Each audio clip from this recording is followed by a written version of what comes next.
I want to be a sim star. This is my solo, ladies and gentlemen. It is really good to see all of you again. I have not seen you since like last week. My dog is currently chewing and sucking on my toes. So I'm in a thrilling mood right now. And today is going to be absolutely epic as the old school America's team versus the new school Erica's team. Y'all know how we do it. I'm Emerson Lotzi. Reed T. Fowler will be here in just a moment because you know what? Shocker. The reason Reed T. Fowler is late is because he's recording a hit right now with Kenny. He asked him one question like 10 minutes ago, and Kenny is still talking. That should be a surprise to absolutely nobody out there. I hope all of you have been able to fill out a lineup in the America versus America contest.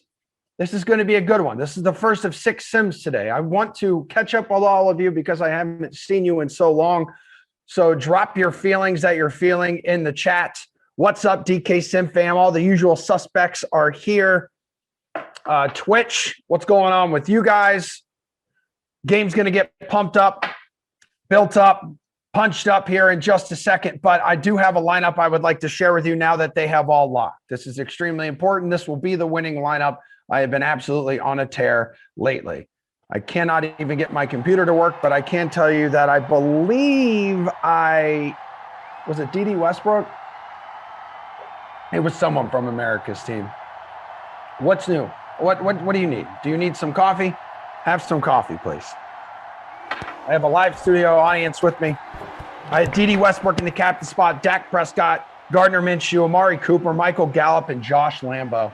The Lamborghini, and we'll dive into Field Goal Fest 2021. That will be happening this weekend between myself and between Brendan Glasheen. He also owes my wife Chick-fil-A, which he is a coward and has yet to deliver on his promise. As Zeke on the handoff, first offensive play of the day, and the quaff. The man is here, Reed T. Fowler. It is really good to see your face. What's up? Why Kenny wouldn't shut up, huh?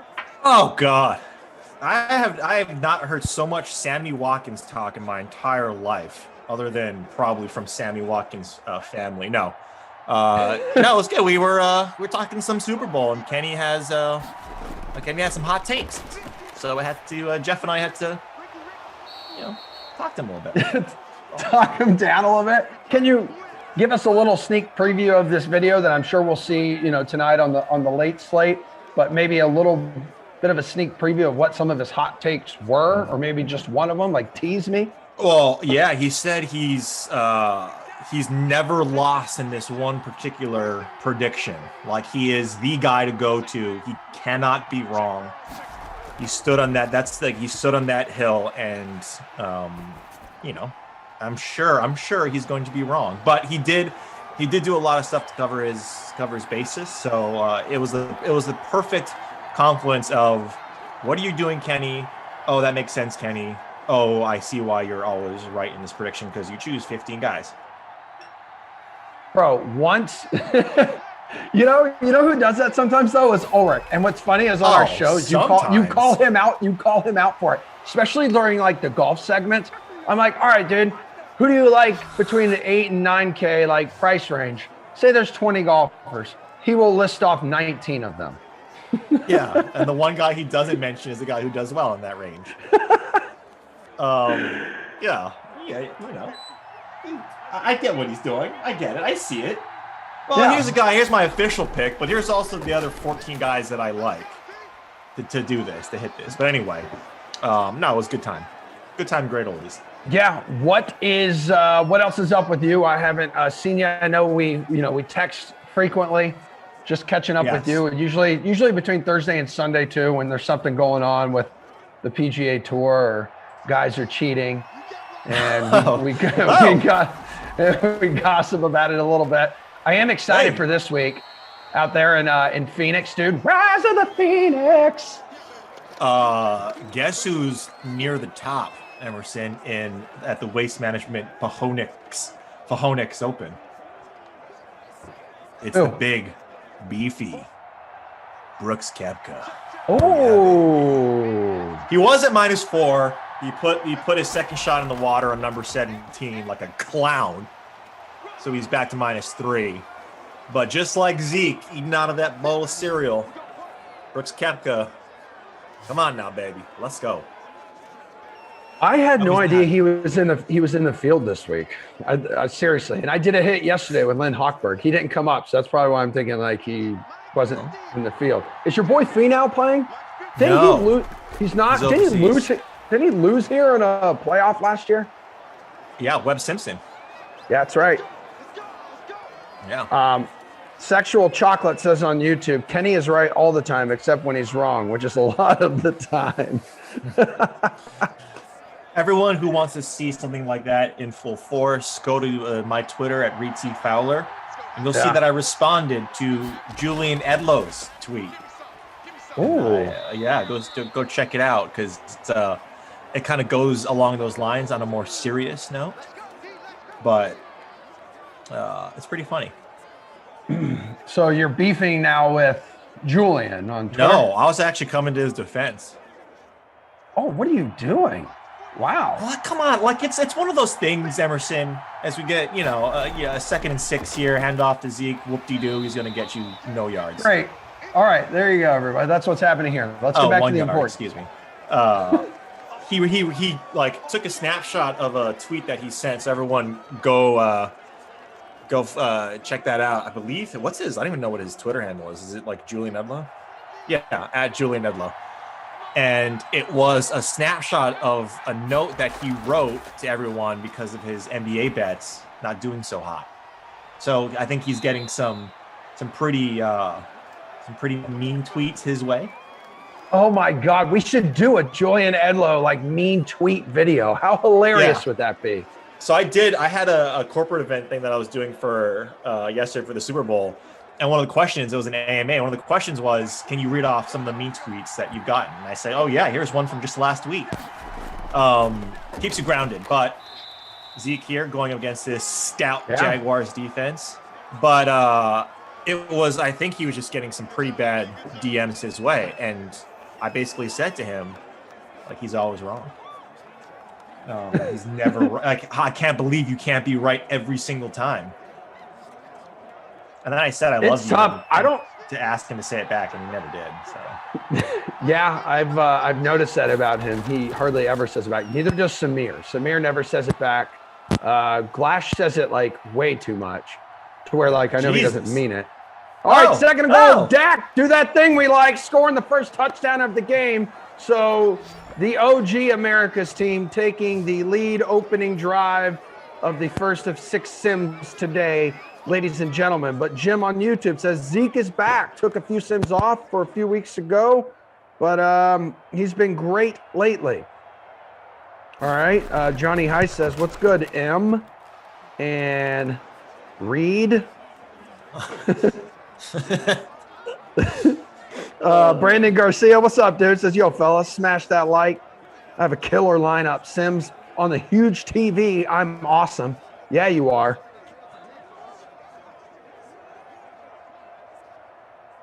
Johnny Heist. What did Bry got? Guy say? No, what did Bry Guy say? He was just asking if YouTube is good on our end. And I said, yes, so far so good, dude. Same with Twitch. Retease, did you know, dropped this in the Twitch chat, which was twitter.com/BJ_Glash. And it is sad. So I'm not quite sure if anyone noticed this. I think it was Retease, did you know, who actually pointed it out to me on Twitter like a day or two ago. And Brendan Glasheen has changed his handle on Twitter. So it's no longer BJ_Glash. It's just Brendan Glasheen. And I texted him like about it. And because I was like, what's up with this? Like, what are you like trying to do? And he mentioned it was Brandon, you know, who will do these sims for us a lot out there in Denver. As Minshew is sacked, 2nd and 15 coming up. I guess he convinced Brendan to like go back to like what he was using in college or something like that. I don't know. It didn't really seem to make sense. But in the end, I think the point is Brendan's growing up a little bit. unless you listen to him here on the Dream Stream. But yeah, a little different. What? Reetes, did you know he's a new man or did he kill someone? Yeah, I don't know what's going on. So we're supposed to we're supposed to have our Field Goal Fest 2021 Saturday morning. We were going to do it at Harvard, but Harvard Stadium is closed, and then on the outdoor track, which I typically am out there running sprints shirtless, it's just definitely not going to be doing that because there's not a field goal post out there. So we must find the location. Brendan's going to search for that. I said, why can't we put Rossi on it? Because I think Rossi wants to get involved. I said, that little guy, he's adorable. Let's bring him along. Got to carry his weight, which isn't much. So we'll see if maybe he can go out and scout some locations. But this thing's going to happen Saturday morning. Oh, wow. I think DraftKings is refusing to put it on the stream, which is kind of depressing. But there is a lot going on the stream this weekend, on the Dream Stream, which is cool. Yeah, a lot. Yeah, Mr. Ford, I think we may do like an IG Live or something like that.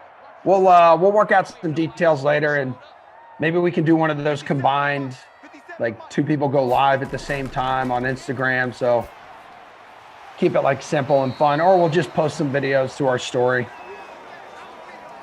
Oh, here we go, Emerson. Look at this. Brett Anderson, Mr. Anderson on YouTube says, whoever is putting in the scores is doing it crazy quick today. Yeah. Tom's Microwave says, must be your friend Jellicoe. No, it's not. It's Derek and Patrick. And here's the cool story about Derek and Patrick, especially Patrick here, because Patrick popped his video on before we went live today. So it's the first time I met Patrick. At least met him like face to face. You know, we were waiting on you to show up, but we blame that on Kenny. And Patrick and I were kind of talking about like Schitt's Creek, how I've gotten into that. And yeah, I know. I'm pretty excited about it, to be honest. But yeah, we got some badass dudes who are with us today from the ops team, adding up scores, lightning quick, accurate. Producer Madison's with us today. Bry Guy's with us today. Reet Fowler, Emerson Lotzi, the only sim we will be on with all of you amazing men and women of the Dream Stream of the DK Sim fam. Coming up next will be Kaufman and Zach for a couple. Panthers at the Chargers, and then Vikings at the Rams. Emerson, I teased on Tuesday. I have a big announcement to make, and I was going to make it today. So at halftime, that announcement's coming through. Is it? Why wouldn't you text me? Why wouldn't you text me about that? Oh, because because What? You know, you've been doing this thing where you text everyone else first. I didn't know about this Brendan Glash thing. Like, you have a relationship with him now where you guys are talking about serious stuff. I thought it was all surface level. Dude, I'm sorry. Samir. No, listen. Yeah, I talked to Glash. It's been different with you. No, Glash, I just kind of feel sorry for him. He's like he's like a Make-A-Wish kid. So I'm like trying to hold him and love on him like a little more. I'm trying to take care of him and show him the way. Yes, big announcement coming at halftime. Emerson doesn't even know. And it's not like the Julian Edlow announcement where have a huge announcement 5 weeks later. I had a sandwich 4 weeks ago. That was kind of brings up the memory of, and he's gone too soon, but Sim Patrick used to pull that a lot too. He used to have an announcement about an announcement. So T's and P's, wherever them the stats is right now. But it's good to see everyone with us today on YouTube as the Jaguars are trying to answer back here, down 7-0 with under 7 minutes to play in the second quarter here.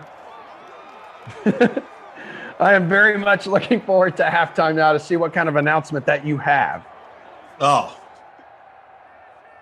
it's huge. Must Be says, so you're mad because Emerson texts other dudes. Yeah. And the implication there, is a little misguided. But yes, I am mad. Can another man be mad about one of his best friends texting another dude. Yes. Why is that not okay in this society? I am perfectly fine with that. I would be pissed off if I found out that you were side texting Moose like a lot, talking about stuff. Seriously. I do text Don't do Bukes that. quite a bit, though. So do I. Yeah. And you know what? I'll say this about Bukes.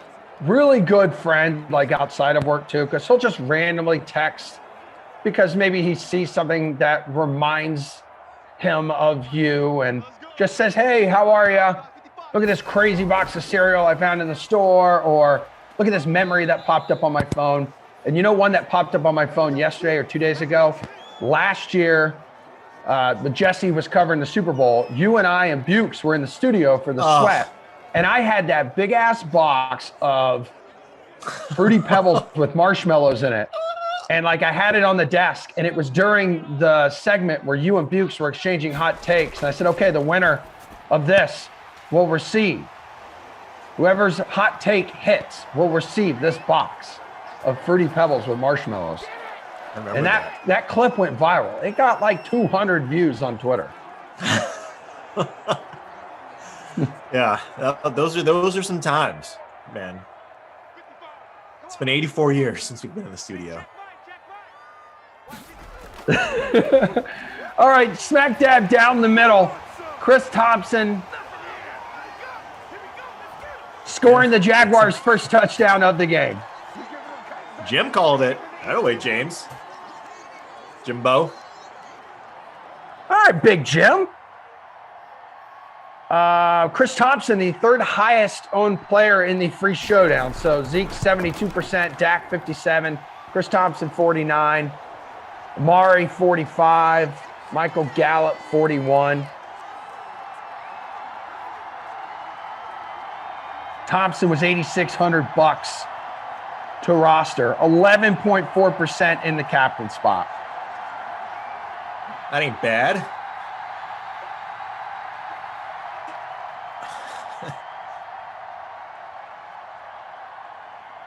I think there was Johnny Heist says, what's good, M and MP Reed, NPR. I went, and he's saying, he's talking about the golf. He likes Simpson, Rahm, Spieth, Harrington, and Robert Streb, as well as Taylor Gooch. Some good guys there. I like that, Johnny Heist.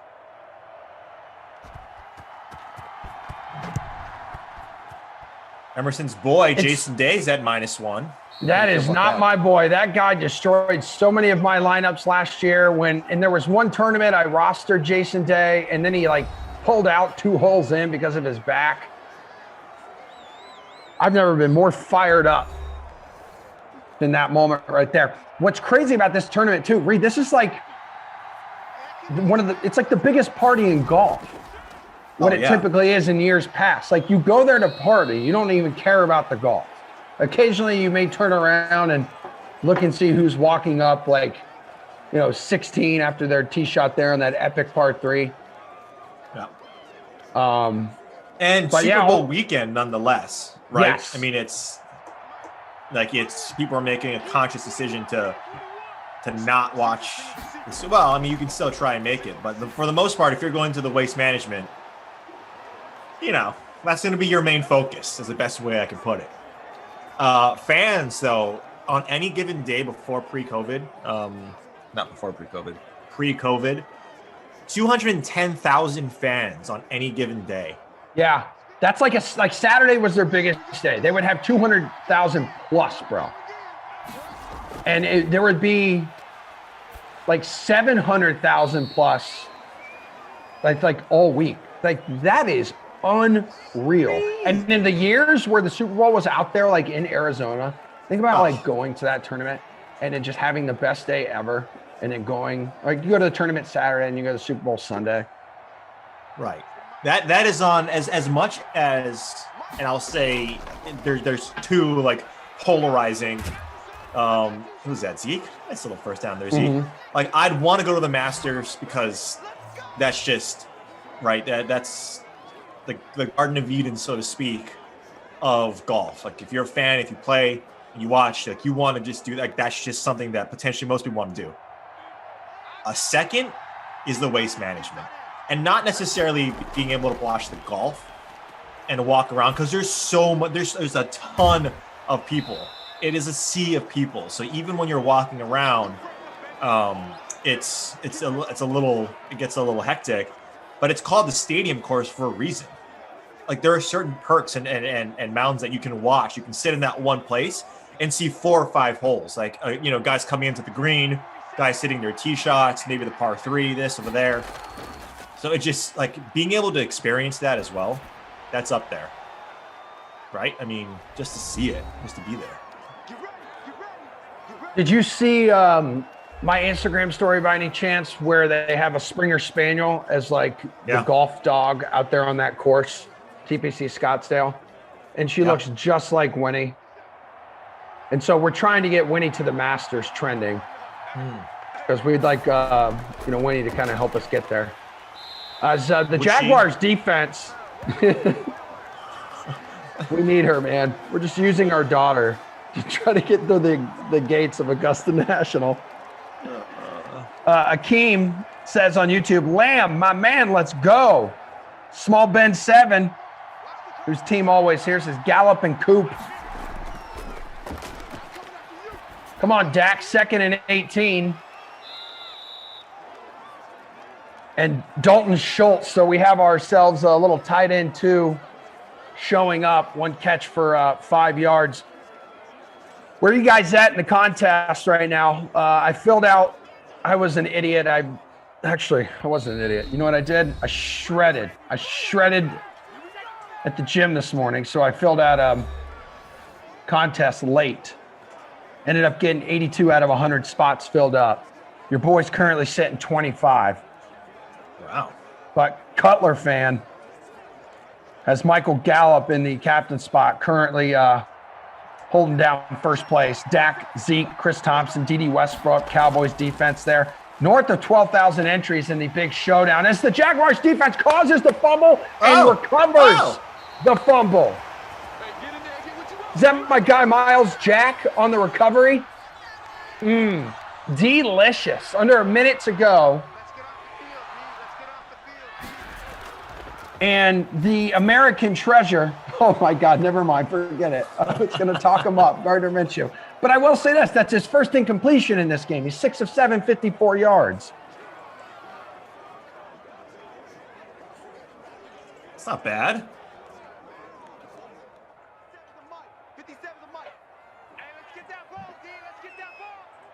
Coming down the stretch here, look at if you guys have hit the like button already today, it just makes me like you even more. It's going to be such an amazing, thrilling, fun-filled weekend here on the Dream Stream. I know Bry Guy has that fancy graphic that we're going to pop up for all you guys coming up. But I hope you will be with us along the way. Cornhole, Joey Chestnut, mashing Super Bowl foods along with Nick Weary and other big-time eaters in the MLE. We've got some Sims here, big money Sims. We've got a couple episodes of The Sweat with Jesse and I holding it down on Sunday. Reed, I'm assuming you're going to be part of a lot of these shows as well, right? Oh, yeah. On Sunday? Oh, yeah. And, like, it's been I love that about you, dude. You're like, Casey. Yeah, Casey. Oh, talk about really good. Oh, great times. Really good. Good oldies. I used to love as a kid when he would show up on Saved by the Bell. He made a couple of cameo appearances on Saved by the Bell. Who's like in your all-time DJs? Who is it? I'm gonna give you a handful right now. We got 39 seconds left. You got Delilah, Rick Dees, and the weekly top 40. Oh wow. Yeah. I don't know many of them off the top of my head. I would have to like be reminded. Casey Kasem was also my childhood with like every Sunday morning. It was Sunday mornings. My dad would drag my sister and I to church, and then we would go to see his mom, where I would sit there and I have a ham sandwich with mustard and Pringles. My sister would have a cut-up hot dog with ketchup, and we would watch the old WWF. The old school wrestling. As Chris Conley with a big reception.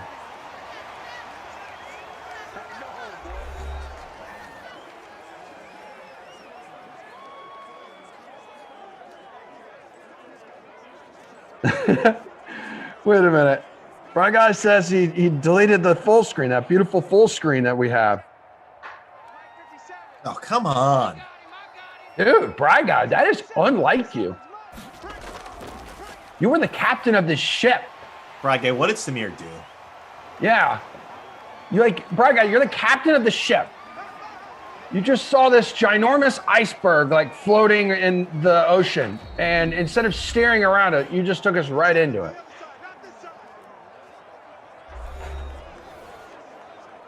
But thank God there's enough room on the lifeboats for me and all of the women and children. 2nd and 3 on the 17. We're in a good position here if you've got the Lamborghini. Okay, wow. What's going on here? Why are they doing this right now? What are the notes? Well, I guess they're out of timeouts. This makes sense. I thought you could maybe be aggressive, take a shot at the end zone, but okay, that's cool.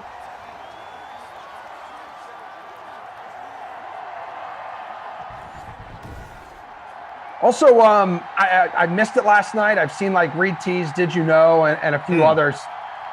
You guys mentioning over on Twitch that Brendan Glasheen is planning on renting a bus, I believe, and doing like a DK SimFam tour. He has asked me to drive the bus, so I will do that.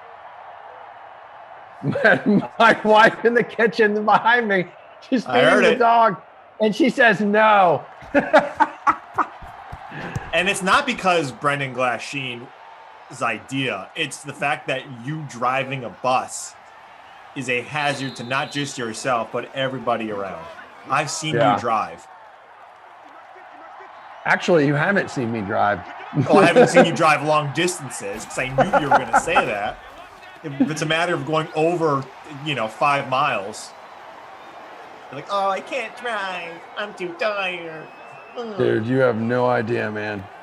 Bro, you know. It reminds me of like Road Trip, like the movie Road Trip, and I'm like Stifler, and I'm just driving the short bus. Then there's Glash in the back. Remember that scene? Yeah, did you kill a cheetah? That's Glash. We're here at halftime, everybody. It is 10-7. The Jaguars, America's team, is up. You teased, Reed. I did. You teased that you have a major announcement, and this is an announcement you teased like days ago. Days, weeks, now you're months. delivering. You are literally the new Sim Patrick. So now you can deliver on your promise. All right, everybody, drum roll, please.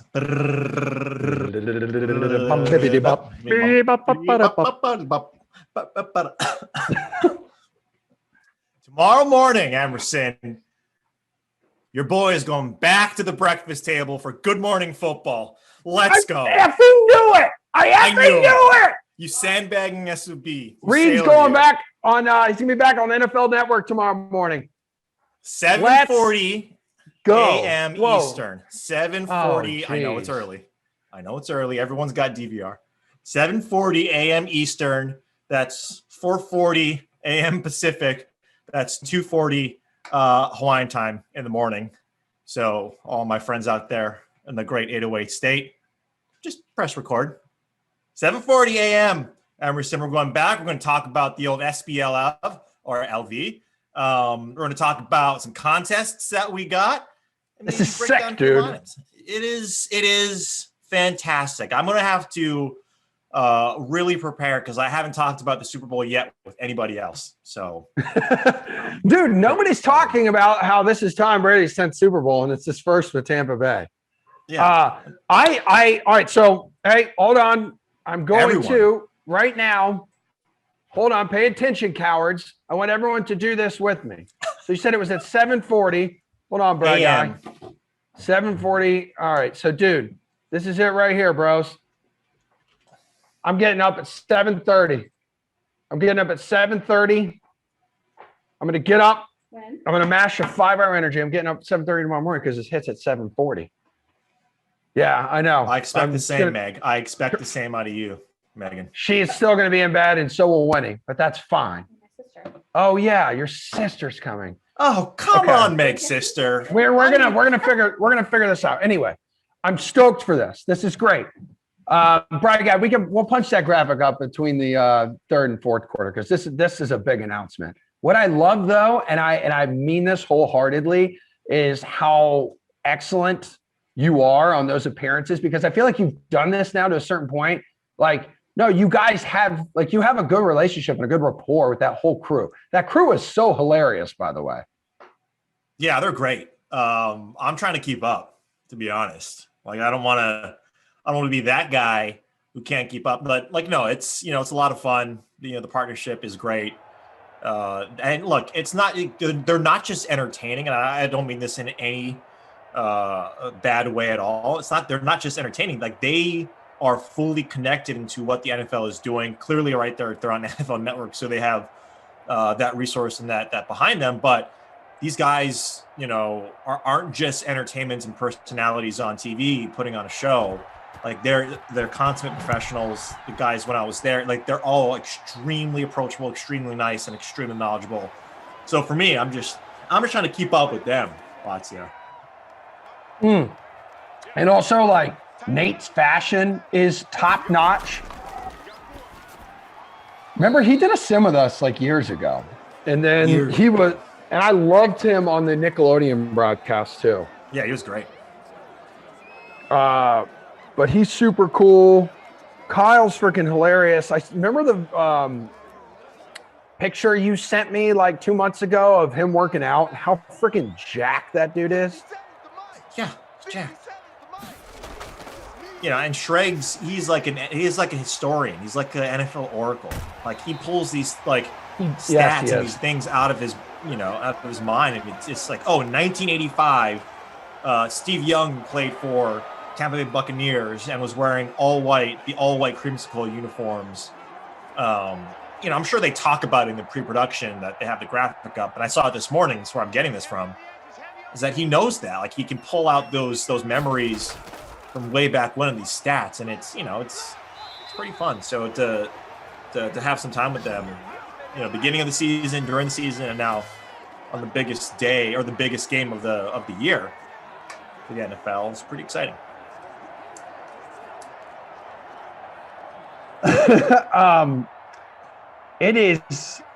It's going to be sweet tomorrow morning. So we're just talking Super Bowl, all the big contests, all that kind of stuff, the usual. Yep. Then you guys will have a little bit of fun. Maybe you can bring up this incredible moment right here in City history.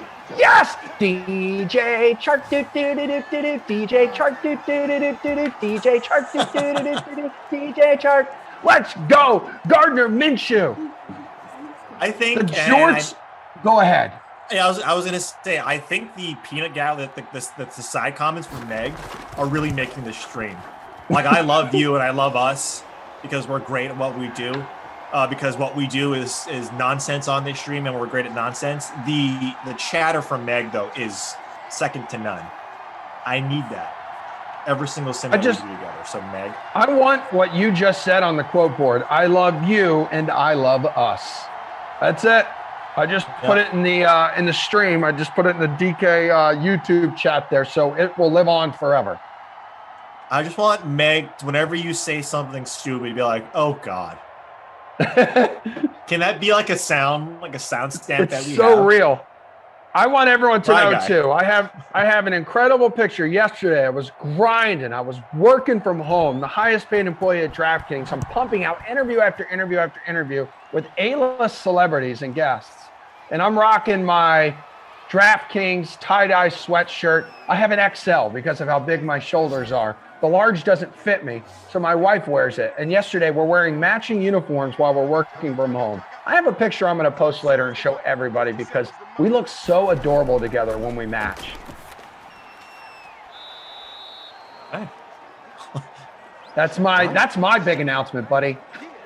Doesn't quite stack up to yours, but that's mine. Keep an eye on my Instagram page because my wife and I were wearing matching sweatshirts. Brad Guy says I washed my XL and it's now a boy's medium. Well, then you know what, Brad Guy? Give it to Samir. You should give it to Samir then because it'll fit. I'll take it. Oh, yeah. Take it. It is. Yeah, I do not put. You cannot put that in the dryer. You can't. They already run small, and I'm a big air dry guy anyway. You're a big air dry guy? No, like I don't like putting all. I like. Oh, so you're not. Use a good detergent and like the. No, I am a Bride guy, but no, if you put like the little scent beads in there with your laundry as well, give it a little extra scent boost. And I don't want to put it in the dryer. I'll let it just air dry out here. I'll put it on the couch or something, and then just let it dry itself. Real natural stuff, dude. It's like back in the 1800s when they used to do that stuff. Oh, with their tie-dye DraftKings hoodie. Yeah.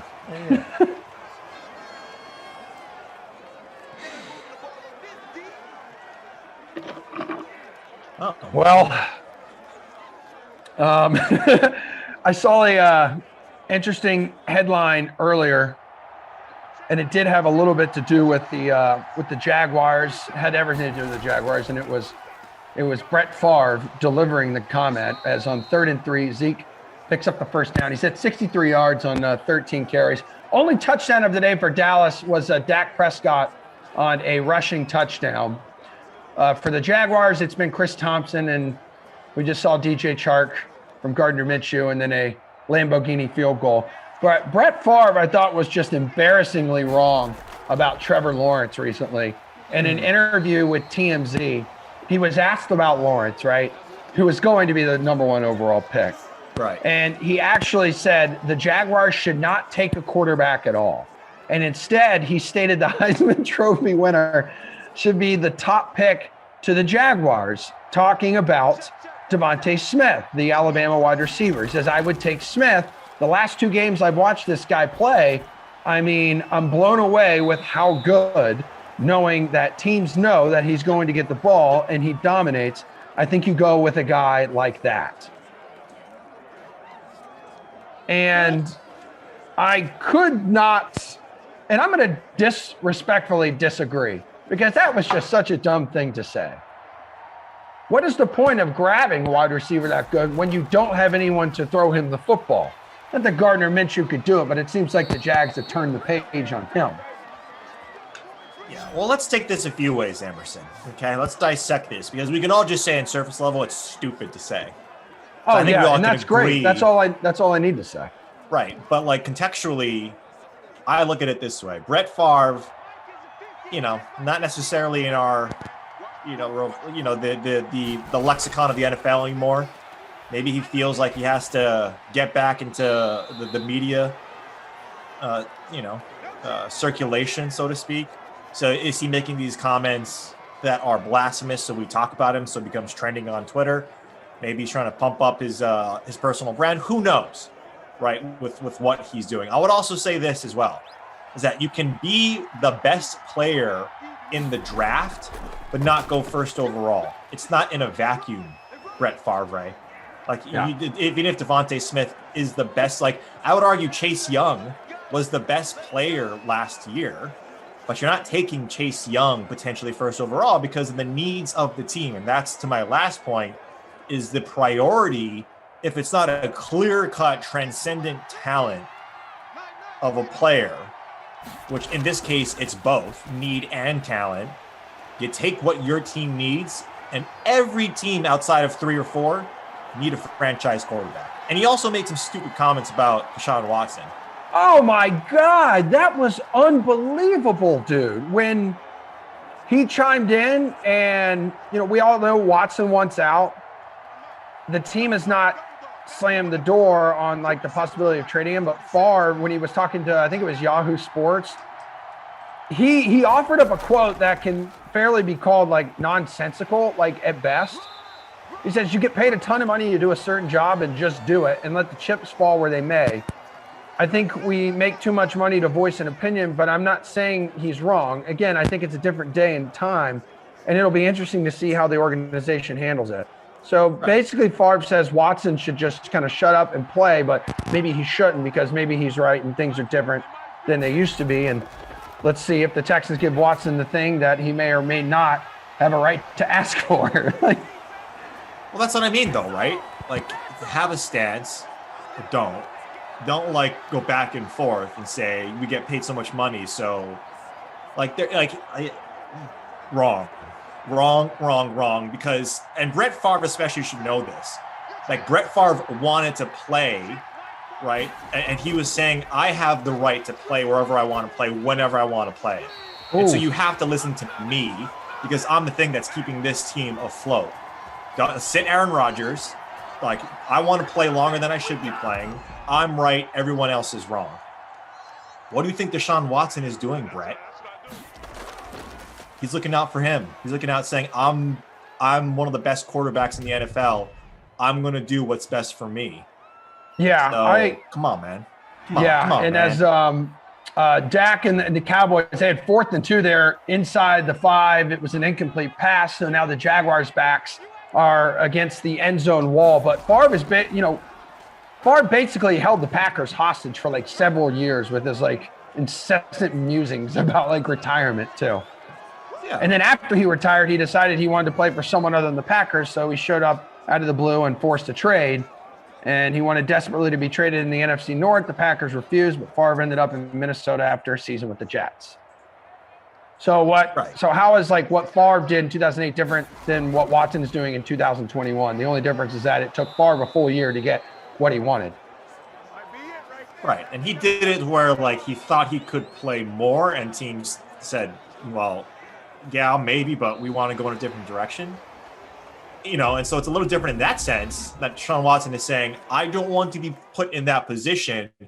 I'm going to get my bag now, and not wait until I'm sacked 70,000 more times next year, and have a new head coach, the same GM, the same front office that has been doing this to me for my entire NFL career." Like, I don't know. I just,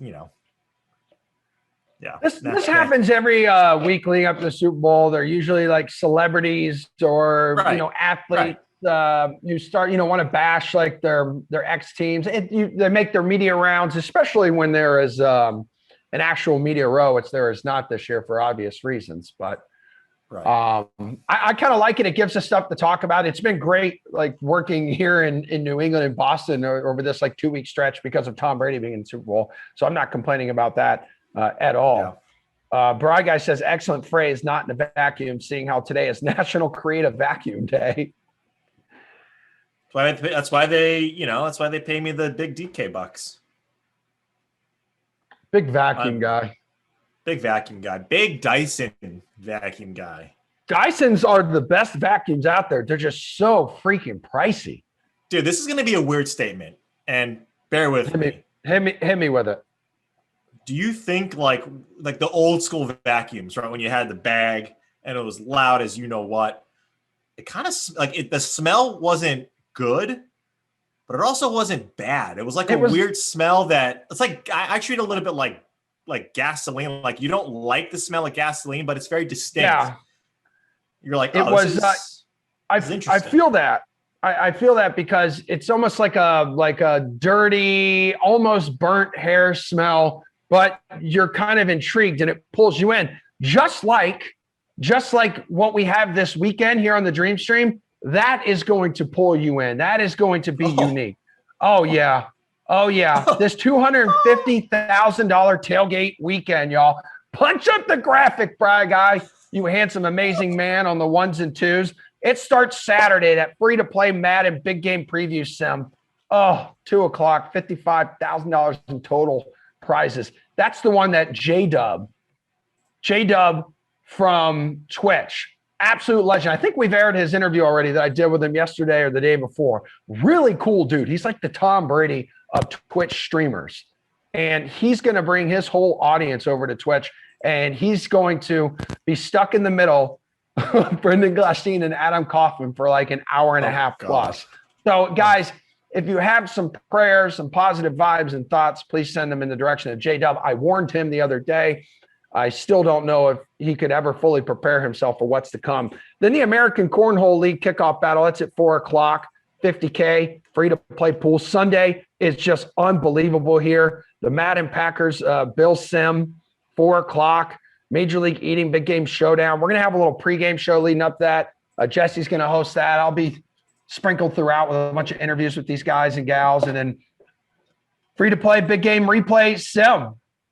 The Chiefs and the Bucks, 10:00. So after the Super Bowl wraps up, bring it back to the Dream Stream. We're going to have episode of The Sweat early on Sunday as well. We're going to have an episode of The Sweat, I think, from 5 to 6. Glash is going to be on Leaderboard Live. There's no reason to not have the Dream Stream punched up wherever you are. These pickup lines on Twitch right now, Emerson, are fantastic. Twitch is making me and you blush. Right. Like I am tickled pink right now. I am flattered with the amount of love coming from our Twitch fam. I'm going to say a couple right now. I'm going to call them out because they're great. Deucey's diaper. Is that okay, Madison? Can I say that one? Just want to make sure producer Madison on the 1s and 2s and the 3s and the 4s, the Pride Guy on the 7s and 8s. We can say this. Again, I'm checking right now my earpiece. Yeah. Let's go. I can say it. So number 1 from Deucey's diaper. At Rufus Von Lotz, my love for you is like diarrhea. I just can't hold it in.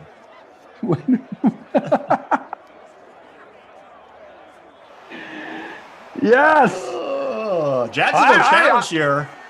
I have been there before. Yeah. Number 2 from Germ. What's up, Germ? At B Berard. Fry Guy. Hit him up. Twitter, Facebook, MySpace, Zanga. It's a good thing I have my library card because I am totally checking you out. Reed T's Did You Know says, is Reed T a camera? Because every time I look at him, I smile. Oh. Well, I'll be damned. Germ says, my name is Microsoft. Can I crash at your place tonight?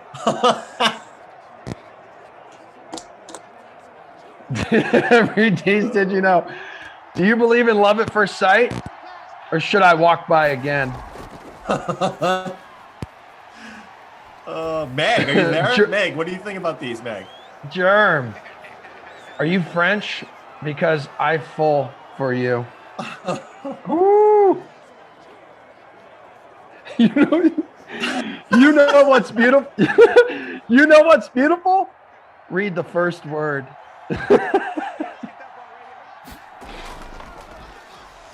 Oh, God. Well, Bride Guy answers the room from the top rope. Says, Bride Guy, and I quote, they say nothing lasts forever. So you want to be my nothing? Oh! Damn. Yeah, you know who makes me feel feelings is Steve Buchanan. I think, oh, yeah, he's in the chat over on YouTube. Says, look at these two studs. Talk about it. My man. I know we haven't covered the game babe. A ton, but I want to just touch on a little bit here, Emerson. Jacksonville was up 17-7 in the fourth quarter. Did you know that? Yes, they are. And also, did you know that Reed T's Did You Know says, are you a parking ticket? Because you've got fine written all over you. We have 4th and 4. So, oh, wow. And they're going to air it out. Testing the atmosphere. Oh. No. So the second failed 4th down conversion in as many drives. Dude, I just saw Samir's name pop up on my phone in my text. And I was like, oh, God, someone told him about like the boys medium comment about the sweatshirt. But it turns out he just wants me to ask my wife when Chick-fil-A will be opening near the office. And he says, I would do some pretty questionable things right now for a classic chicken sandwich and an 8-piece nugget with a lemonade.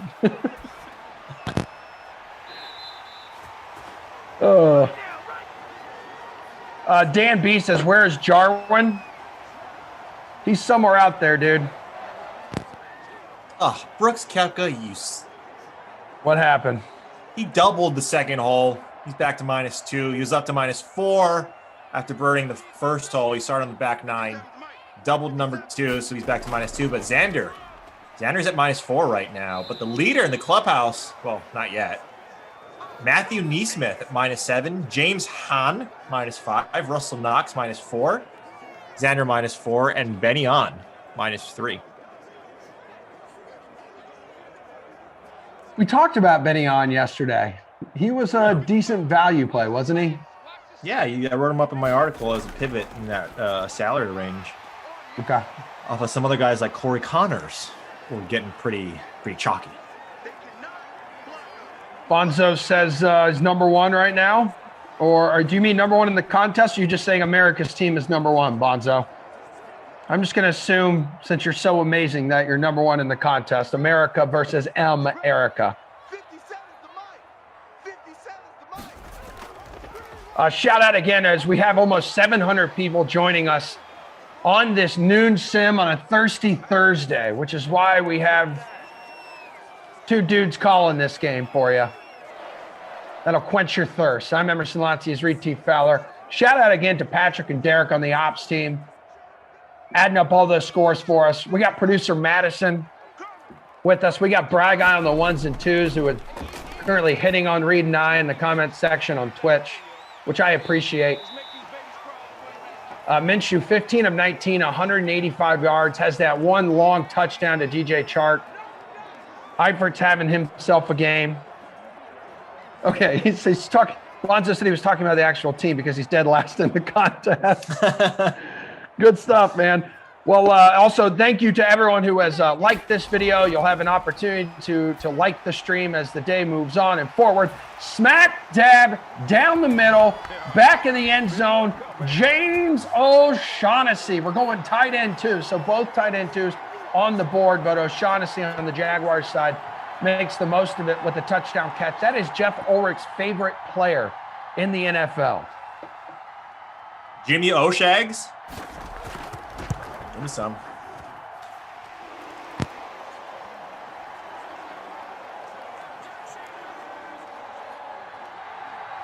Come on, Brooks.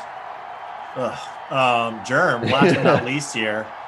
Emerson and Reed might not be stocks, but they make a damn fine pair. Hey-o. Did you have Lucky Charms for breakfast? Because you look magically delicious. Germ says, you're so beautiful. You made me forget my pickup line. Oh, that's just right to the point. Harry, you know what? Like, has any of these? No. Oh, it's just a question. Don't do that. Don't do that. Don't. The efficacy of have any of these worked? Come on. Have any of these ever worked? I mean, I'm sure someone's out there, right? Because it's working on me right now. That's what I'm saying. You get a little in your. I'm fragile, though. I'm fragile. Yeah, you're also very impulsive. So anyone who just talks to you, I'm like, marry me. That's how you and I fell in love. Yeah, what? It was a golf tournament, right? Wasn't it a golf tournament or a? What was it? I think it was like Easter or something. Like 4th of July, or it was some sort of event like that where we went out. You're like, it's 4th of July. I need to get out of the house, have a brewski. You and I, we hung out that 4th of July. I remember that. That was a great time. Baby. Shout out. And then we hung out like the following 4th of July, or was it like a year or 2 later? And then Samir met up and we hit up a brewery in the Seaport. Yeah. 4th of July is a good holiday for us. Yeah, we've had some incredible moments, and it's really where our friendship was born. Do you remember where you called me from? Yes, I do. I was on the toilet. And everybody knows when you get that FaceTime, like the crouch Like the position in which how the camera, like you know what that person is doing. You don't think they're just sitting on a regular chair. Like you know what they're doing.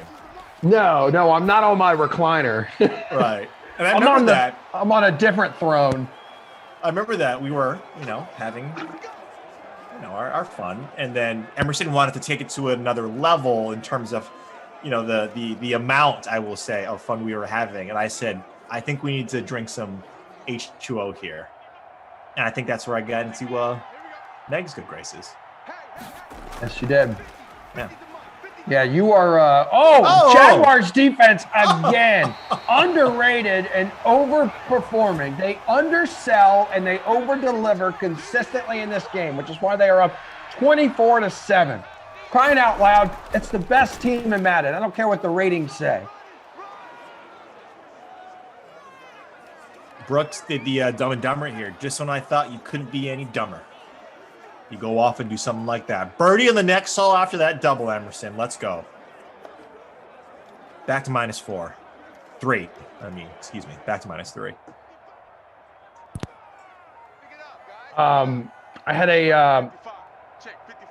I saw that, and this goes back to the events that we have coming up this weekend, that when I was doing my interview with Nick Weary last week, and Nick Weary is also the significant other of Mickey Sudo, who's the #1 competitive eater in the world. Yeah.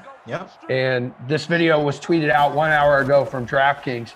We're sitting there coming to the conclusion of the interview, and he scooches over on the couch, and all of a sudden Mickey comes out and sits down on the couch with him. And I said, all right, this is interesting, because Mickey's not taking part in the big eating contest this weekend. Right. And then they drop the bomb on me that she's pregnant. Live in this conversation.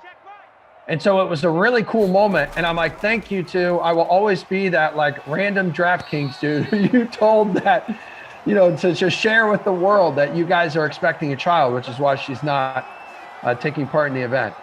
I was absolutely floored. Great. And it was really cool. And I was like, wow, I was part of a pretty exciting moment in my life. I said, thank you guys for trusting me. By the way, we're gonna have a food baby. A food. Touche, salesman.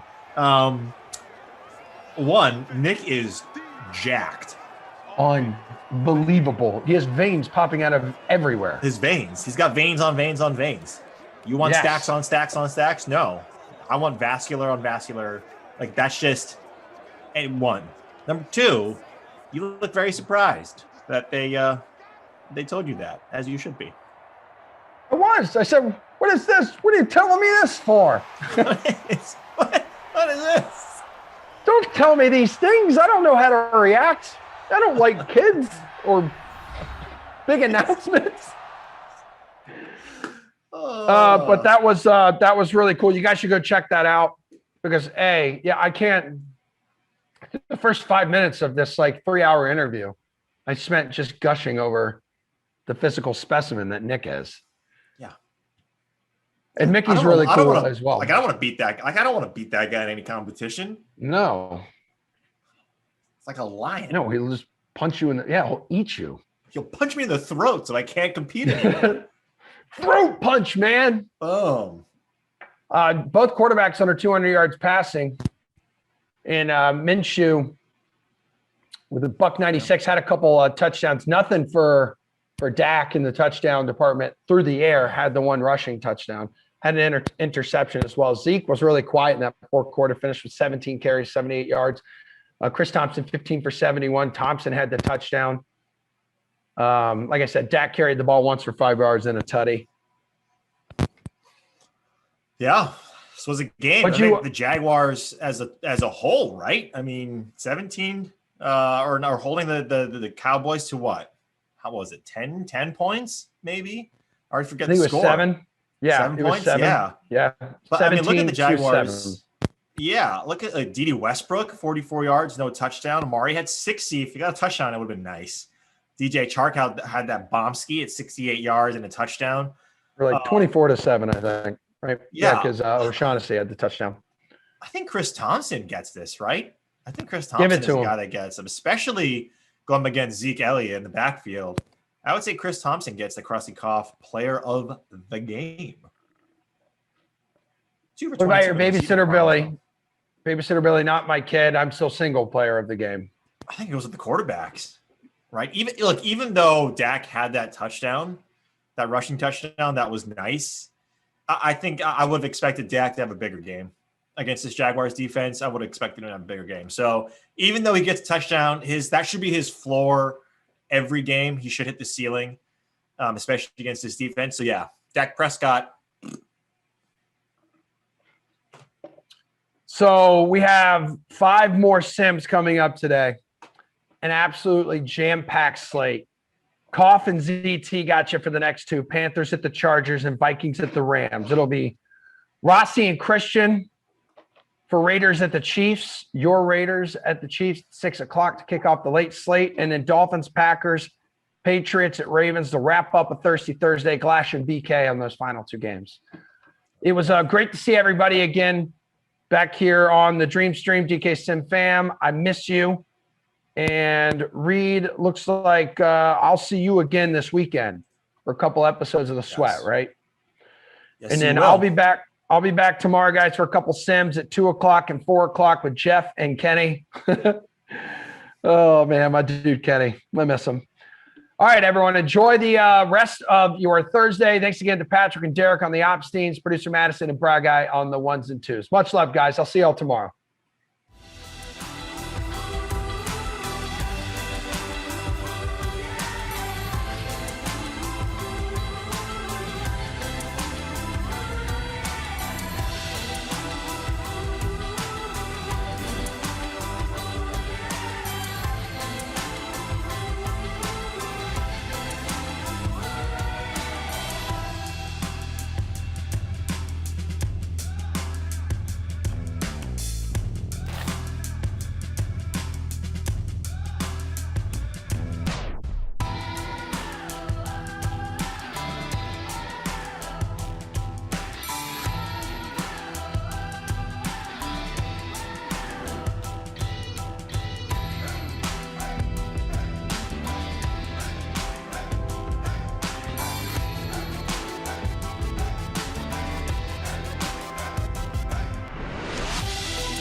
Well, hello there, DK Sim fam, and good to see you for the first of 2 Madden simulations on the way for the 2 of us. He is Zach Thompson, Professor Z. I am Adam Kaufman, and let's roll, baby. We got the Panthers and the Chargers on the way. Should be a good time. It's a Thursday. You can't beat it. Lineups, get them on in there because you are rapidly approaching lock, folks. You are 50 seconds away, 50 seconds for the Madden Matinee, the elite #1 running backs that we've got going on here.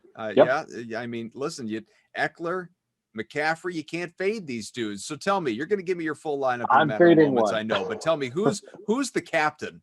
Who's the guy?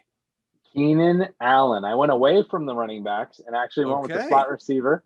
The Panthers have some trouble against slot receivers, and Keenan Allen has been very involved lately for the Chargers, kind of as a security blanket for rookie Justin Herbert. So I went with him in my captain spot.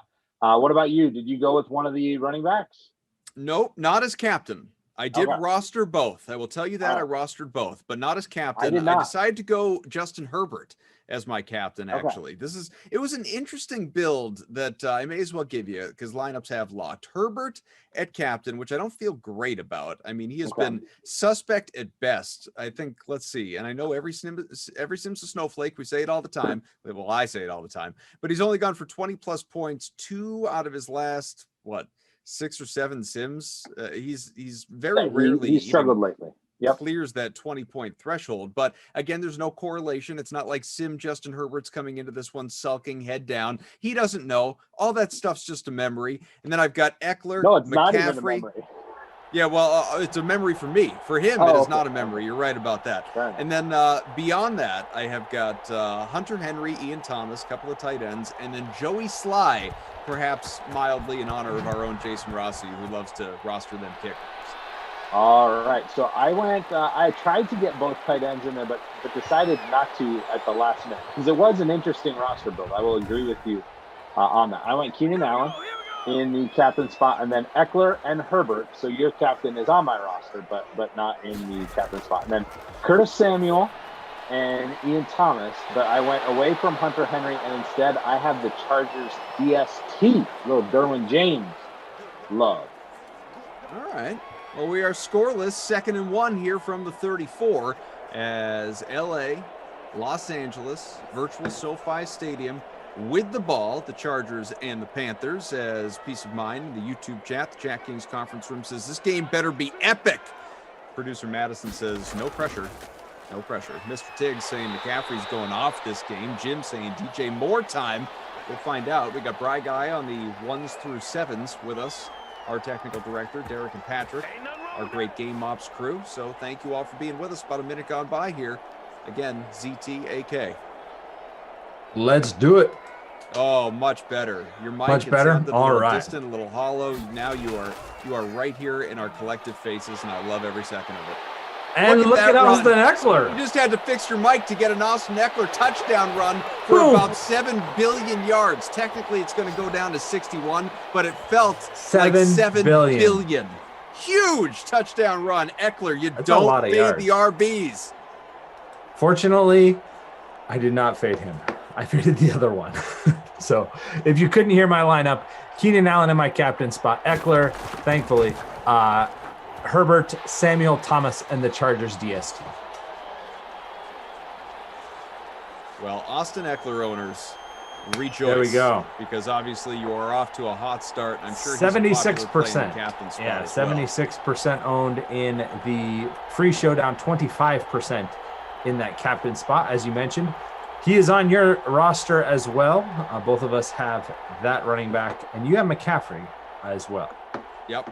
So in our smaller contest, Eckler is about 84% owned, 27.7% in the captain spot. And just to put this in some perspective, Zach, because we are only a minute 14 in, and I have, not in the captain spot, but I have rostered Austin Eckler, who, like so many of you, just had that 61-yard touchdown run. And I am sitting out of 177, 106th. I've got the guy that scored the touchdown, and I'm 106. So, yeah, I would say he's a popular play. He's a popular play, yeah. McCaffrey getting brought down thereafter a short gain, not nearly as impressive. These two teams have met twice before in the Sims, and they split those two meetings. The Chargers won the most recent one, 21-16, and a little bit further back, the Panthers won 30-24. A lot of light blue going on. A lot of light blue in this matchup. A lot of it. Well, there's CMC tripped up last minute. He could have picked up another 10 or so. 2 for Almost 16. broke that one. Man, out to the 41, 2 minutes in. So Off to a J.E., quick Commissioner start. I Kaufman, like it. Professor Z, good afternoon, men. Hello, J.E. Luke Murphy, this is an interesting question. Says, hey, Koff, hey, ZT. Good to see you both. Wanted to throw something out at you guys, if you don't mind. Thoughts on, is 100 different than 100? Zach, you're the experienced DK Playbook, DK Nation writer over here. Tell me, 100 versus 100. I prefer 100. But I don't think there is a difference. Like 100 is the same as 100. Just like if I eat a sandwich or I have one sandwich, it's the same thing. I don't think it's any different either there, Luke. There's I think it's the same. I prefer, grammatically, I prefer 1. It feels a little more definite, but I don't think there is a technical difference between the two. On Twitch, got the stream going at work, says someone. Bandit Catter Pie, first time playing Fortnite, says same. Hashtag team always watch at work. Ian Thomas with the catch there for the first down, keeping the chains moving.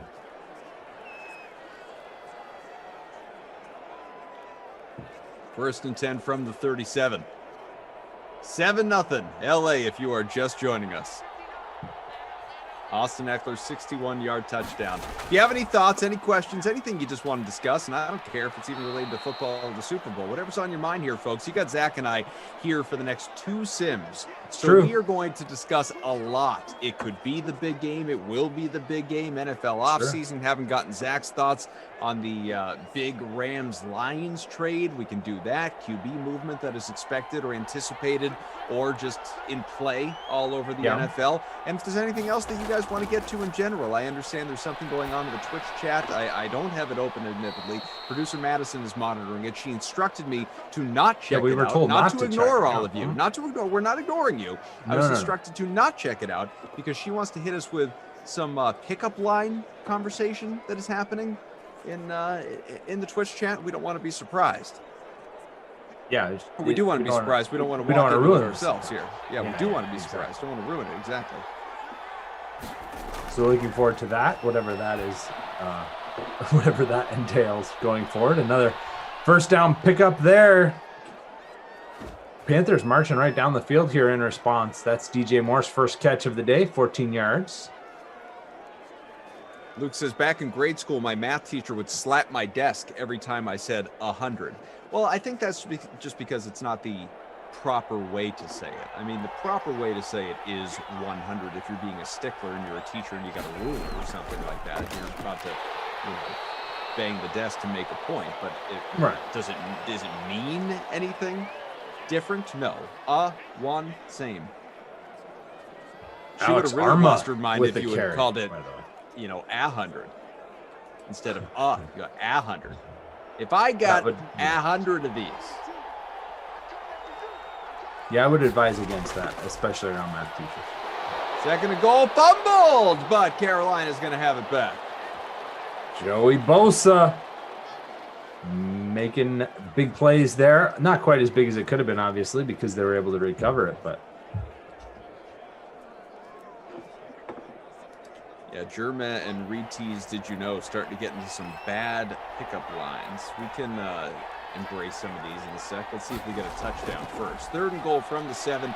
About 90 ticks left here in the opening quarter. Thrown in straight away and an easy score here for Carolina. And on the board with his very first of the day, Robbie Anderson.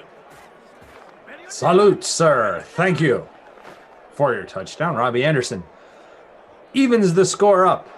Looks like we're going to get some solid points, at least from those two opening drives. Both teams able to march right down and punch it in for 7. assuming the extra point is good, which pretty sure we've never seen one of those get missed, which would 7-all. be pretty cool. All right, let's dig into some. Madison has just sent us a book of whatever is happening in Twitch. So let's see. Bad pickup lines are the best, says Germa. Retease, did you know? Is Retee a camera? Because every time I look at him, I smile. Germa, hey, Retease, did you know? My name is Microsoft. Can I crash at your place tonight? Retease, did you know? Do you believe in love at first sight, or should I walk by again? Are you a parking lot ticket? Because you got fine written all over you. They say nothing lasts these forever. Are pretty bad. So you want to be my nothing? That's courtesy of Bry Guy, by the way. That last one was Bry Guy on the 1s and 2s and 3s and 4s and 5s. Is your dad a preacher? Because, girl, you're a blessing. Oh, boy. I hope I'm selling these as I you're come to you here. Yes. Is You're your name selling them Google? as well as they can be sold, which is not very much. Madison says, I'm now for some reason uncomfortable, more so, listening to you read these than Emerson and Reed. Well, I want more on that. I need to know why that's true. What is this? It's a good thing I have my library card because I am totally checking you out. Are you French? The laugh Because afterwards from you is a nice I touch. felt like for it. you. Thank you. Oh, I felt got it like power. Oh, look, yeah. You know what? Bad. Hey, Zach, you know what's beautiful? Read that first word. You. That's where Emerson would go. Boop. He would. He definitely would. You. Is your name Ariel? Because we mermaid for each other. German Cuff. I can't tell if that was an earthquake or if you're just rocking my world. Wow. Yeah, this takes me back to college. Carolina's challenging this catch or non-catch from Mike Williams. Back in the game, not to distract from the Criminal other Bob says, things heard these in the happening. last sim. Come on, Koff, you're better than that. Well, I wasn't around for, Carter. They just read all these the last game. You guys are the hashtag team always here. I was not here the last sim, but that's fine. We don't need to spend any time on this. It was recommended that we check some of these out, and you guys had yourselves a time, clearly. Sorry, Mike Williams owners. That catch taken off the board. Chargers back at around midfield. We did get a nice big catch from Keenan Allen earlier on this drive. They go back to Mike Williams there to pick up the first. Not quite as many yards as the last catch that got overturned, but clearly inbounds that time. First down for the Chargers. I'm glad we don't have both teams in their blues. That would be too close. If we had the powder blue, the Carolina blue. First and 10 from the 25. Final seconds of this opening quarter. Again, 7-7 game. Professor Z, Zach Thompson, Adam Kaufman, producer Madison, Bry Guy, our technical director, Patrick and Derek, the Game Op squad. Robbie Noble, you are a delight.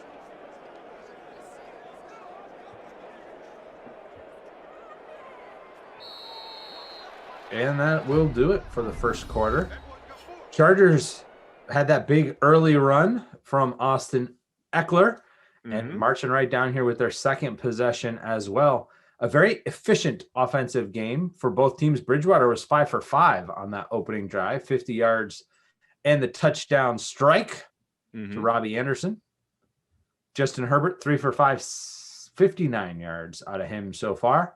And the one touchdown for the Chargers coming courtesy of Austin Eckler. Landry Schmidt owes me 10 grand. That's a username. Says Herbert Sim is trash. Not today. He's throwing darts. We're all doomed. That's my captain you're talking about. Eckler does have 67 yards to go with that one touchdown, which was a long one. McCaffrey's got 28 in the battle of the elite number one running backs. Jim wants to bring us back to football, and I think that's okay. Says, question for the fellas. Who is the Bears starting QB week 1 in 2021? Trubisky's gone. Foles under contract. Yep. Awful in 2020, though. 20th pick in the first round. A lot of the top QBs will be gone. What do we think? That is a beautiful mystery, to steal a very common phrase this offseason.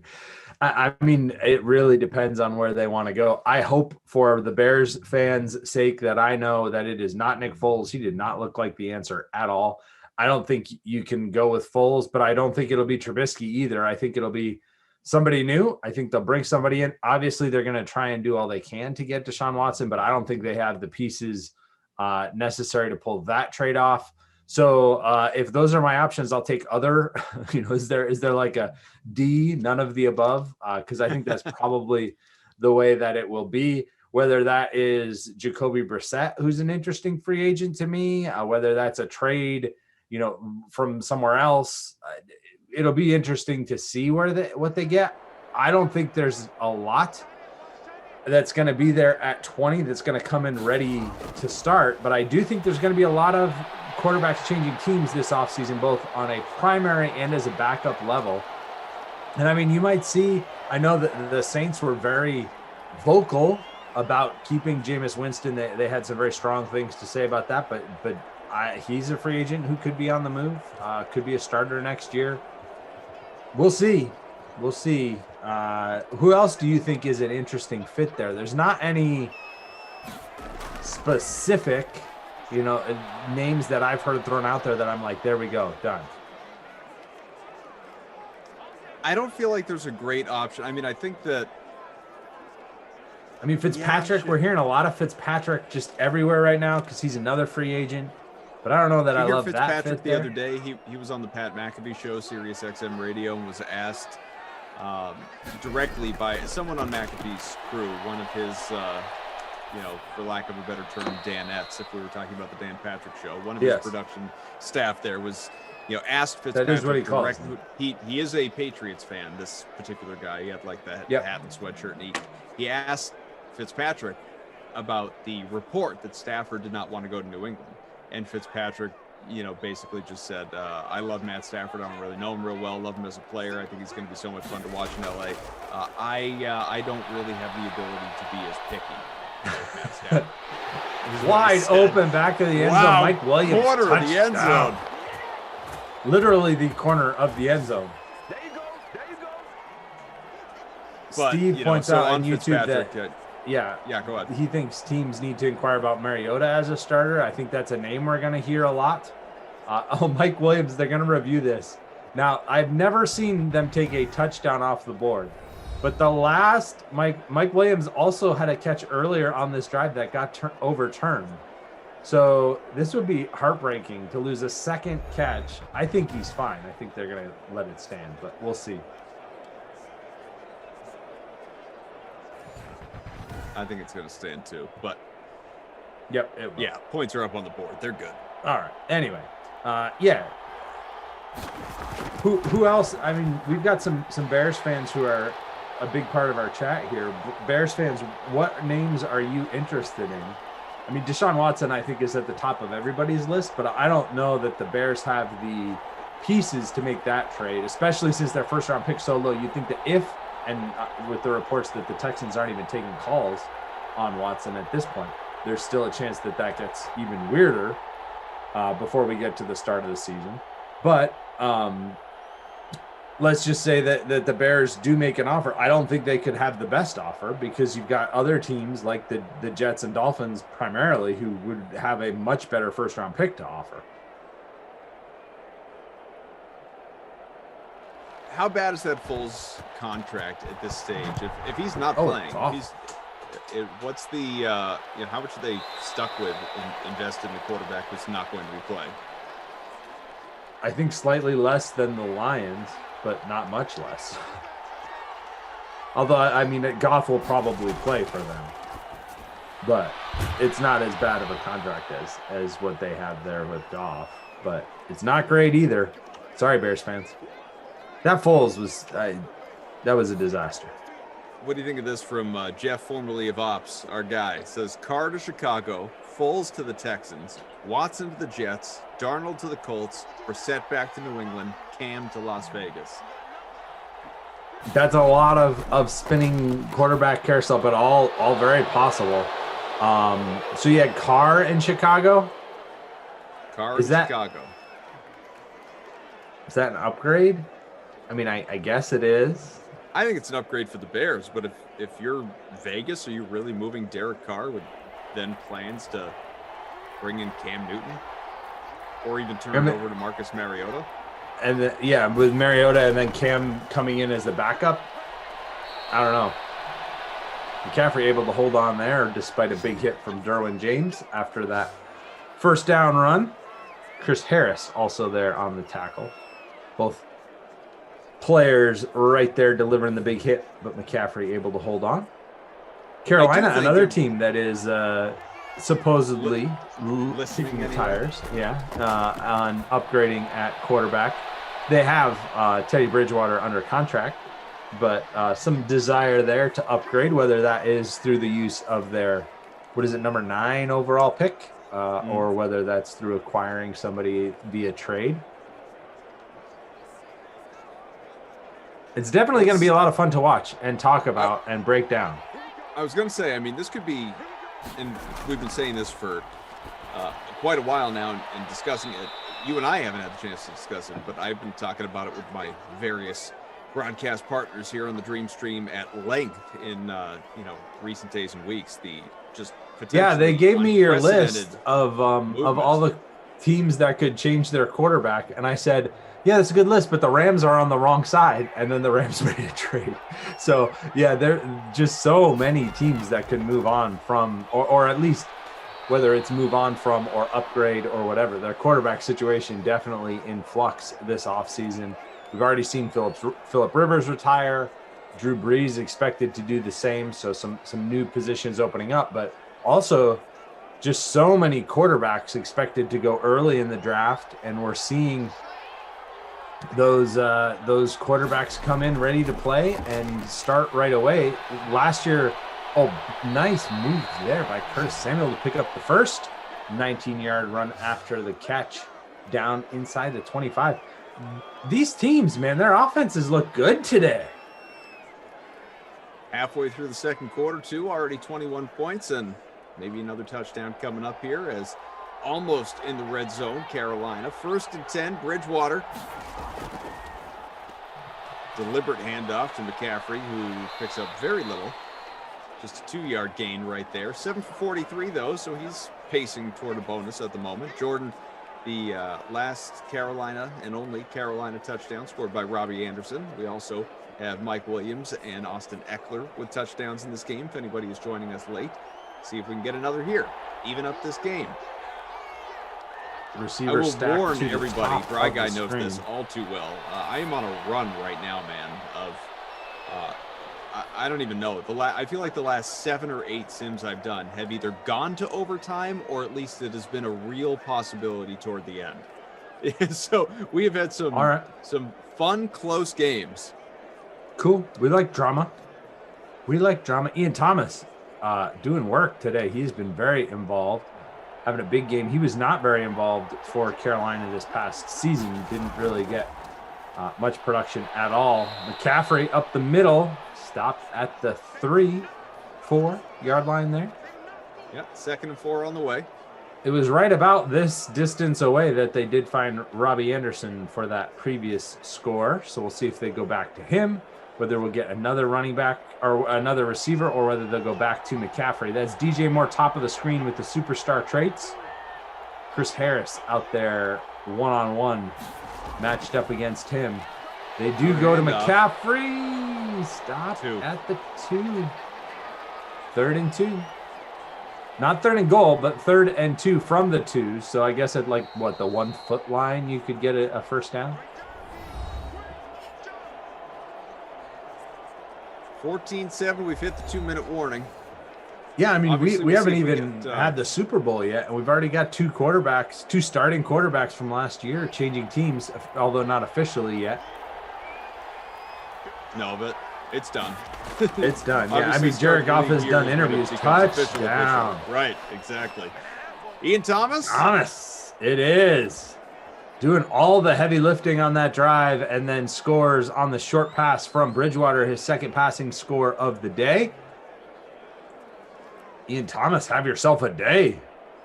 So Mockingjay says, we've had this conversation on the Sims, Mockingjay. We've actually gone the other way. He says, Stafford literally inflated the trade value for Watson. Plus, you now have two other QBs who want to be traded with Wentz and Carr.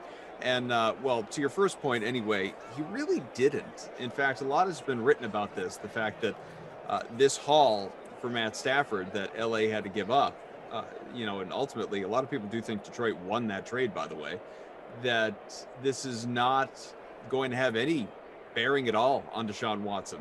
Part of the reason that the compensation was so much in terms of draft picks, 3 picks, multiple first rounders, is because trying to, get out from under Jared Goff's contract. They had to give up additional assets in order to do that. That's not really going to be a factor here. Now, that's not to say that we don't see a Herschel Walker-like package, obviously, in Deshaun Watson deal, if in fact he is even dealt, which does admittedly seem like an inevitability, but right now it's far from done. Houston's not taking calls, so it's going to be a big package going the other way if it does happen. Yeah, for sure, and it would be, I would think, multiple picks, but I think you're right. A lot of the trade that went back to Detroit was more about being able to include Jared Goff's contract in that trade. So yeah, I think Detroit did fine. I don't know if they won the trade. I mean, we'll have to see how they do going forward. It was definitely a move they needed to make as part of their rebuild, and kind of, it seemed like to me a win for both teams, because the Rams were able to get out from under Goff, upgrade the quarterback. They're built to win right now. They apparently don't care about having any first-round pick anytime soon. They just traded them all away. 7-year period? Yeah, they traded them all away, which, okay. I mean, when your first overall pick was Jared Goff, maybe that's why, right? Like, maybe they're just like, yeah, this doesn't work. We're just going to trade them all away. I don't know. But, yeah, I think it's a win for them, though, short term, right? Because you've got Matt Stafford. You go out there. It's a huge upgrade. And their defense was awesome. If their offense had been decent, I think they would have been able to make a much deeper run in the playoffs. And I think Stafford brings that. It's definitely a win-now move, and we'll figure the rest out later, while the Lions are in a completely different place in a build for the future move. So Mike Williams with another grab there, having a nice day as well with his touchdown. Did lose the catch that was reviewed earlier, but he's been very involved. I got to find this tweet from John McClain, not Bruce Willis diehard John McClain. John McClain, who has covered the NFL for the Houston Chronicle for 45 years, is as tapped in to the inner workings of the Texans literally as any reporter out there. Allen. Yeah, and maybe even more so than some of the people in the Houston front office. Amen. Now, I just got to find it, because this guy doesn't necessarily tweet a lot, but he retweets. He retweets everything. Yes. Oh, good gosh. All right. So I had him in one of my lists for the NFL news because, like you said, he's great. But, man, I took him out of the list because he retweets everything the Houston Chronicle publishes every day. So good luck to you finding that tweet. Nice pass there from Herbert. Herbert, one of, I think, the true emerging stars from last year's draft, and one of the quarterbacks that won't be on the move anytime soon. I think the Chargers found a gem there. They are okay. All right, I found it. I found it through some keyword searching on Twitter. So here it is, Mockingjay or anybody else. The Rams-Lions trade will have nothing to do with the Watson trade if the Texans do it. They'll want 2 1s, 2 2s, 2 young defensive starters at the least. Watson is 25, under contract, great QB, team leader, beloved by fans, pillar of the community, starts with the Jets. It literally, you could not find 2 quarterbacks further apart in their careers. I mean, unless you're talking about Mahomes or Lamar Jackson, right? But you're talking about two quarterbacks that are in completely different situations.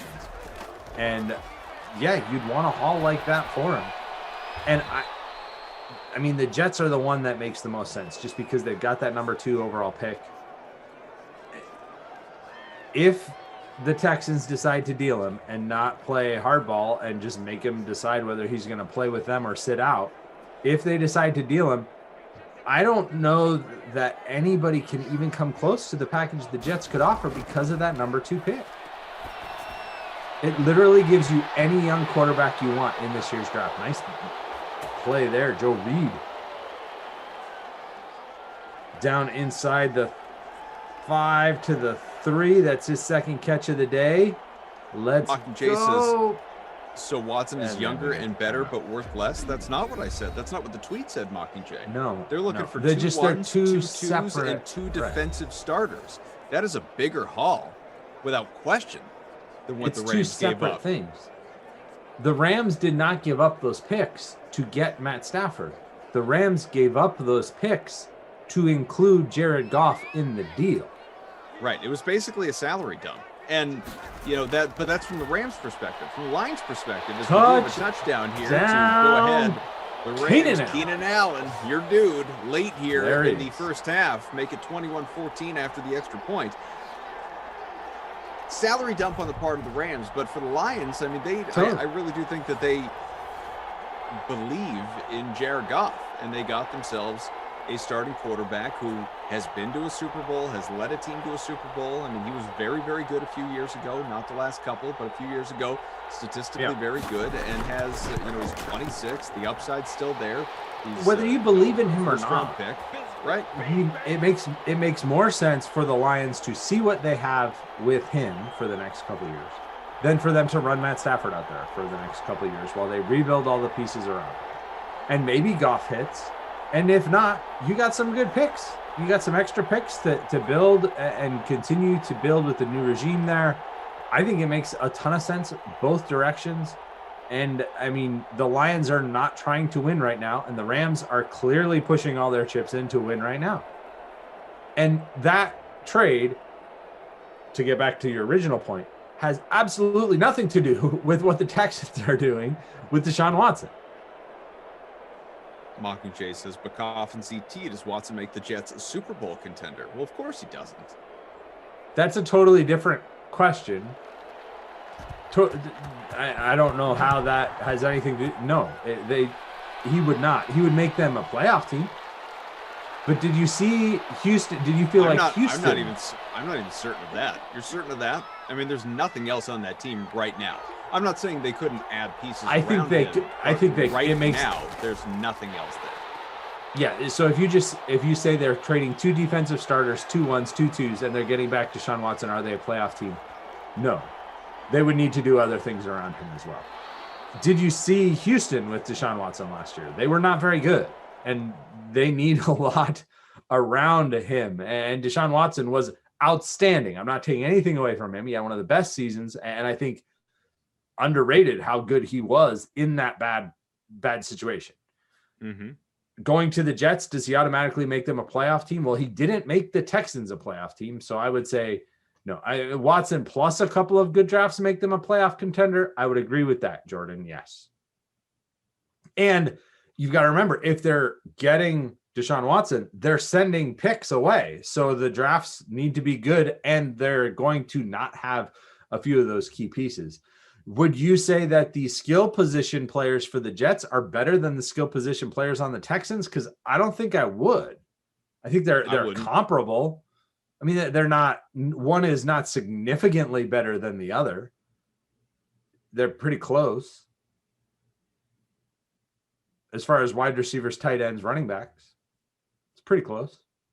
Ian Thomas, 5 catches, 34 yards, and a touchdown in this one. So he was busy. He has more catches than anybody else. My guy, Keenan Allen, 4 catches, 58 yards, and his touchdown. Mike Williams, 353 and a touchdown. We got lots of production in this one. Lots of points. Mm-hmm. We like it. 35 points through 2 quarters. Bring it on. Chris Boyd says, okay, let me get up off the floor from rolling around laughing. Jets in the Super Bowl. In your dreams. Neither one of us, Jay, just so we're clear, neither one of Yeah. us did say Jets in the Super Bowl. Nope, No. we did not. Nope, No. Mockingjay says, so what's the point of giving up picks if you're still going to rebuild? Because you're bringing in Because you have something to build around in the NFL. Right. I mean, who right? And you still have some cap space to go out and add pieces around him. And, Yep. and there will be some guys that say, yeah, I'd like to go play with Deshaun Watson. Who out there right now says, I want to go play with Sam Darnold? Nobody. I mean, we had, there were people that, I don't remember for the life of me. They were trying to run out of there. It might have even been Ducey, who is a noted Jets fan, who said that. Wait, Ducey's a Jets fan? Perhaps you've heard. It's his DK username even. Jets fan. I know. 196 or something like that. I mean, there are arguably no pieces on that Jets team other than maybe like one or two on defense. Certainly on the offense, there are no pieces that there is another team in the NFL out there saying, I want that. Nobody. There's nobody. That's a bad roster right now. And that's right now. I'm not saying they're doomed forever, but right now, that's a bad roster. You add a guy like Deshaun Watson, and yeah, you got to give up some stuff in the process, but you add a guy like Deshaun Watson, that is going to change your appeal. Yeah, and it gives you something to build around. It's a huge piece of your rebuild. Is it all you have to do? No, they're not a piece away. They're multiple pieces away. Is he a great piece to add? Yes. McCaffrey able to throw a tackler down there and just short of the first. Second and 1. You bet. Sam Darnold doesn't even want to play with Sam Darnold. Jeff, formerly of Ops, if you told me right now I'd go play football with Sam Darnold, I'd do it. Not sure if any actual NFL guys would, though. Yeah, it's a little bit different. A little bit different. He's Zach Thompson. I'm Adam Kaufman. Producer Madison. Bry Guy on the 1s and 2s and 3s and 4s and 5s. Patrick, Derek, our game ops squad. McCaffrey, 60 on the ground, pacing toward a bonus as we are a minute plus into quarter number 3. We've got so much bonus potential in this one. 14. We really do. Lots and lots of it. And looking at our smaller, more modest free roll, the Madden Matinee, the elite #1 running backs free roll with 177 entries, currently in first. Oh, Christian DeAndrea, not even on the call and currently in first. Train Island with a 1.5-point lead. I am sitting 78th. Zach Thompson, however, flirting with #1. He is fourth, just 5 points behind Train Island. This is a commentator free roll, folks. It's true. We'll see. There's still way too far to go to count anything. Send Christian a message. Poor guy probably doesn't even know. I can't imagine he's having a live sweat of this Madden simulation right now. In fact, he probably entered the contest thinking it was for a game that he was doing. Oh, whoops. Did I enter that? Or maybe he's here watching. He might be here watching. You never know. If so, I'm coming for you, Trevor. No, I actually probably not. Christian, did you just fall from heaven? Bridgewater with another completion there to Curtis Samuel. He's up to 4 catches now. Let's see, what does DeAndre have here? Oh, he's got Eckler in the captain spot. So, yeah, our lineups are very different. I was going to see if he had, like, just one player different than me, but nope, totally different. I've got Keenan Allen in my captain spot, so. Curtis Samuel is in my lineup, and there he is picking up some more yards there. Teddy Bridgewater locked in on him on this drive as the Panthers try to pull back even. I'm going to say this now because they're at the 24. You know what we have not seen in this game yet? A punt. Not one punt. Every drive has ended in a touchdown. What do you make of these? Steve Davis just wrote this in the chat, and I mean, there is stuff on Twitter, and you can decide whether you feel any of it is reputable, obviously. But there are reports that Andrew Luck is considering coming out of retirement, returning to the Colts, that he is meeting to discuss this with Jim Irsay. And, you know, it's not like we've seen this from Schefter or Right. Rappaport, guys like that. But, it's social media fodder right now. Yep. Do you put any stock in that whatsoever? Okay, first let me answer your question, and then I'll. I don't put any stock in it because it hasn't come from one of those big names. Okay. That being said, it makes a whole lot of sense, doesn't it? That Colts team just needs a quarterback. Andrew Luck, last we saw, looked like he still had some left. The rest of the pieces there. The rest of the pieces there, and the general direction of the team is so much better than it was when he left. The line is so much better.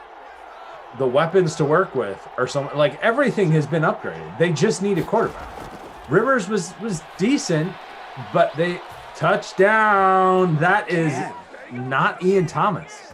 No, it is not. It's Chris Manhurts. Well, There man love he for is. Manhurts. Touchdown to even up this game.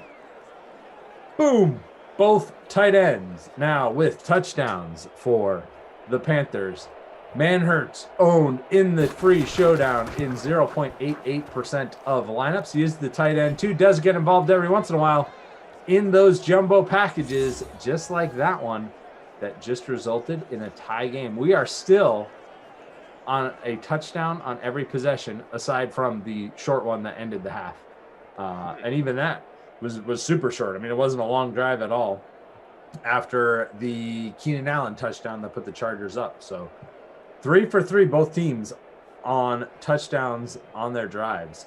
Very exciting. Lots of points, lots of yards, all kinds of stuff going on in this one. It's been a lot of fun. Sorry, Christian. He just slipped out of first place with that touchdown to Manhurts.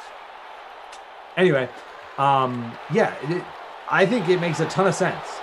Like, logically, if you think about it, Luck coming back, helping the Colts, it seems like a great move for the Colts to bring him back. It feels like a great move for Andrew Luck to come back, if that's something he's interested in. So it makes 100% logical sense.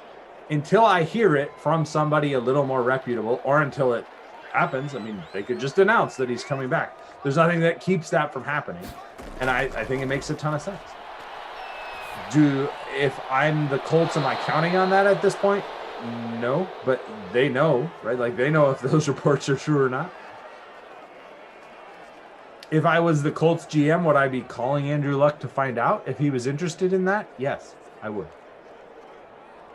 What do you think? What's your take on it? You have inside information? I have no inside information. Scoop, let's go. Yeah. Scoops Kaufman says Andrew Luck is returning, but first he will appear in Madden 22. Andrew Luck? Me, build a player, franchise mode. Congratulations. Thank you. I am a well-built individual in Madden. I can tell you that right now. And I blush when I look in the mirror.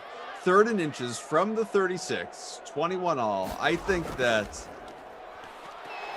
really I echo a lot of what you said, which is if I'm the Colts, I welcome him back. Of course. Would not remotely bank on it. And there's no report that I have seen, that I have found, that I have I mean, I'm trying to remember what Andrew Luck said at the time of his retirement, whether he even remotely left the door ajar. You know, like, it is, because really that's what it comes down to at this point. But the Colts want him back? Sure. They'd love to have him back. Does Andrew Luck realistically, like, if he were to express even the slightest interest, the Colts would say, you know, where do we sign? Like, here's your contract. Let's go. And what have you been doing in the last year? And I bet how do you feel? Right? Like, because remember, a lot of what forced the early retirement was the injury issues, right? Yeah. Like, he was battling all kines of stuff. Well, and concussions, it wasn't just the back, you know, absolutely. Right.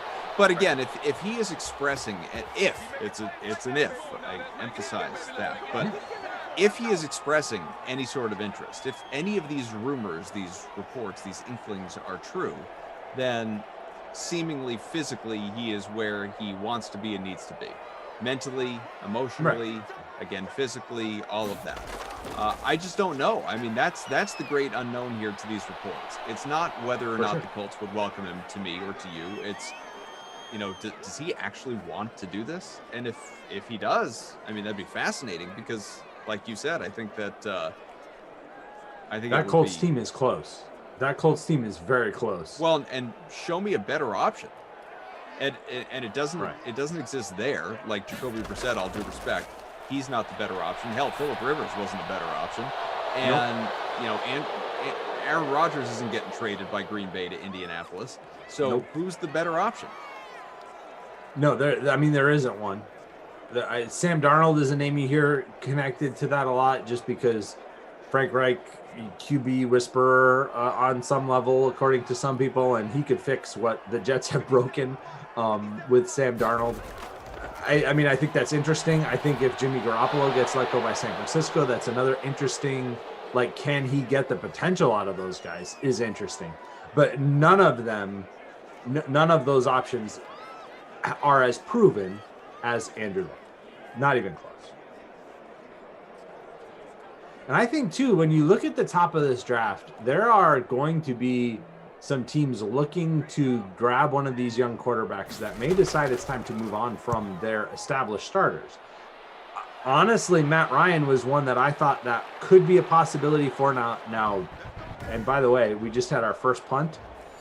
And oh boy, was it a good one. That was worth waiting for. Safety range, baby. Oh, From the one, it's a handoff. And McCaffrey loads of space. Parted like the Red Sea. Up to 81 on the ground for CMC. Yep. So definitely bonus potential there for him. Herbert has not been bad in this sim. Some of you in the chat are saying he's been garbage. He's not been bad. He's thrown a couple touchdowns. That was the first punt of the fantasy game. Points. Yeah. He's been marginally worse than Teddy Bridgewater.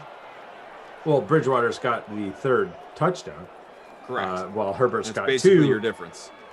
Yeah, Herbert's got the two passing scores, and then the one was running by Eckler early on, who has still not hit the bonus himself, despite that, 60-ish, 40-ish yards on that opening touchdown? I don't 61. remember the exact. Yeah, 61. So the fact that he hasn't hit the bonus is a little. He's at 89, though, going into the fourth quarter, so he's awfully close. You would think that he could definitely hit it. You would think that Christian McCaffrey can definitely hit the bonus. Our receivers did kind of slow down a little bit in that quarter. We'll see what the fourth quarter has. The only score in that quarter coming to Manhurts, as we had the Panthers equalize. I'm not sure if he's owned at all in our smaller free roll that we've got going on. I know he's not in any lineups near the top currently. And there are some punt plays too, like Virgil Green and Uncle Verge there. Yep. There was one. Who did I see? Oh, KJ Hill is there. Oh, nice. Arma. Yep. Arma does have a carry. He did have a carry earlier. Little fullback He doesn't action. have any points so far. Train Island though. Oh, I don't think he got anything. He just had a carry. Oh, he just went right back to the line of scrimmage. Exactly. Train Island here, our guy, has 1 point lead on the field at the moment with Eckler in the captain spot, Herbert, Allen, Anderson, Henry, and Thomas. So Hunter Henry, his only disappointment right now. Yeah, Hunter Henry, at least as we go into the fourth quarter, still a whole quarter to change this, and we've seen people do it. He'd probably be one of the top considerations for the Not My Kid Award in a game that has had a lot of players step up. Pretty much everybody else has contributed. Hunter Henry, just one catch for 13 yards for him in this one. But hey, Christian is overcoming that disappointment from Hunter Henry and still in the lead so far. I have slid to 15th for those of you cheering along with me. We'll see if Keenan now. Barely top 100, so you're well out in front of me currently. 2nd and 5. That ball's caught for a first. Nice. DeMac Lyon, I'm going to paraphrase this, but DeMac Lyon believes that Sam Darnold would do better without Adam Gase. I do think that Darnold I think yes. Yes, he will be better. Do well with even independent of doing better without Adam Gase. Like if he were still around with Robert Saleh next year, I do think he'd do better. And health is a part of that too. Like he has really been banged up or mono. True. These last couple of years, he's not been. He's been limited. We'll just say he's But, limited one way or the But other. all that being said, I think a change of scenery would do a guy like him well as well.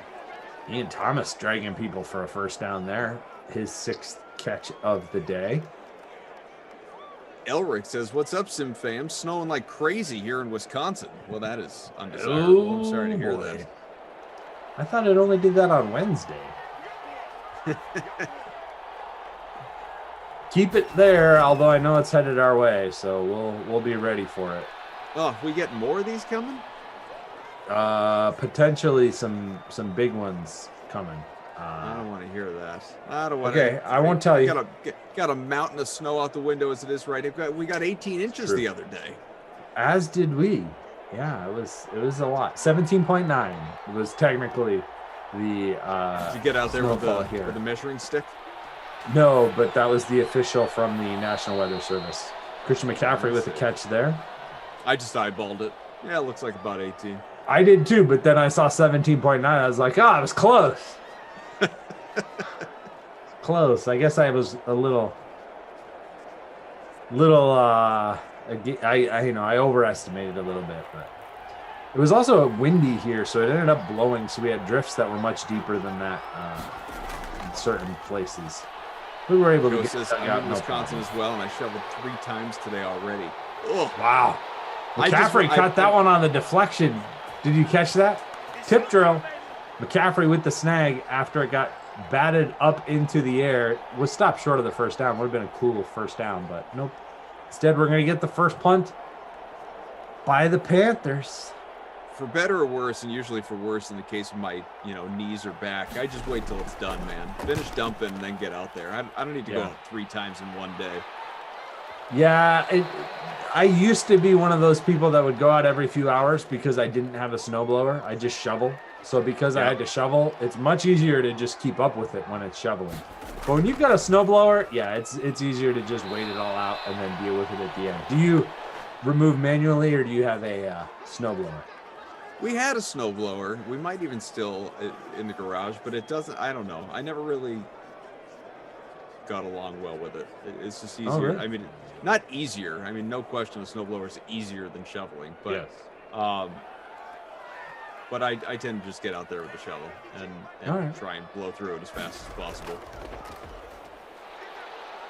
I found so the place that helps us, and obviously depends on your situation. We're on a downhill slope, so when the plow comes by, we get all the snow from the entire cul-de-sac that we're on piled up at the end of our driveway. So there's like a good 2 to 3 feet of just plowed snow that is a lot to lift with shovels. So that's really where I need that snowblower help. On the bigger storms, I do a lot of the smaller storms without the snowblower. I don't get it out unless it's over 6. And then I just wait till the end like you and just get it all at once. Well, after these offenses were rolling so well, they've let us down lately. This is our third straight drive. Of these 42 points, we had 35 in the first half.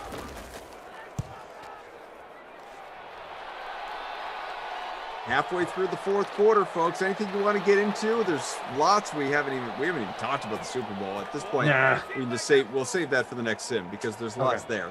But how about for this one? We've danced around it in about every conceivable way, with the exception of actually talking about the thing itself, which is the Stafford-Goff trade. How do you like this for these respective teams? You wish for Robbie offense? Anderson. Well, Robbie Anderson trying to speak that into existence as well. For sure. Had that short touchdown earlier. And then big gain there for Robbie in. I don't think that quite gets him to 100 yards. Nope, 89. So a big day all of a sudden for him to go with that touchdown. How do I like it for I mean, I said it earlier. I like it for both teams. I think it makes a ton of sense. I'm not sure how Stafford will do with the Rams, but I definitely think he's an upgrade. I definitely think that defense is, one of the best in the NFL. I mean, it was last year, and they're bringing everybody back. I think they have a great chance at the NFC West. How they can do in the playoffs depends on how good of a fit Stafford is.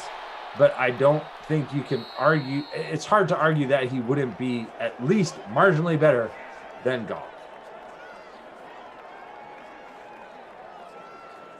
So it's an upgrade for them. From the 21.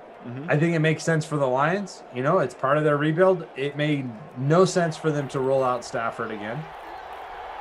So you might as well see if Goff can rekindle some of the potential that he showed. I mean, just a few years ago, we were talking about how amazing it was, as we see DJ Moore with the catch and the first down there, how amazing it was that Sean McVay had saved Jared Goff. He had turned him around, the number one pick that was a bust and didn't really do much, sat his whole first season and then struggled, and then he was brought in and was successful and a quarterback of the future. And that all fell apart very quickly. So there's more potential in Goff than in Stafford. Touchdown. Go ahead, touchdown, Curtis Samuel in Carolina. Curtis Samuel. He did not Patrick Mahomes that into the top deck. Just threw it into the side there. So still time for the Chargers to even things up.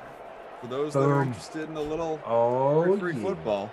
So yeah, to me, short version, I like it from both sides. I think it makes sense on both teams, just looking at it from team building perspective on both sides. The Rams are ready to win now. They need a quarterback. It's an upgrade. The Lions are looking to build for the future. Goff over Stafford, I think you can make a case that it makes more sense to have Goff for the next couple of years than to have Stafford for the next couple of years. Not that he's going to be better, but just from a building for the future perspective, I think it makes more sense. And you get the extra picks too. Do you believe this question I've asked quite a bit this week? Do you believe that Stafford is, because you keep saying, and I'm not saying you're wrong, but I think this is a common view that the Rams are more ready to win now, more of a win now situation with Stafford versus with Goff. It's certainly the rest of that team. You got good weapons on the offense. The defense is strong. They are prepared to go out and compete and truly contend for a championship. Are they actually that much better off with Stafford than with Goff when you consider losing those picks? Even if you want to look at those picks and say they're late first-round picks, you consider moving away those picks, 3 picks, 2 first-rounders. Is Stafford that much more of an upgrade over Jared Goff? Knowing what Goff did give you just a few years ago, that it is in him somewhere. Here's what I would say to that. If Sean McVay trusts Matthew Stafford in a way that he very clearly did not trust Jared Goff this season, especially towards the end of the season, maybe that was injury related, but it doesn't seem it, especially after the trade. It seems like he was done with Jared Goff. Sean McVay's offense works because he trusts his quarterback. And I don't think that Goff could, as we see Keenan Allen with a catch there, stopped just short of the first out to about midfield. If he trusts Stafford and lets him use the weapons that they have and lets him open things up offensively, then I think the upgrade is worth it. From a I don't trust Jared Goff to a I do trust Matt Stafford, I think it's worth it, yes.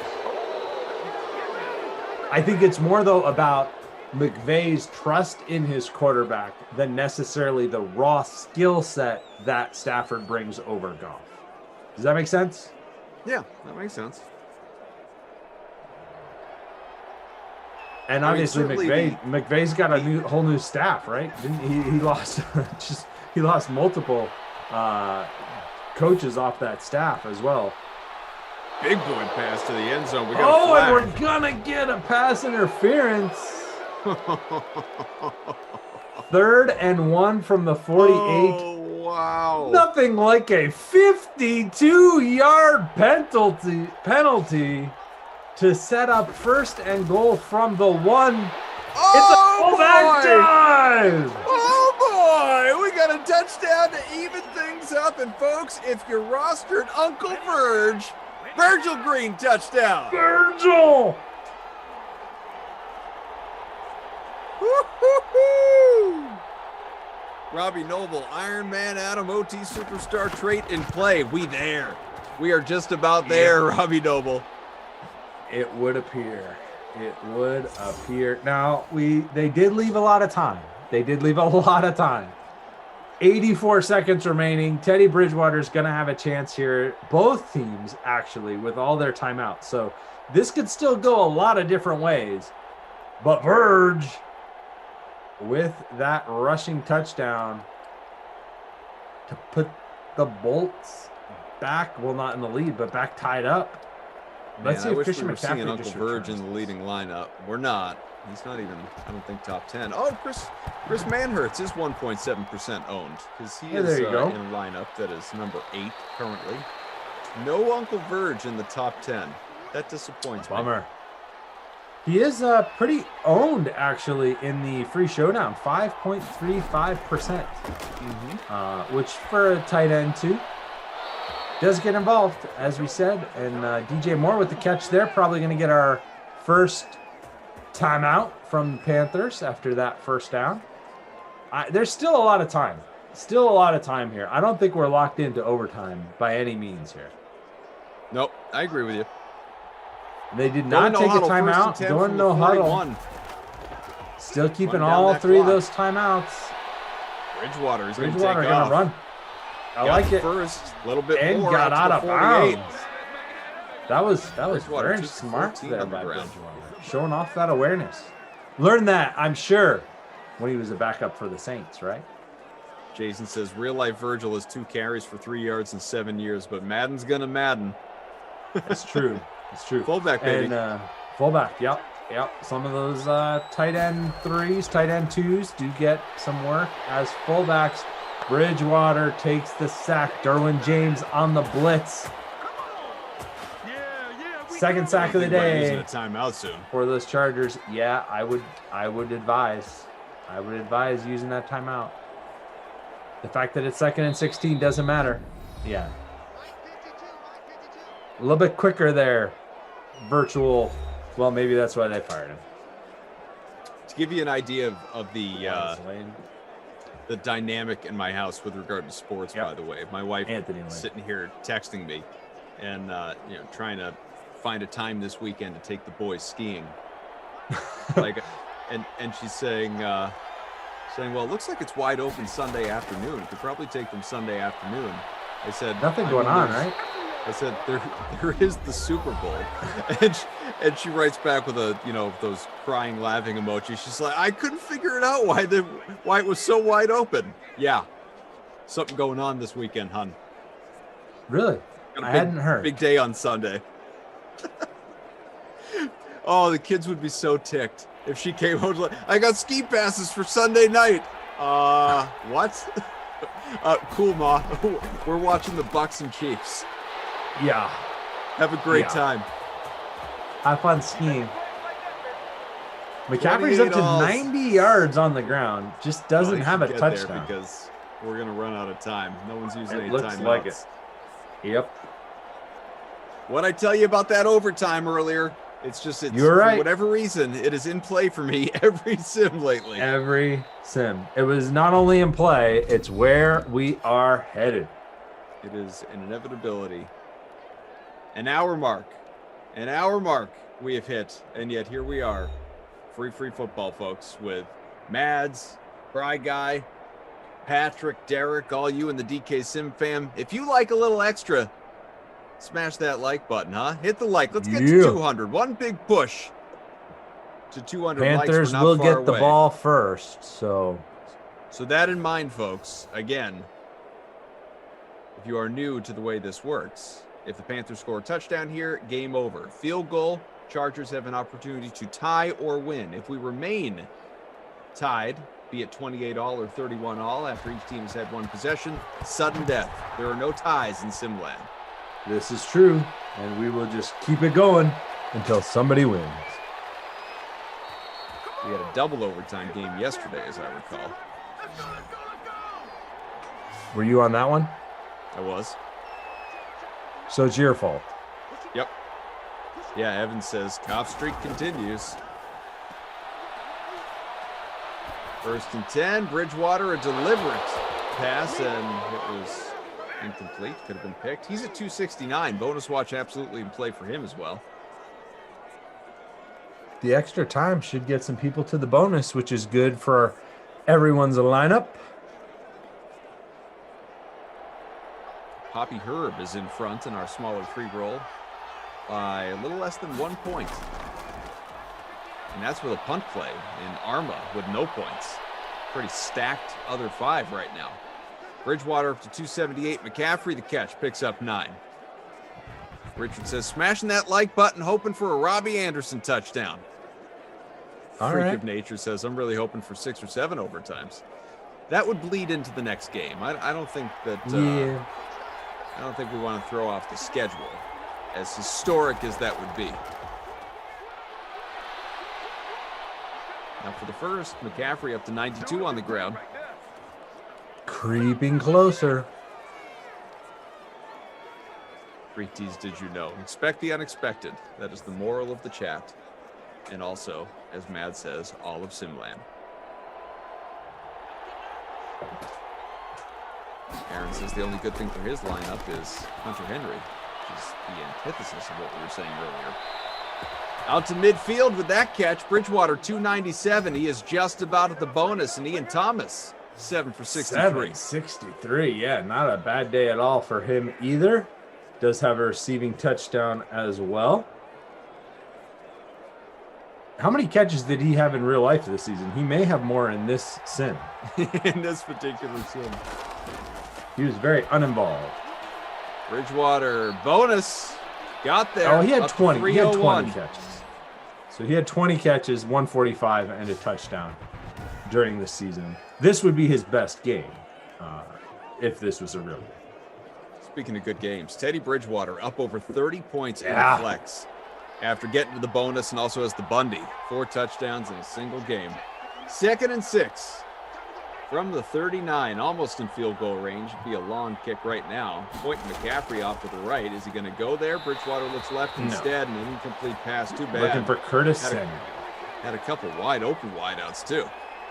Yeah, definitely. And Samuel was one of them. Would have had the first down easily, but instead it is 3rd and 6. Bry Guy with a great point says, we got to give a shout out to the virtual crowds and the grounds crew, stadium staff at SoFi Stadium, hosting 2 sims in a row with very little break between to flip the stadium over from a Chargers game to a Rams game. Absolutely. Bridgewater, complete. First down, inside the DJ. 15. So that is now DJ Moore. a 1st and 10 from the 11. Now, if they score a touchdown, 7 now. is done. If they score a field goal, so it's still very important here whether they score a touchdown or not, because a field goal, the Bolts would still get the ball back. We'll see if that's what happens, or if McCaffrey. Ooh, nope. Just picked up 3. 94. Although he is 6 away from the bonus. And they're on at the 8-yard line. So if he was to run for all of these, he'd hit the bonus. Now that'd be cool. Hit the bonus and a walk-off touchdown on the same play. Not bad. We've See if seen that's what stranger happens. things in Simland. Oh, yeah. There it is to McCaffrey again. Little spin move got him to the 3, and he's at 99. The 99 overall player. 3rd and 3 on the way.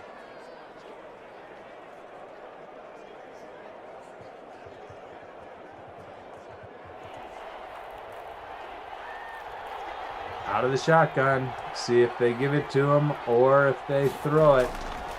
It is. Oh, they threw it, but they threw it short. It's incomplete anyway. But Ian Thomas was the target there. So don't worry, everybody. We've got more football. Wow. We have a new leader. Poppy Herb has fallen back. No, they're going to go They're for going it. for it. They're going to go for it. Whoa! Damn it, we want to win. Yeah, Matt Rule. Bridgewater keeping it himself. Will he run? No, pass right side. Tipped. Incomplete. What a move. But here's the thing. The turnover on downs has Bridgewater's or Herbert's offense starting at the 3. Yep. Could we head this thing on a safety? Walked Can off you safety, imagine? anyone? It's a handoff. Nope, No. that's not going to do it. Gets out to the 8. Now that was interesting. that would have been all just part of the plan for Matt Rule, huh? Wow. I have not seen that in overtime, leaving the points on the field. But I guess in a way, now next score wins. Yep, At this next point, points. next score wins. Take us home. First Sorry, time all playing Fortnite you, on Twitch. Kick the field goal, you bums. Joey Sly owner, maybe? Could be. Eric says, Eckler screen pass for 99. That'd be cool. 3rd and 5 from the 8 on the way. And how close is he to the bonus now? He's sitting at 96, so he's just about there. Just about there, yeah. Herbert Instead, they're going to air it out. completed, and we got a fumble! Right off the catch, a fumble. Carolina gets it back, taking it back inside the 20 to the 14, and new life Mike for Williams. CMC and these And then- Panthers, and now they're thinking about a field goal just to win the thing. Holy They're gonna cow, kick- and a so timeout after- to ice the kicker. After not kicking a field goal on 4th and 3 from the Well, 30. that wouldn't have won it. This is to right. win it now. Now they're going to kick it on 1st down. Well, Wild. at least flirt with the touchdown, huh? Nope. I guess Nope. not. Not today, Joey Sly owners. The kick is up from 31. It's good. Those Carolina two- 31-28 in overtime. Those 2 elite running backs that we hyped in the name of the free roll and Both talked shy about. at the bonus by a By total like- of what, 4 or 5 yards? Yes. Yes. Both very, very close, but just short of the bonus. Holy cow. Bridgewater got the bonus, though. 330 to go with his 4 touchdowns. A huge day for Teddy Bridgewater. Over 30 fantasy points in that flex spot. As you mentioned, Herbert threw for 2 touchdowns, 211 yards. Not a bad day at all, but not nearly as good as Bridgewater's, who's only about 30% owned in our smaller free roll and only captained in 1.7% of lineups. Very good day for Bridgewater. One of his better performances in the Sims, to be sure. Pebble Beach. CMC 99, Eckler 96. Yeah, it's frustrating. No doubt about it. Those bonus points would have helped a number of people. Would have helped most people, quite frankly, because both those RBs are very, very popular. Eckler at 84% owned, McCaffrey 61%, both heavily captained. We'll look at those rushing and receiving numbers in totality as scores are being updated. Again, the Joey Sly winning field goal. It's going to be Amito transfer erase, appears as though is going to have the 1 point victory. McCaffrey, 21 for 99, no scores. Eckler, 10 for 96, a touchdown. Virgil Green ran for a touchdown, didn't even give him a yard. Nope. No yards. Bridgewater just 2 for 14 and that costly fumble that ended the game. Actually, it wasn't his fumble. No, it wasn't. It was Mike Williams, right? Yeah, it was Mike Williams' fumble that ended the game. Who did have 5 catches for 83 yards. Yep. We had DJ Moore, 5 touchdown. for 87. Robbie Anderson, 5 for 89. So all those players over 80 yards, but not able to get to the bonus. The only bonus was Bridgewater. And he is the Krusty Koff player of the game for this one. Even though and even though he didn't get that game-winning touchdown, even though he didn't walk off, his team does walk off the winner after that fumble by Mike Williams. I mean, it's hard to give him the Not My Kid award though, even though he did have the fumble, because he did have 17 fantasy points in a flex spot. So I think I'm gonna give it to Hunter Henry. Just that 1 catch for 13 yards. He is the Not My Kid award winner, the LVP. The MVP, the Krusty Kaufman Award. Definitely Teddy Bridgewater. The only player to hit the bonus. Lots of people close, but he went for 330 and those 4 passing touchdowns. So a big day for Teddy So you heard it, our award winners, Teddy Bridgewater, Hunter Henry. We have another sim on the way, the two of us, about 45 minutes away for that matter. The Vikings and Rams, again, right back at SoFi Stadium. Yeah. It will be the two of us, but then we are done for the day, and you will have Jason Rossi and Christian DeAndrea, Train Island for the happy hour sim. We've got the early bird special next. The happy hour sim at 6 Eastern, Raiders and Chiefs. Then prime time, it is Brendan Glasheen and Brandon Cristal, BG and BK for the Dolphins and Packers at 8, and then Madden After Dark at 10, Patriots and Ravens. Should be fun. A lot of action going on here. Lots of good rest stuff. of the stream day. So that's all behind us. We're going to step aside, take ourselves just a little bit of a break, maybe get a late lunch, a snack, whatever it may be. Fill up your drinks, folks, and come on back because we have got the early bird special on the way. Again, Vikings and Rams. Thanks to Madison, to Bry Guy, to Derek, to Patrick, to all you for watching. And thanks to the Panthers and Chargers here for making it nice and exciting. That was a good time. That was good. Yeah. He's Zach. I'm Adam. We'll be back in a little bit. Don't go anywhere.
Welcome back, DK Sim Fam with Zach Thompson. I'm Adam Kaufman, and we are all getting settled in for the early bird special. The Vikes are kind of stuck with Cousins, eh? Free roll that we've got going on here with 191 entries so far. So you've got yourselves about 2 minutes to jump on in and fill this sucker up. Goes up to 200. How are you, buddy?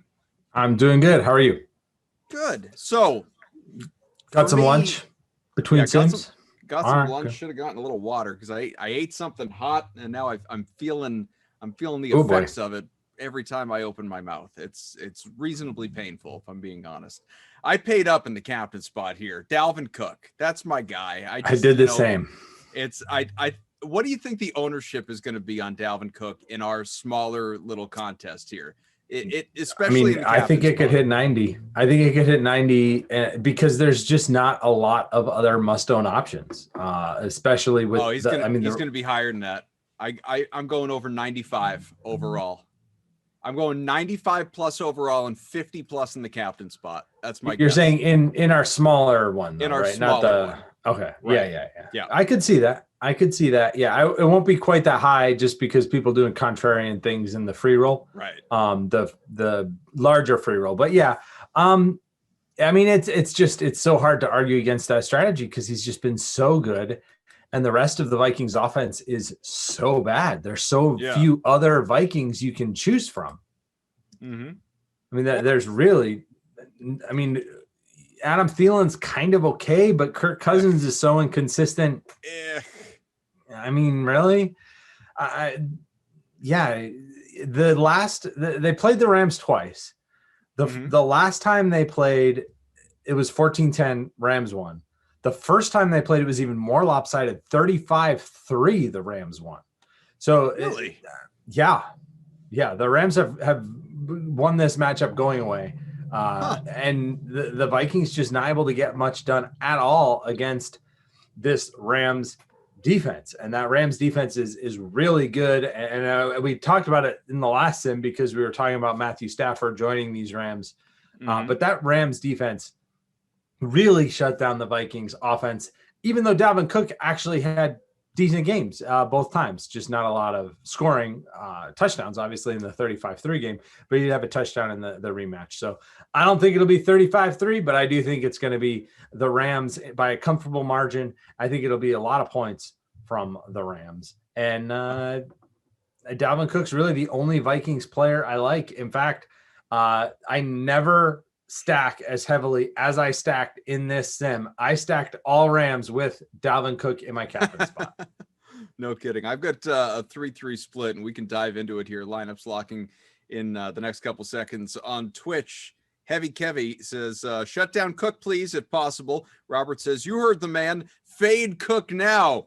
I will say, and I would say this to anyone. I'm not buttering up Zach. I don't care if I'm working with Reed or Christian or Jeff or whomever it may be. There is no one more in tune with the Madden aspect of what we do here, not just the game but the DFS perspective, than Zach Thompson. So take what he says with more than a grain of salt, folks.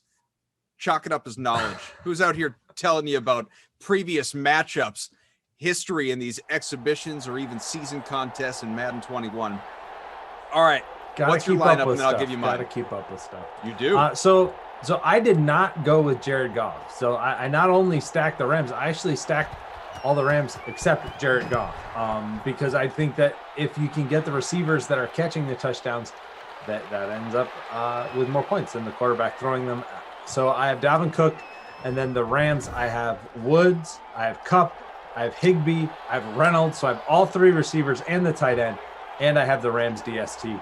So it's an interesting lineup build. I'm trying something here with the stack. I don't normally do that, but I just don't like much on that Vikings side at all. I will say, just as people who have been reading along with me as I highlight these classic contests on a daily basis over on playbook.draftkings.com. If you're looking for help with tonight's lineup, I have been in on Tajay Sharp a lot on these Vikings.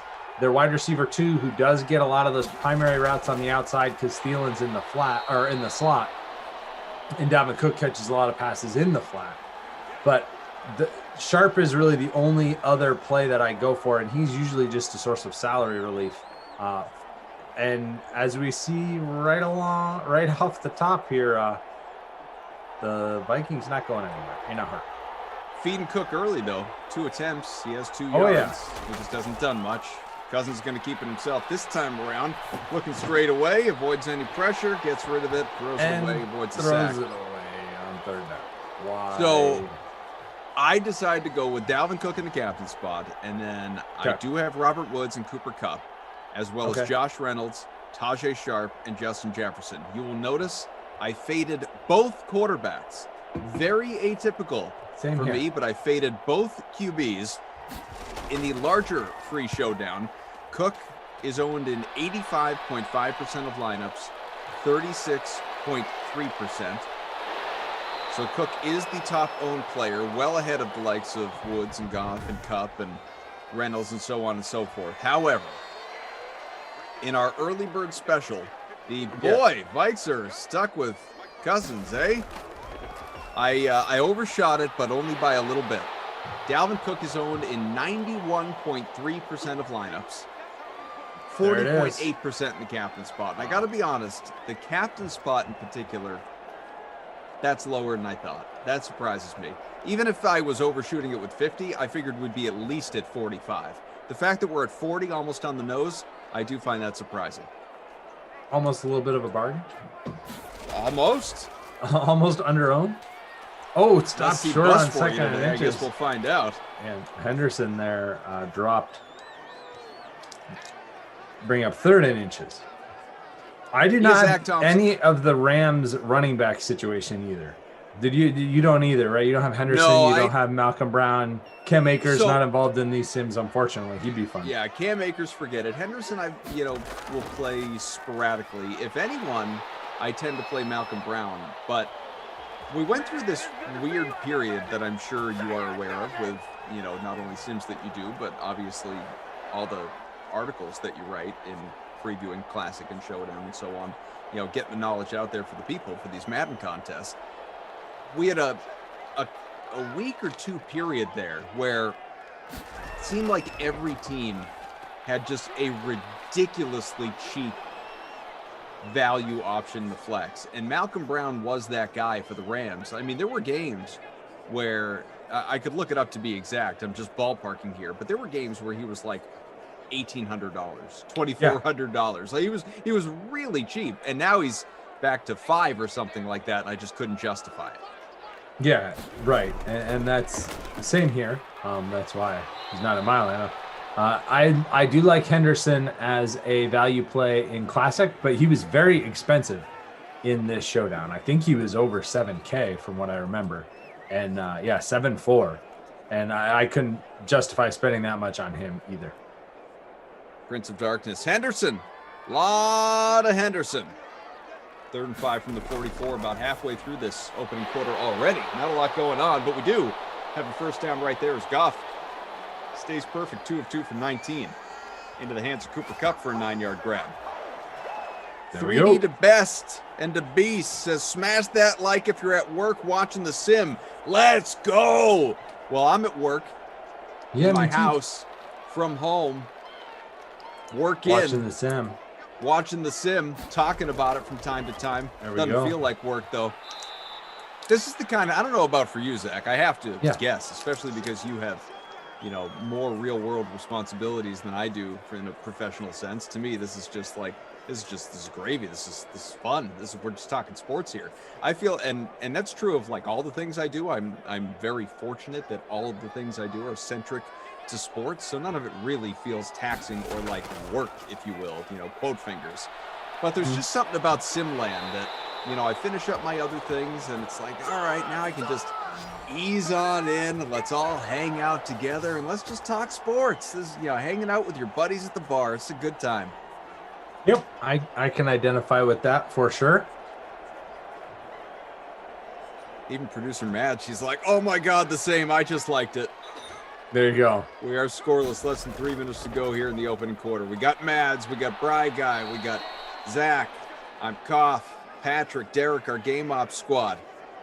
Thank you all A whole for hanging lot out of with Darrell us. Henderson. Do smash that like. Yeah, very early on. We will get to Super Bowl discussion because I can't believe, like, last sim that we did, the Mad Matinee was like a full-on off-season sim. We did not discuss the Super Bowl. I mean, a we didn't even cursory touch mention of it in passing, but that was it. I mean, there was no real mention or analysis whatsoever. Down at the one. Stuff is down at the one.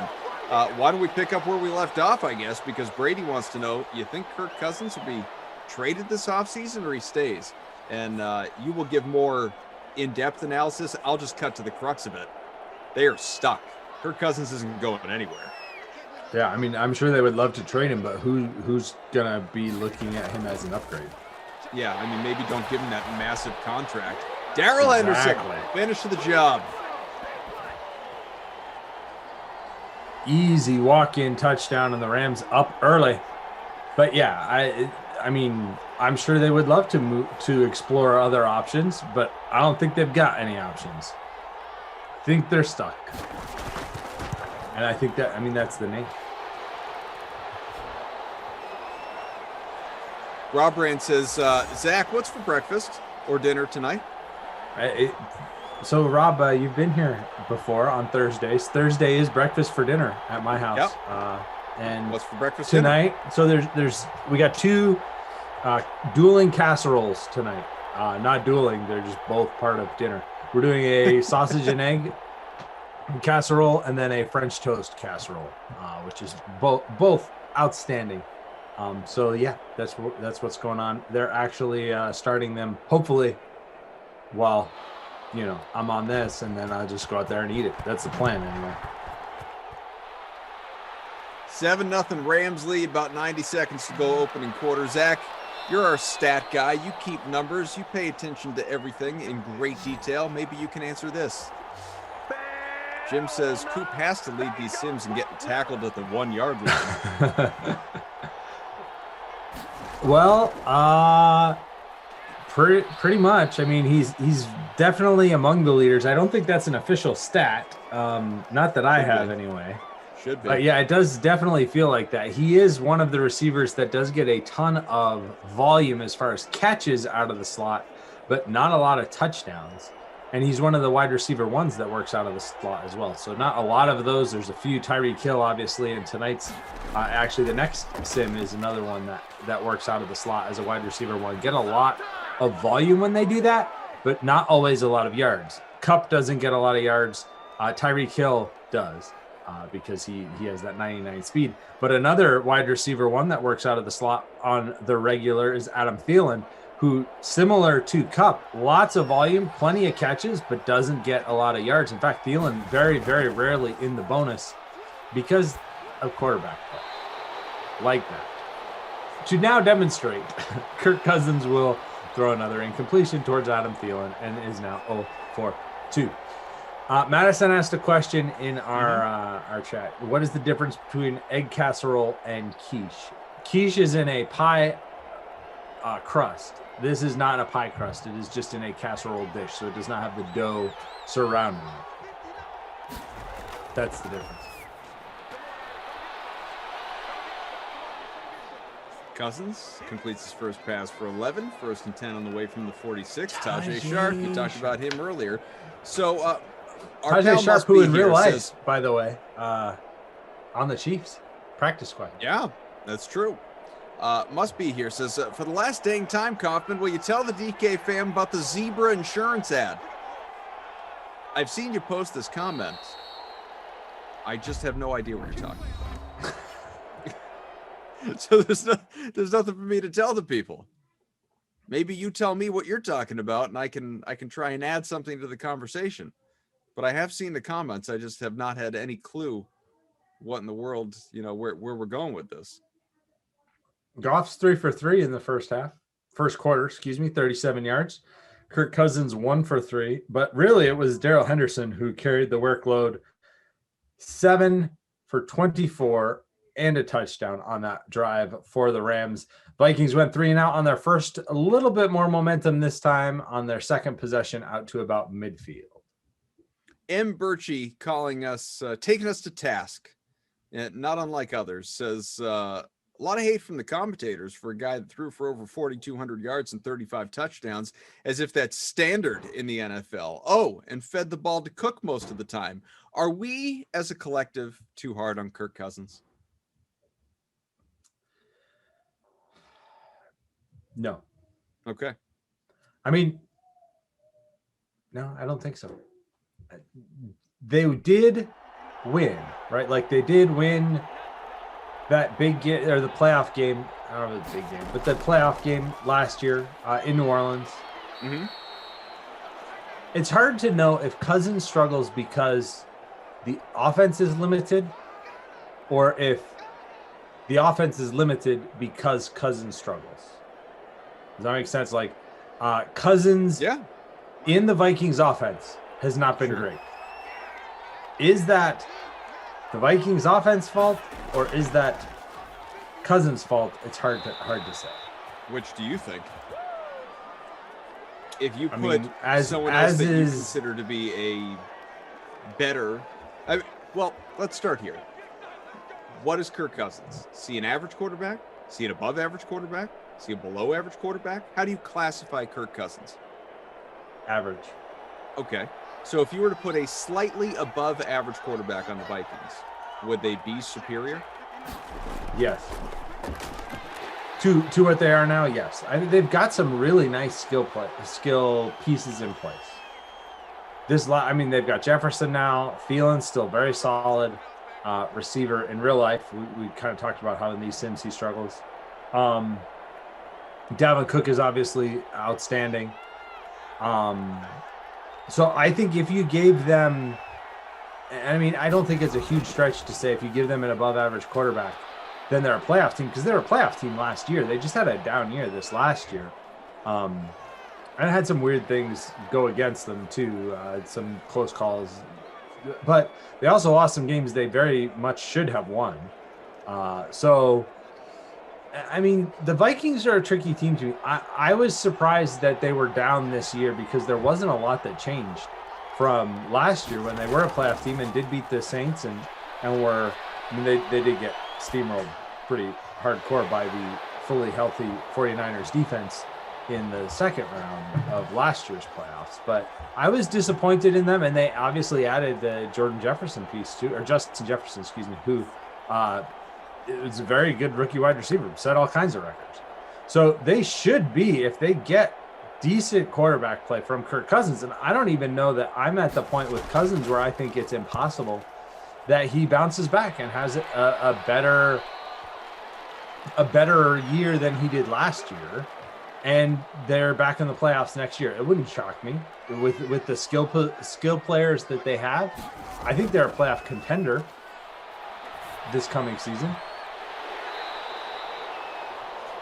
How old is he now? Got to be, 32 or so? Let's see. Yeah, he's probably right in there. That was the same draft that they took. 33. Same draft that they took Griffin, right? Or did they take? Was it the same draft or 1 year apart? They took those two quarterbacks. I don't remember, to be perfectly honest. I've got to be patient, baby. Yeah, good point. The Vikes D needs some help also. That is true. I think that's really where their struggles originated from this last season. Their defense gave up a whole lot of points. So maybe they need to focus more on that. But I don't think, as we see a big hit there, Cooper Kupp blown up, but able to hold on to the ball. They can't make changes at quarterback. Like we said, the contract is just, I think for a quarterback of Cousins' caliber, there's no way you can move that contract. So what can you do? Well, you can improve the defense. I think you've got great wide receivers. You've got, maybe you can add a tight end, as Jim is wondering where Kyle Rudolph is, as we see a catch for a first down there out of Bobby Trees. His first catch of the day. So I think you could add maybe a tight end, a better pass-catching tight end. But the offense seems I think the bigger problem is the defense. So maybe that's where they focus their attention this offseason. First and 10. That ball completed to the right. Cup again out to the 41 as Goff stays perfect. 7 of 7 for 71. Cooper Second Kupp and 2 has coming taken up. some big hits. Yeah, but he's not going to get hurt, folks. Don't worry about the virtual safety No. of one Cooper Kupp. He's all right. Jim, a little NBA DFS talk from yesterday, says, boy, Koff, Dort really killed us. Young going out with 2 fouls so quick didn't help me either. There's always tonight. Jim, I tell you, Flash, because he's going to talk about this later. Flash got me in NBA last night. He got me by 10 points because my guy Dort went for 3 and played 9 minutes before he got hurt. That's 2 straight days that I have played a guy who has gotten hurt early on and left. It was Looney the night before. So Yep, I want, Looney the night before. Flash is going to bask in his glory of his little winning streak right here. And you're going to hear from him later. He's going to be on later. Primetime and Madden After Dark. Live sweating those NBA lineups. Know this. I am going to smoke him tonight. I am going to absolutely kill him in our matchup tonight. And I want all of you to tell him so. 7-0. Good luck to both of us. Nice. That ball completed out to the 15. Do you play a lot of NBA DFS? I don't know that I Yes, realized I do. that.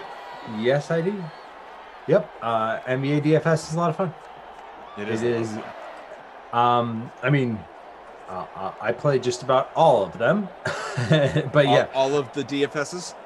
yes, all of them. I do write on Monday and Friday. I write up values, so you can check those out tomorrow. I also get the Saturday NBA targets post this week over on playbook.draftkings.com. So check that out.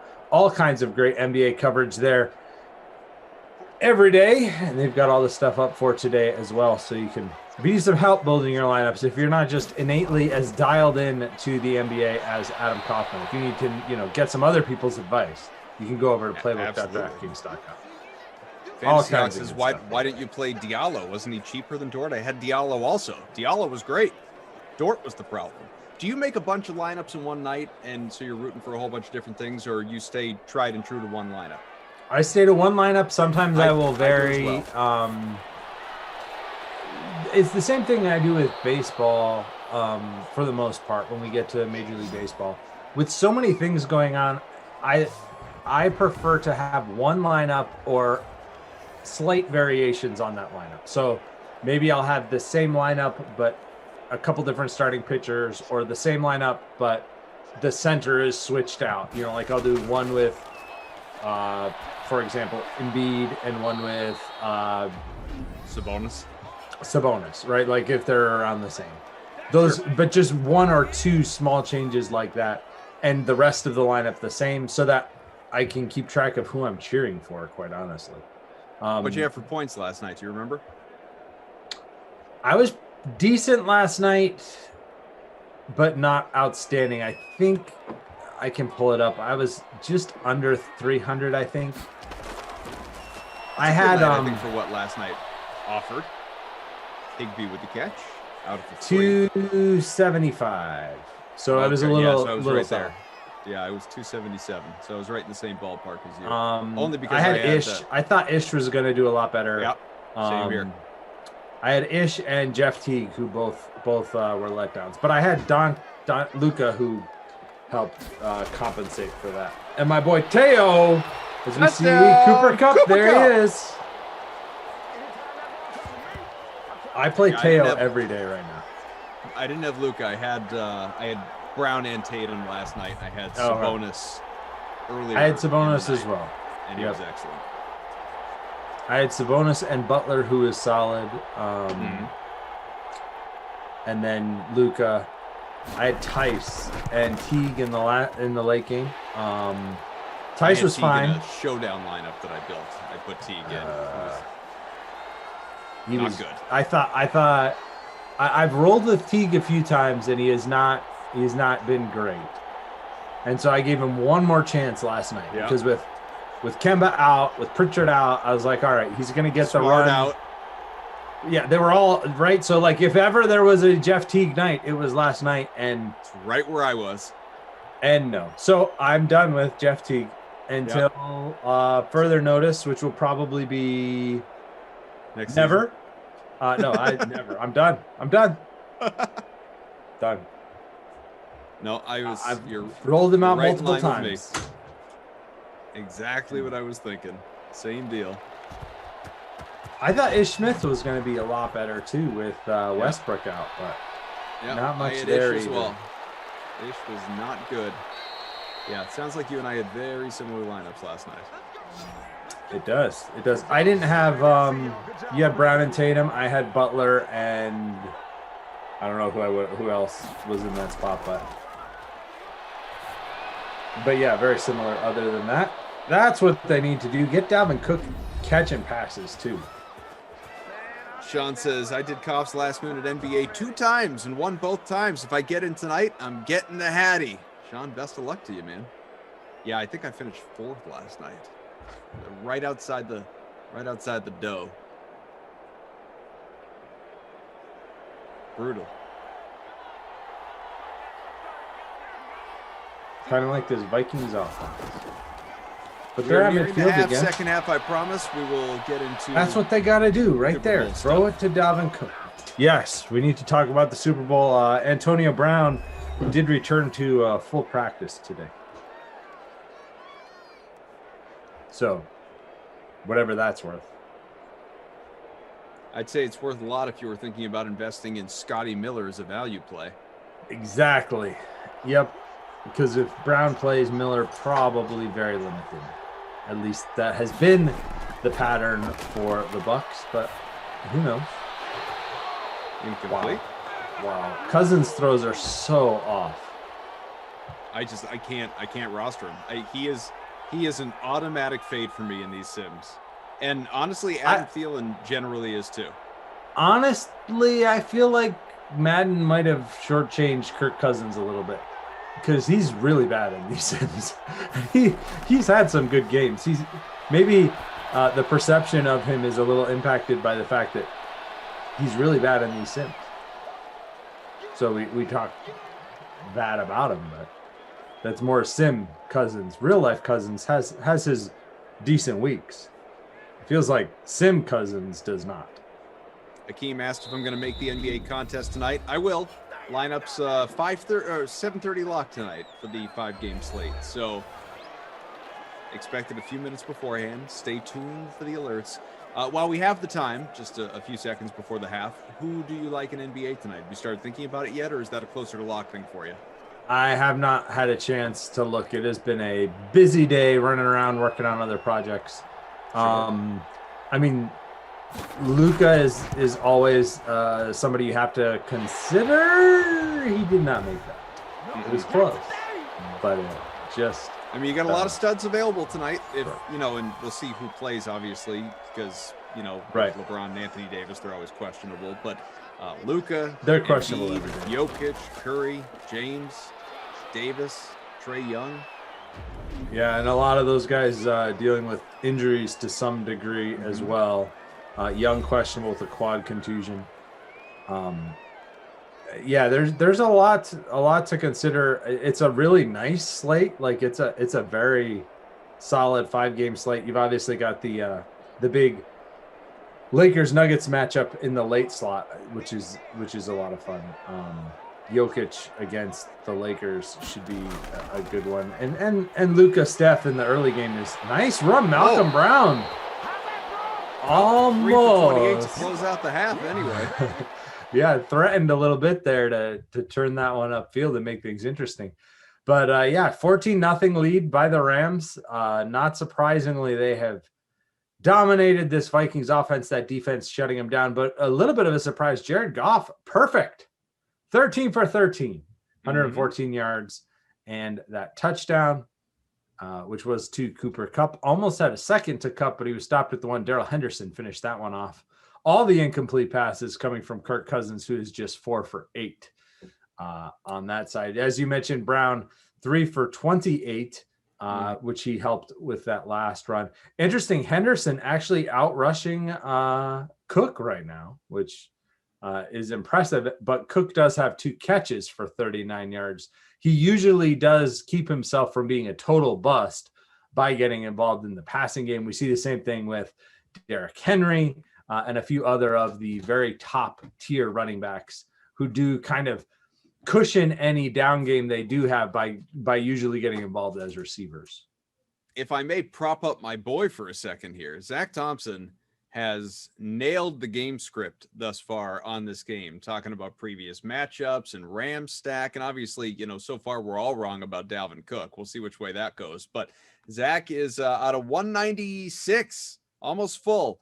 He is sitting in 7th place, tied for 7th, and only a few points off the lead at the moment. So things are looking good. Cook, 8 points in the flex right now. But if you got Kupp, obviously, if you have the Rams DST still, those are the plays to have at the moment. Yeah, I mean, we'll see how this plays out. I mean, the defense is still getting me 10 points, obviously, for the shutout, which helps. But yeah, we'll see how that goes. Cook, again, saving his fantasy day with catches to this point. We'll see in the second half what he has in store. Rams start with the ball, though. Jordan says ZT is the Madden Rain Man. Well, thank you. I think that's a good thing, right? Like the one thing I'm absolutely off good. on, though, is Josh Reynolds is getting me 0, as he is for everybody. So we will see if he gets involved here. They run a lot of 3-wide sets. They're not in one here, but they do run a ton of 3-wide sets as Goff goes down. Sack while being blocked. That was an interesting sack. He never disengaged from the blocker, just ripped the quarterback down while going right through the block. Jason says this is the only sim I've ever been top 10, so I'm happy so far. Let's go, baby.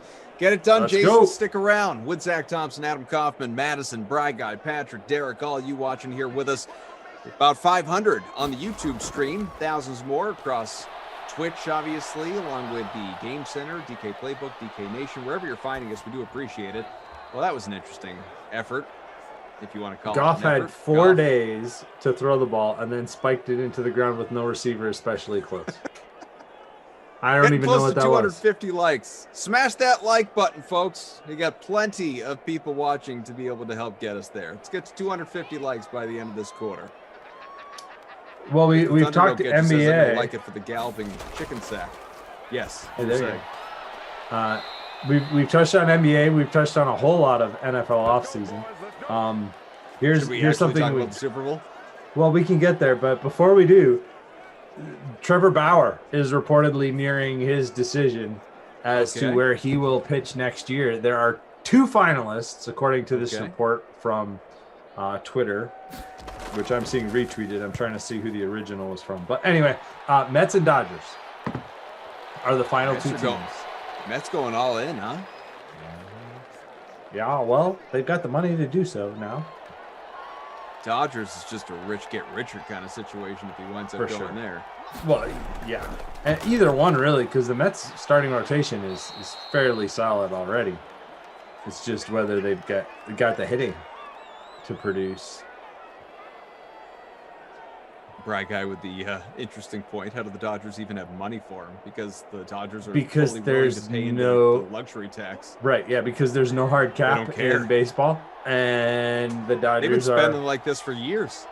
Yeah, and now they're just actually, or the argument could be made that now they're just actually getting good players for the money that they're spending. Kirk Cousins going way down. Aaron Donald with his first sack of the day. Brady says Minnesota Twins 2021 World Series. A World Series like they're going to go play the Dodgers, or a World Series like they're going to win? The Twins, I like the Twins so much during the regular season. I load my DFS lineups with them, and then they just always disappoint in the playoffs. It's sad because they're a fun team. I never do DFS baseball. I think that may change this season. Oh, it needs to change. Needs to change. It's actually, I mean, it's so hard to say if it's my favorite. It's one of my top 5 or 6 ways to play DFS. No, the good thing about baseball, what I like about baseball is you see the lineups ahead of time. You can really set your lineup, and you know who's starting, you know who's going to get the opportunities. It's not as much chasing usage as there is in NBA. It's like if you knew everybody's minutes ahead of time. Mm-hmm. If you want to think of it that way with baseball. So Sure. and it's all about starting pitching matchups. And so I enjoy DFS baseball. It's a lot of fun. About halfway through this third quarter, let's do a little bit of Super Bowl talk. Novel concept, I know. But believe it or not, is there I a don't game think this Zach- Sunday, or I- are we I going don't think skiing? I told my 6-year-old about that during our break, Yes. and he goes, I wouldn't like that. Going skiing instead of watching the Super Bowl. Fair enough. Yeah, I mean, you shouldn't. It's a terrible idea. That would be bad parenting. Zach will not be on the stream again, though, after this one until this is it. obviously next week. Till next week. and after Yep. the game. So this is, let's maximize what time we have left. This is the time to get into the Super Bowl, and I have talked plenty about this, so I'm really going to lean on you here. Yeah. What kind of game are you expecting? Which team do you like to win? We can get into all the DFS conversation, but let's just surface value. Let's talk about the game itself. What are you looking forward to here, and what should we anticipate? Yeah, I think the Chiefs win, and I don't think it's especially close. I know that is an unpopular opinion, but that is where I am. It's that unpopular. I really don't. Everybody that I have said that to is always like, well, what about Brady and what about the Bucks? And I've heard them getting a lot of play as the underdog and as like a chance to pull to get the win. And I'm not saying I couldn't see it happening, but unless they've found new cornerbacks, I don't think they have anybody who can cover Tyreek Hill still. And I feel like I've seen this game before, and Tyreek Hill went off, and the Chiefs won pretty easily. I don't know. Like, I will say the Bucs have exceeded my expectations. I did not expect them to make it to the Super Bowl. I said they would make playoffs and win a game in the playoffs. They've won 2. They've gone on the road, and they've made it much farther than I expected. I still think the Chiefs are much better. So when you say not close, what are you anticipating? I'd say now again, like this, I'd say I anticipate 10 plus points, maybe even more. Like I could see a scenario where it's a total blowout. I don't think it will be. I think it will be a multiple score game for most of the game and end up around 10 points. Like, Second from the 31. 14 points, 17 points. Maybe they open it up to 20, and then at the end, the Bucs do get it to within a couple scores, but I don't think so. I was going to ask that. It's close not. You to think it it's going to then. be close, and then Chiefs get a late score to put them way No. ahead at the end. You think it's going to be a game that is pretty lopsided, and maybe the Bucs narrow the gap at the end. That is what I anticipate. Yes. Jordan says, is it Glash and Freeze Pops on together tonight? If so, I think I'll continue my 24 marathon. I can only take so much of the unfunny bits and goofy impressions. I read that comment aloud, not to be critical of our friends Glash and Freeze Pops, but to answer the question, 1, Jordan, it is going to be Glash and BK. So you will have Brendan Glasheen and Brandon Cristal. And 2, to also defend my fellow commentators, I got to tell you, and I don't say this a lot. I really enjoy the Glash and Freeze Pops combo. They make me chuckle. I'll be doing my work and I'll tune in for a little Madden After Dark, and they make me laugh quite a bit, actually. I don't find the bits unfunny at all. And the goofy impressions, like I laughed. I didn't like snicker or chuckle, give a little smirk. I laughed audibly the first time I heard the Joe Buck, Troy Aikman, Aaron Andrews bit. That got me pretty good. Mad says, give me all the Boston accents. That to me, that's a little overdone. They do a little too much of that. But the but the imitating the NFL commentators I find very funny.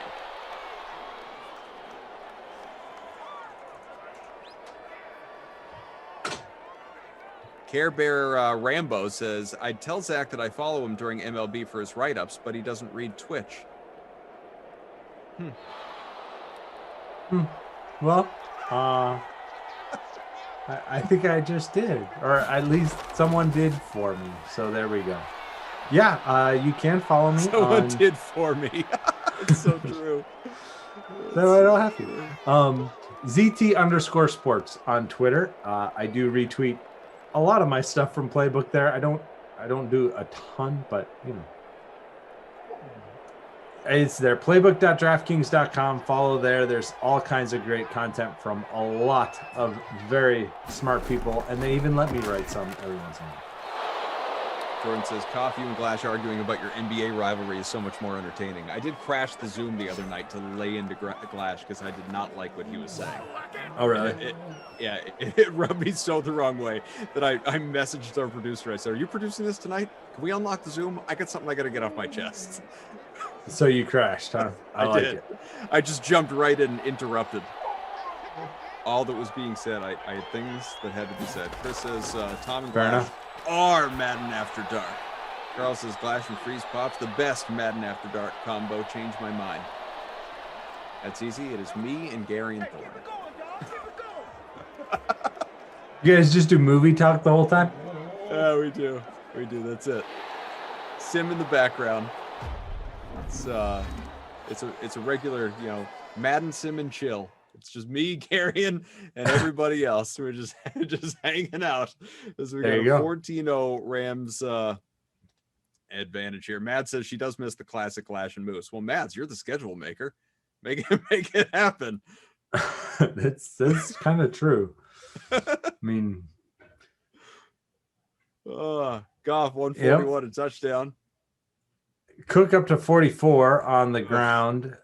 Still not really paying off there. Needs to get a few more catches too. I think he's still only got the 2 receptions, maybe another one in that third quarter. But that Rams defense has put the clamps on the Vikings. Not much going on for Minnesota offensively. Cooper Kupp, 7 catches now for him, 55 yards and that touchdown.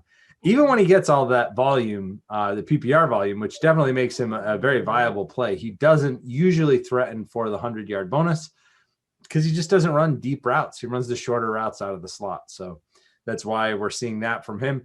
Has Thielen, Thielen has 0 catches, right? Yeah, we got nothing. In these Sims. This is not, I love Adam Thielen, the player in real life. I hate Sim Adam Thielen. He is an auto fade for me. Has he ever crossed over 20 points in a Madden 21 sim? Ever? Even one time? Yes, I think even one time. Maybe twice, but not. That's off the top of my head. Let me pull him up, and I think we should look it up. That. I'll confirm that. I'm trying to find him in a lineup. Apparently, he's an auto fade for everyone. For a lot of people. There he is. 9K, 0 fantasy points right now. You have to go all the way back till 4 sims ago for his last 20-point performance. That's not that far back. No, I know. I was being sarcastic. 7 for 81 and a touchdown. What about prior to that? Had it ever happened before that? Yep, at 25, 7 for 68 and 2 touchdowns against Arizona. And before that, it looks like he had 19 a couple other times. So twice in a lot. This is his 40th sim. He's hit 20 fantasy points twice. Revisiting the Super Bowl, though, because, again, there were so many different aspects of this that we could get into that we won't have time for. But we'll try and get as much as we can. And if you have any thoughts, any questions, because as you know, Zach, not only an analyst, the man writes, he is a writer. He provides you advice for your lineup construction as Kirk Cousins to the end zone. Touchdown. Tajay Sharp. No. Justin Jefferson.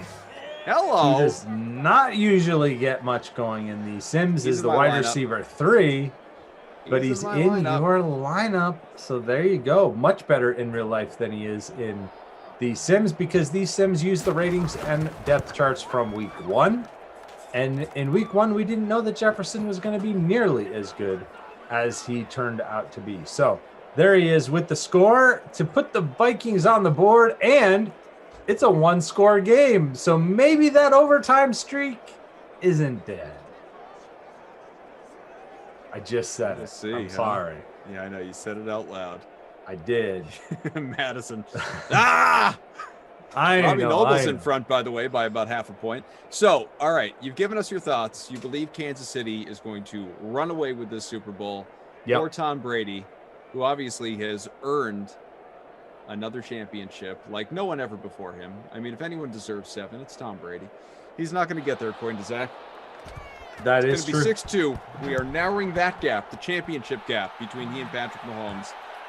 Do Yep. tell, though, DFS-wise, I don't know if you've looked ahead, I'm sure you've looked at salaries, but I don't know if you've actually started to build out some dummy lineups or anything like that for Sunday. I have not, but tell me, how do you feel when it comes to lineup construction about this game? Because you have so many high-priced options and some intriguing value plays as well. Yeah, that's the challenge, right? As we see a big sack taken there by Goff. Can't roster everyone.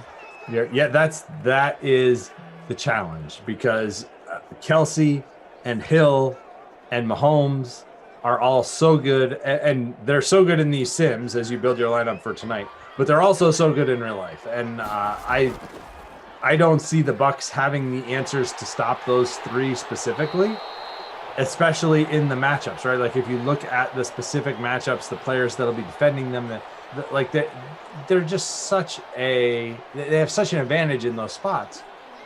The trick, though, is that you run out of salary so fast, especially if you figure you've got to captain one of those 2 or 3, right? Whether you go with Kelsey or Hill or Mahomes, figuring he might throw a touchdown to not Kelsey or Hill, or he might run for a score, then you want Mahomes as your captain. As we see Robert Woods with a big catch there, and they convert after being 2nd and 23. But there is some value to be had. You kind of have to roll. Like Mecole Hardman is somebody that I like as a value. If they get him involved, he's definitely got that big play potential. So if you're swinging for the fences, I think he's somebody that you could roll with. I'm trying to think who else did I like. I think if he plays, Cameron Brate actually is pretty affordable as well, as somebody who's just like a sleeper. It's not quite a punt play, but somebody that can save some salary.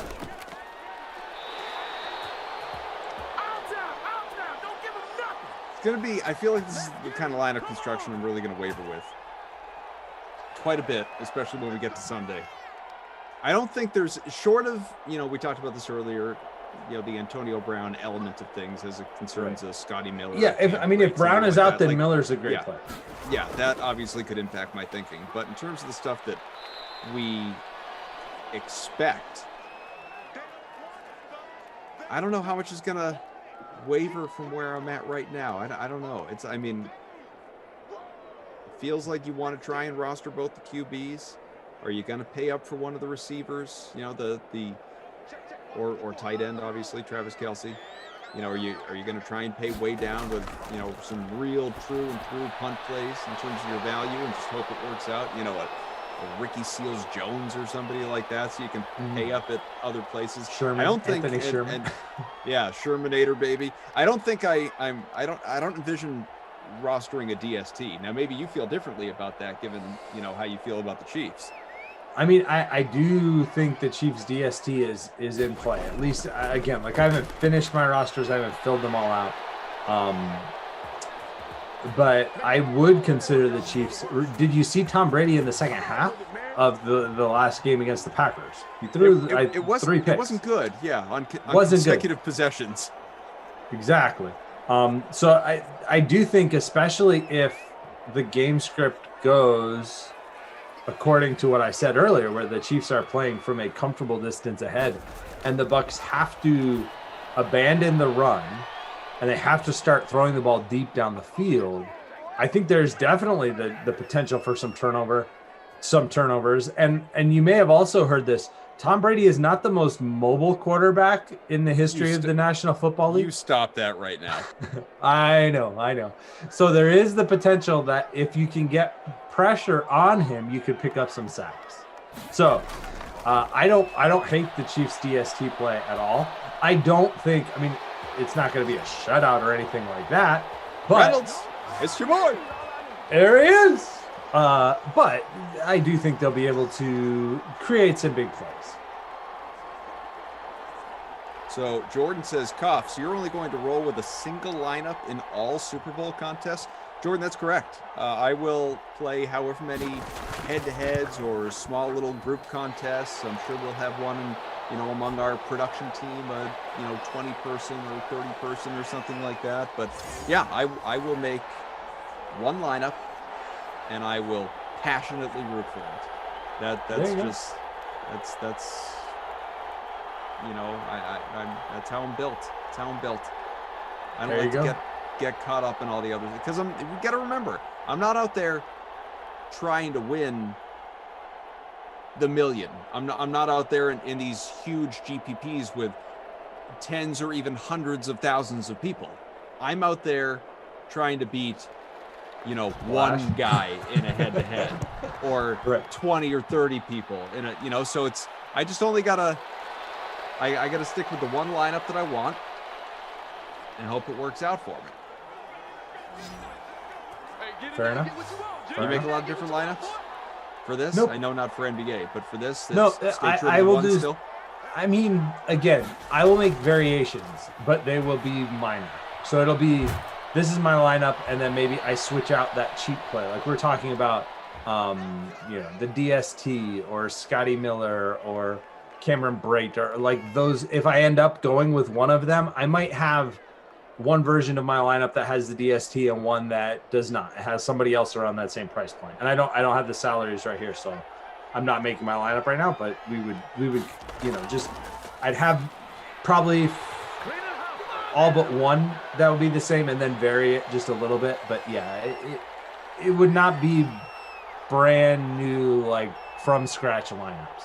But it wouldn't be like in this lineup, Kelsey's my captain. In this lineup, Hill's my captain. It's the smaller scale stuff. Correct. Yes. I feel you. That way, because like you said, I know what I'm cheering for that way. And I am this one's coming back for holding. Oh, and a fumble. Didn't matter. That's just for funsies. That was a really bad play for the Vikings on just about every level, because now it's 4th and 15 and they got to go for it. I'll be honest, I'm as interested as some of you in what my lineup's going to look like when it comes time to building that thing. Yeah, it's definitely going to be an interesting one, because as we've said, the salary is just going to be stretched so thin with so many big ticket options. As we see Malcolm Brown picking up the first, wide open up the middle. They spread them out with 3 wide receivers and ran it right up the middle. See if they do the same thing again, or if it's time to just kneel it down. The Vikings did take a timeout. 1st and goal from the 8 on the way. I would say overtime is out of play in this one, barring something. I think you're correct. Barring something more insane than maybe we've ever seen in Madden Sims. It would be wild. It would be wild because you need an onside kick or 2 involved, and I don't. Look, it'd be exciting. I'm here for it. If this game wants to go to overtime, I would be fascinated to know what route it took to get us there. So I'm here for it, but I don't think it's going to happen. 2nd and goal from the 6. Luke says, why is Malcolm Brown all of a sudden good? I'm telling you, Malcolm Brown's a tough fade, at least when he was cheaper. When he was cheaper. 5K or whatever he is now, not so much. But he is a guy that's capable of getting you double figures in fantasy points anytime out. He is the power back and the RB1, so in these sims, he has not been bad at all. And I don't know if you remember all the way back when we first started Madden 21, he was actually the third down back and the power back and the RB1 for the Rams, and he was really good then. He was excellent coming out the gate. And then we adjusted the rosters. Week 1 did the big update, and he lost that third down role to Darrell Henderson, which did it definitely decreased his value. Yeah, just because he doesn't get all the work anymore.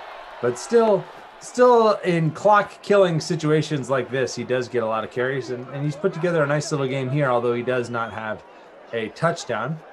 12 for 80. Looks like we're going to get a field goal here.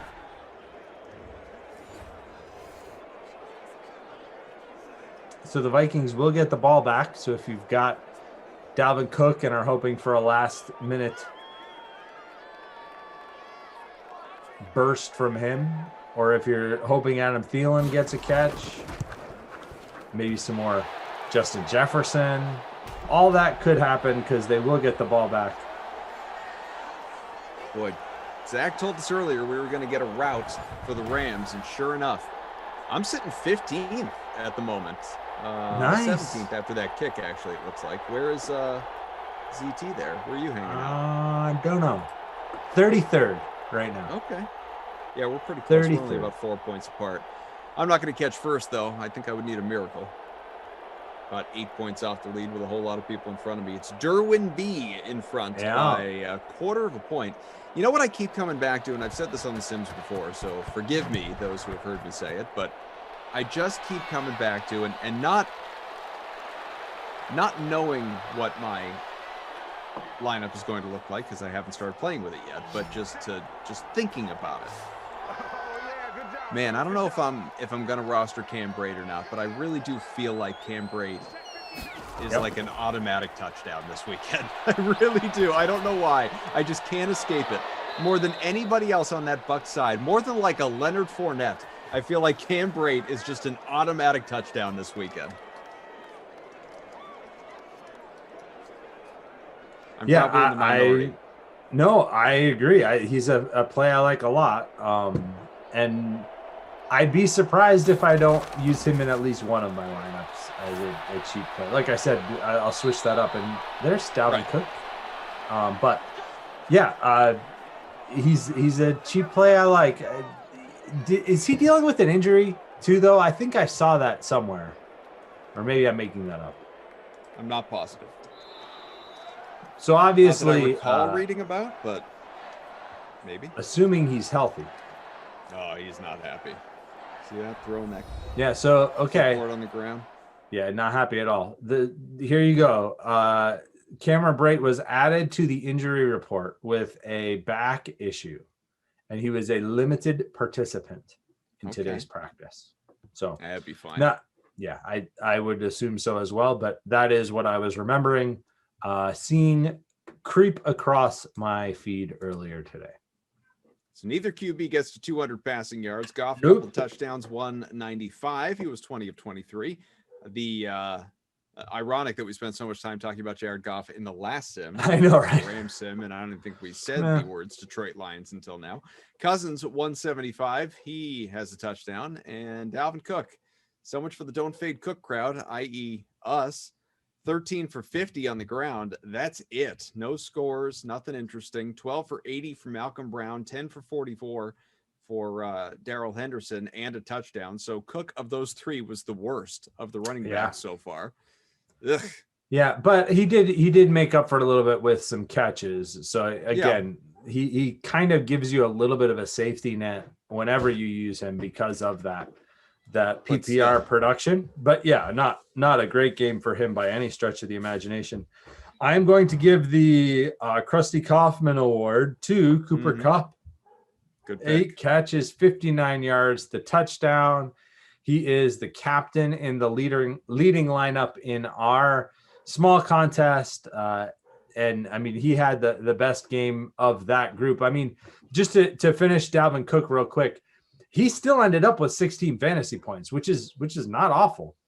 Based on his salary and ownership, I mean, you could call him the Babysitter Billy Not My Kid Award. No, not with Adam Thielen, who had no catches for no yards and one drop. Thielen did give you the bagel. Yeah, he gave you the bagel, and he cost. I mean, I know Dalvin Cook at 11K, giving you 16 fantasy points, not a great return. Thielen cost you 9 and gave you 0. 0. So you're right. That's fair. That is the not my kid award. Adam lineups. Thielen. Yep. So Dalvin Cook, not either one of our awards goes to Dalvin Cook in this one. Cooper Kupp, MVP, and Adam Thielen, LVP. Those scores will be finalized in the next few minutes. They are not final yet. Yeah. Still some manual adjusting to be done. And something to keep an eye out for, obviously, watch those lineups, especially in our smaller contest here, because we only have a quarter of a point separating Derwin and Cass 23. So things could change as everything is caught up and made sure it is accurate from our manual scores, the Game Up squad. So thanks to Derek and Patrick there. And let's see here. You got a few more sims left. Back half of your Madden Simulation Dream Stream Day coming your way with the Happy Hour Sim. An hour from now, Raiders Chiefs, Jason Rossi and Christian DeAndrea will be along for the ride. And then it will be Brendan Glasheen and Brandon Cristal for both Primetime and Madden After Dark. Dolphins, Packers at 8, Patriots, Ravens at 10. So should be a good time. Should be fun. And Zach, next time you're going to be on, buddy, it's post Super Bowl. Next week. Going to be a lot to recap at that point. Oh yeah, plenty to recap. Gracie wants to get in here. I'm being attacked. Oh yes, I love you too. Oh yeah, very cute. So nice. All right. So nice. Gracie does appear on these every once in a while when she gets free. So more than all right. Come on in, hang out. Come on in. What's up? Yeah, she is getting very big compared to when I first held her on these Sims and she was much smaller. So anyway, hopefully she doesn't eat a cord. 6 months. Wow. Sorry, I had to do the math in my head. Yeah. It's been a while. Started the Sim without during the pandemic. That's the thing. Started the pandemic without one, and then we got one. So she's a part of the Sim fam. Love it. Well, hello, Gracie. Welcome. And I guess now we say goodnight, Gracie, because we're going to get out of here. Yeah. Thanks to Mads. Thanks to Brian Guy, to Patrick, to Derek, all you and the DK Sim fam. Thanks for watching along. Enjoy the back half of the Dream Stream Day. Maybe I'll see you in the chat later if I need to harass our boy Phonics. Till then, he's Zach. I'm Koff. Talk to you soon. I'll be back tomorrow.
people of the sim. I'm Tara Lanezak here with another edition of the DraftKings Dream Stream, back with another 3-game late slate of Madden Sims. Those games are all featured in our Madden Stream 4K Thursday night special. That classic contest, it's $10 to enter, and it features 4K in prizes, including $1,000 going to first place. But let's go take a look at tonight's schedule. So coming right up for you as soon as I'm done talking, an AFC West matchup between the Raiders and the Chiefs. Jason Rossi and Christian DeAndrea, they're going to be on the call for that one. Then at 8 p.m. Eastern, we got the Dolphins and the Packers. They're getting together in virtual Lambeau Field. Brendan Glasheen and Brandon Cristal, they're taking over the Dream Stream. And then finally at 10 p.m. Eastern, we got the Pats and the Ravens. They're facing off on Glash and Brandon. They're going to be back, close out the night for that sim.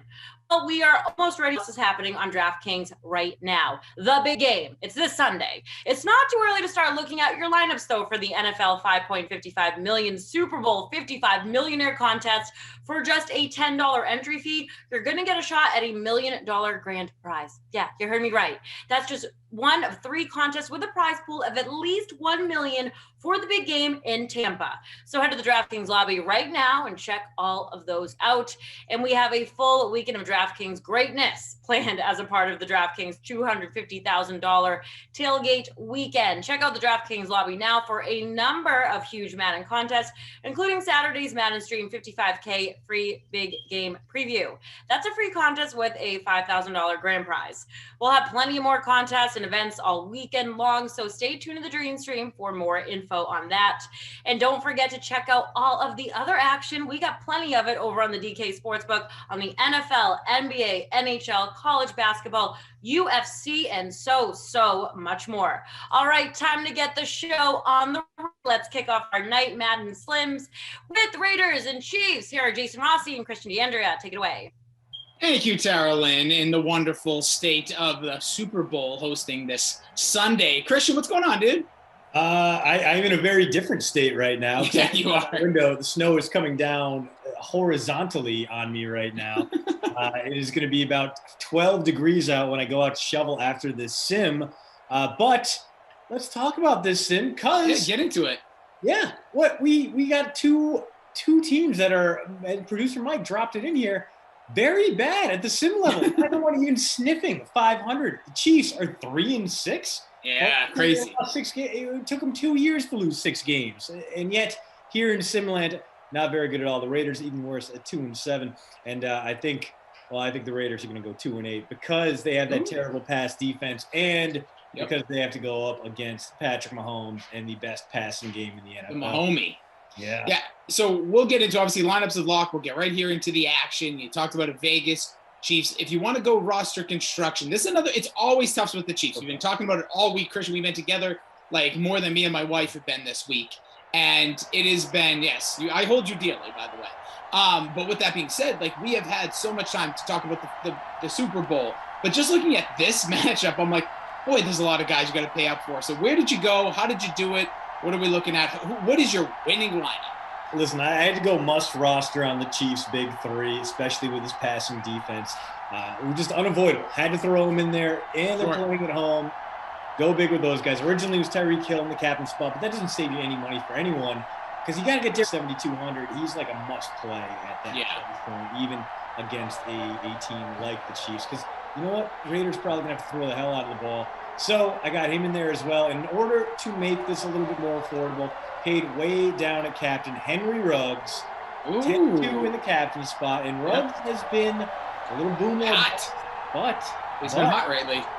Yeah, real hot lately. 20 plus in each of his last 2 games. So those are my big 5. And then I had like $20 left over to throw into a roster spot. It turned into Fabian Moreau, the only option who could scored a point previously in Finland. So there you have it. And Christian, you know the vultures are swirling. I've heard there's a vulture in the area. You know it. So we'll see. For me, funny enough, Ruggs in the captain spot as well. Patrick Mahomes, Tyreek Hill, Travis Kelce, and hashtag stack them kickers. I'm feeling it tonight. I'm feeling that we're going to get a couple field goals, especially out of Carlson, but Buckner in there as well. So we'll see. We'll see how it all plays out. Drop your lineups in there, DK Sim Fam. We see y'all. Yes, first thing I look over at the chat is we're going to see the Chiefs start with the ball. I see Jay Lou says, and the Raiders did just re-sign the GOAT, MV Peterman. That's right, Nathan Peterman. Yeah, oh my God. Back with we're seeing these landmark trades, Stafford, all the quarterback talk everywhere. And hey, Raiders, what do you got? Oh, we're going to bring Nathan Peterman back. Yeah. Sweet. It's just throwing fuel on the fire that they might be willing to let Derek Carr go. Why are you spending $3 million on your number 3 quarterback? Oh, especially when he's Nathan Peterman. You can't do better than Nathan Peterman for $2.75 million.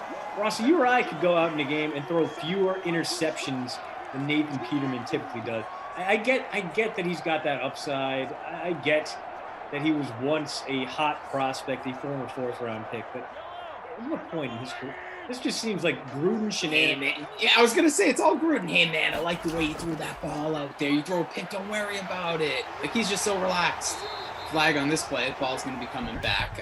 Just give you some ownership numbers. Don't worry, Nathan Peterson. No one you have to worry about in the ownership of this game. But he, yes, re-signing there with the Raiders. That's a big news. Mahomes, 80%. Tyreek Hill, 70. Also 70 for Travis Kelce. Most captain share, though, Travis Kelce with 23%. So people are expecting to see a ton of action out of Travis Kelce in that captain spot. Let's see what we got here. Small Ben, awake from a 20-year coma. Jordan Lindenbaum, hashtag team always here. CEH, Fantasy Hawk. K, M, J Mata. By the way, I work with the J Mata. Are you that J Mata? Cody. Emerson's forehead, which, by the way, Emerson's forehead, you like are in my nightmares. Now every time I see a picture of Emerson, I think of his freaking forehead. Barry, good crew. Smash that like on the way and see you Twitch homies as well. Christian DeAndrea, Jason Rossi.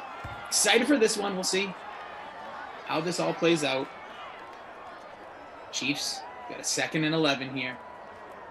Early goings here. But yeah, so Christian, obviously I went through, I did my due diligence, read through the post route, which, by the way, if you haven't already, I don't know if the billboard will be in action today, but we have the postroute.substack.com. Be sure to hit subscribe. Going to get your last pre-Super Bowl info tomorrow. But I went through, I'm so intrigued with your thought. We don't have to get into it, but just to tease people, let them know what they're missing out on. The whole San Francisco thing, I disagree with, but I was so intrigued by everything that was going on there. Are they that close? Are they a player away? Are they just little tweaks away from being great again? That's some of the info you got. Ooh, deep ball here. Ooh, talk about being great again. Catch him. They are not. And dive. Try.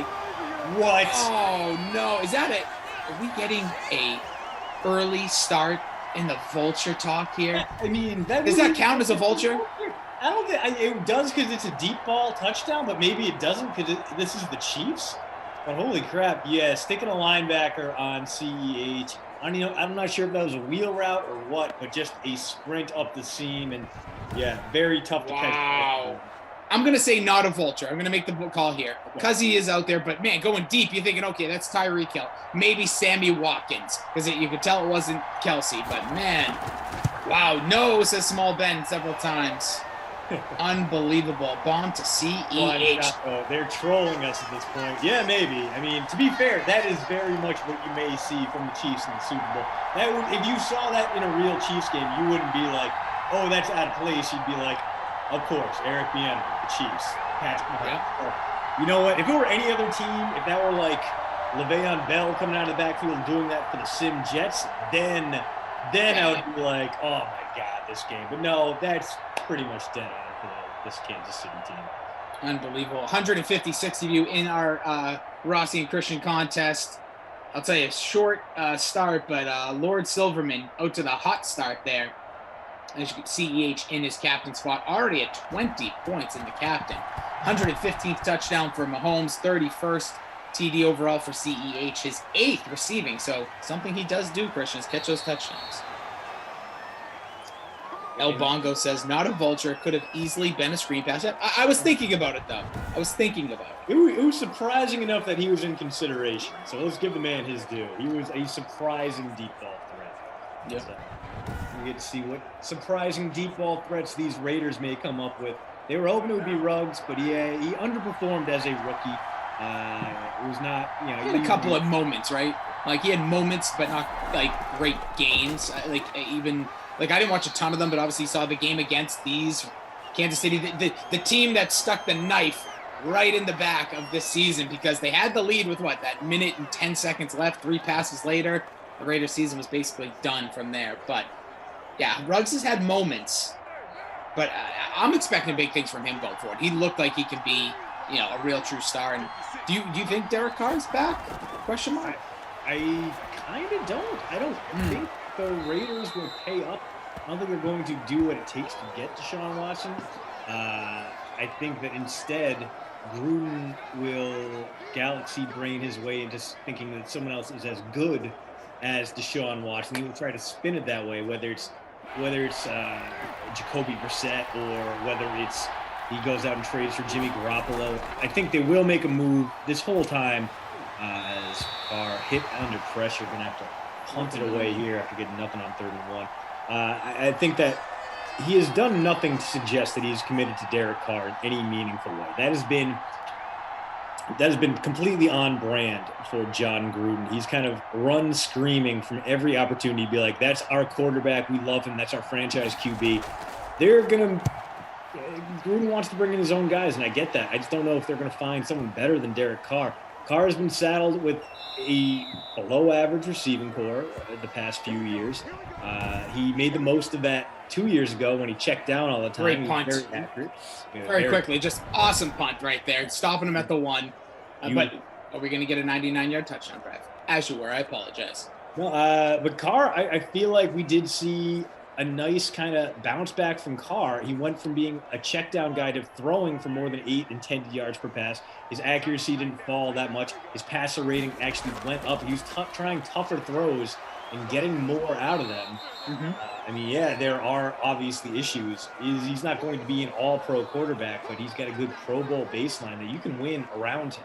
He's only going to be 30 next season. Raiders, I honestly think, would be dumb to let him go unless they can get Deshaun Watson. I don't think they're going to get Deshaun Watson. I think they're going to let him go regardless because Gruden is a maniac. That's true. 2nd and 7 here from the 4. Talking a little Raiders off season. We know we got Chiefs-Bucks Sunday. Little game called the Super Bowl. Right in, Rossi, because if the Bucks are using a blueprint to beat this Chiefs team, they are going to borrow heavily from the plan those Raiders did 5th game of their season, where this is a bad pass rush for the Raiders. We probably won't see them get an actual sack, Patrick Mahomes, in this game. They were a bottom 5 defense. They were a bottom 5 team when it came to bringing pressure, even though they blitzed quite a bit. So how are they? They found a way to rattle Patrick Mahomes. They hit him. They pressured him way more than his season average.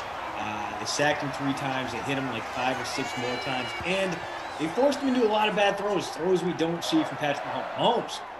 15 regular season games, bad throw rate of around 16%.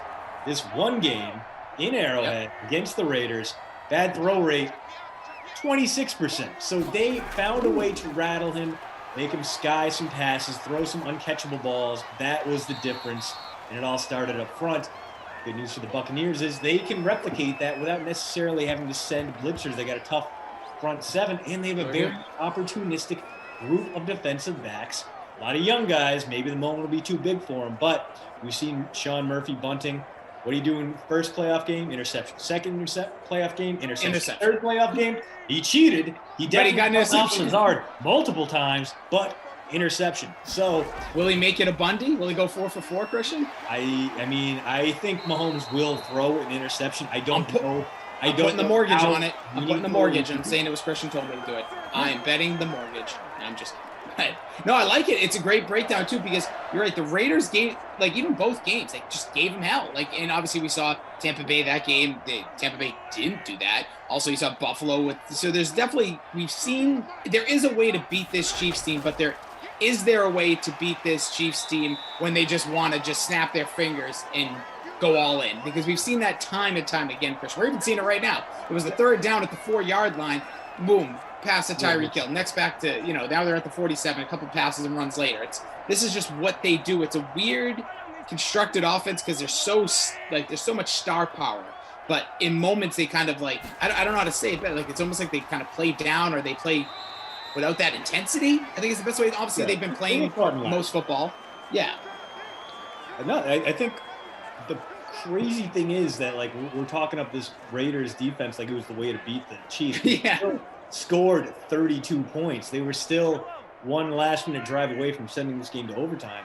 Mm-hmm. So on the other side, the other equation is you need Tom Brady to be touchdown Tom. You need him to be old Tom Brady. You need him to be first half of the NFC title game Tom Brady if the Buccaneers are going to have prayer. And honestly, I think the Chiefs are better at generating pressure than the Packers were. I think they have, like the Bucs, opportunistic defensive backfield that can erase those Tom Brady throws, those mistakes. Brady should have had 4 interceptions the last game he played, and he's always good, always. This is one of the things that we gloss over in his career because he usually makes up for him. But Brady is good for one inexplicably bad pass per playoff game. And sometimes you get a Falcons INT where it gets run back all the way.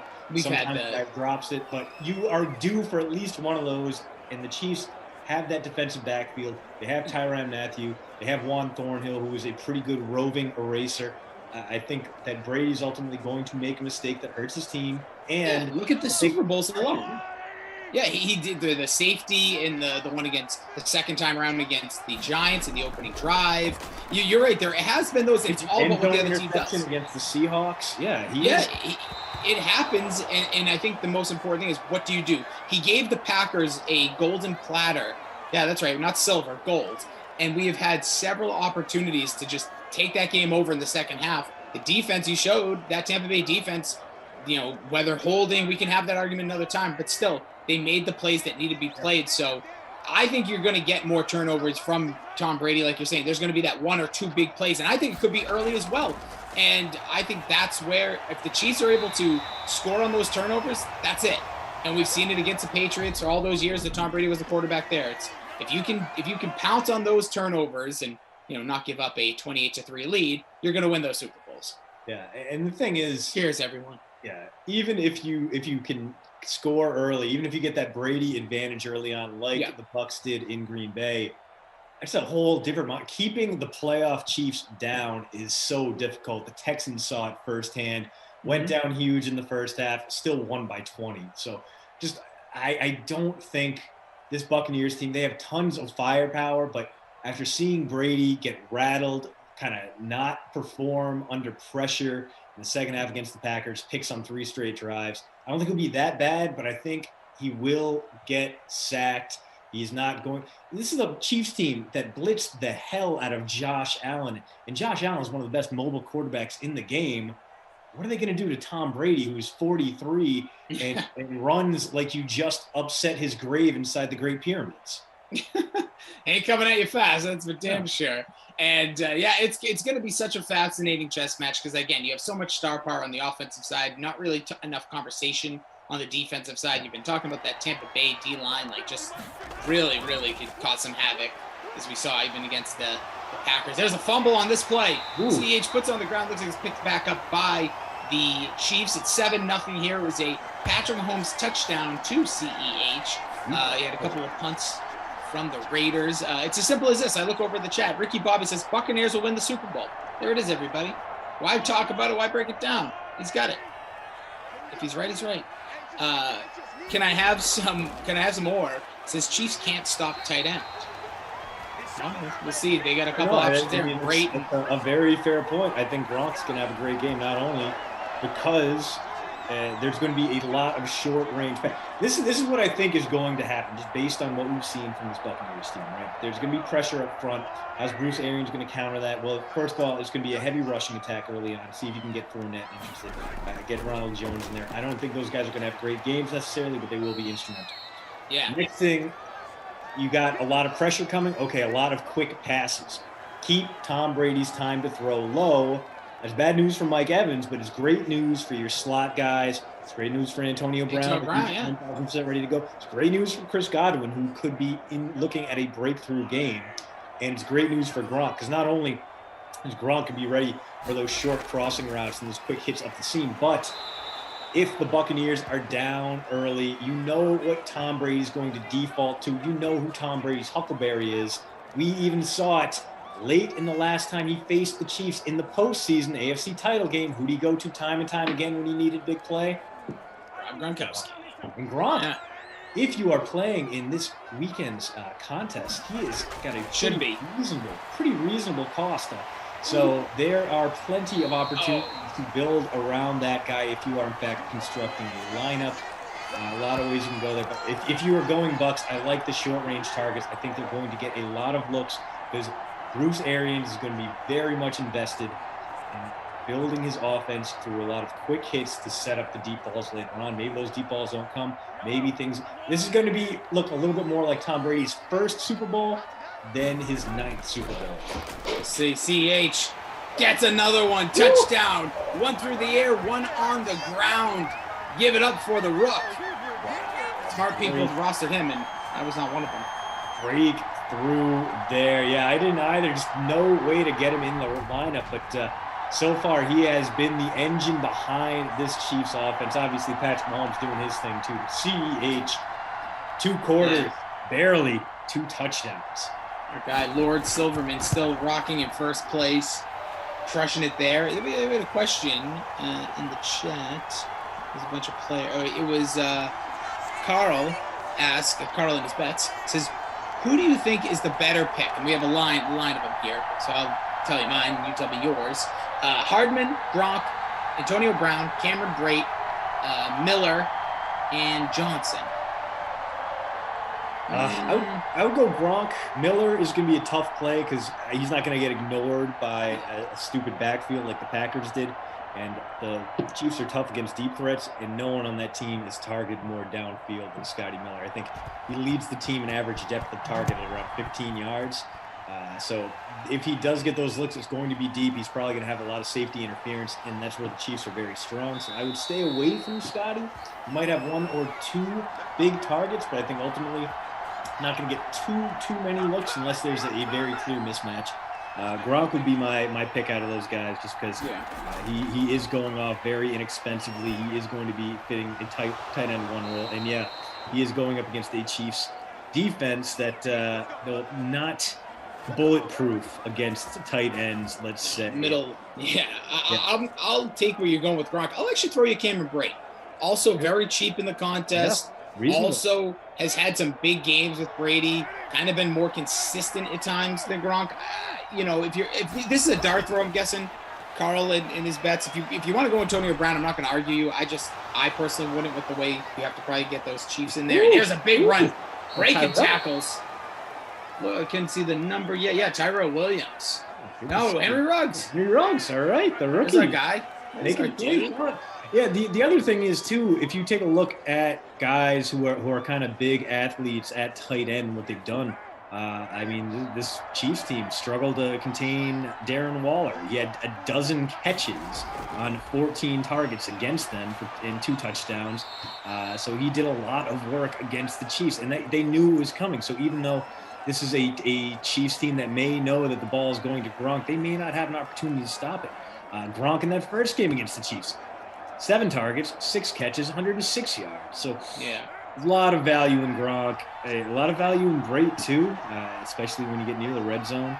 That's what I'm thinking. It's just going to take. It's who really you're. I think Brate, you're more relying on a touchdown, even though he's had some big games. Had that 80-yard game a couple weeks back, but I think Gronk you might see eat up some of those yards because again, I don't know how much running we're going to see, and I think that's going to be fascinating. I don't know the numbers, but I really want to know what the numbers are of like the rush attempts in this game. Like I would just personally set, we're not talking odds, this is just me and you talking, I'd say it's going to be obviously end of the game maybe, but beginning and ends, that's all I see. But I could see this being one of those under 30 rushes total.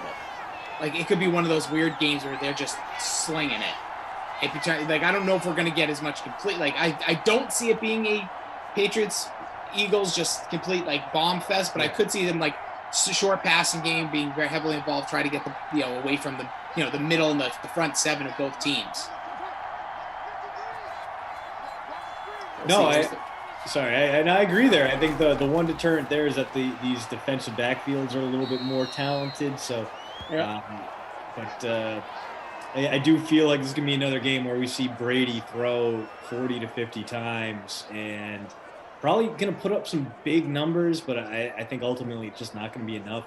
I think so much needs to break in the Bucs' favor, and they already had a few things break in their favor. You know, the Chiefs are going to be down 3 of their starting offensive linemen from earlier in the season. Only one of their offensive linemen started every game at one position. That was the center, Austin Riley. So is Austin Riley? I forget. The center, regardless. So there is a lot to consider there. It is awesome. Yes, you're right. You got it. So there's going to be, it's going to be uncomfortable for Patrick Mahomes, and they have the young secondary help that can run with these guys on those broken improv plays, which is good. I just think that trying to stifle that for 4 straight quarters is such a big ask. And Mahomes, I think he learned something from that earlier Raiders game about making those throws, about the composure. So I can't see. We'll see. For me, it's like 85% win probability for this Chiefs team going into this. So many things have to break against them. Yep. Bradley Richardson says Brady at home in the Super Bowl. What do you think's going to happen? Bucs 30, Chiefs 10. Again, Bradley, I would let you know it's not like the Chiefs have been in Tampa Bay. 10? Yeah, that's what he said. Is Tom Brady playing every defensive position too? What? Chiefs 10. No, Patrick Mahomes isn't playing, I guess. Here's the handoff. Jacobs.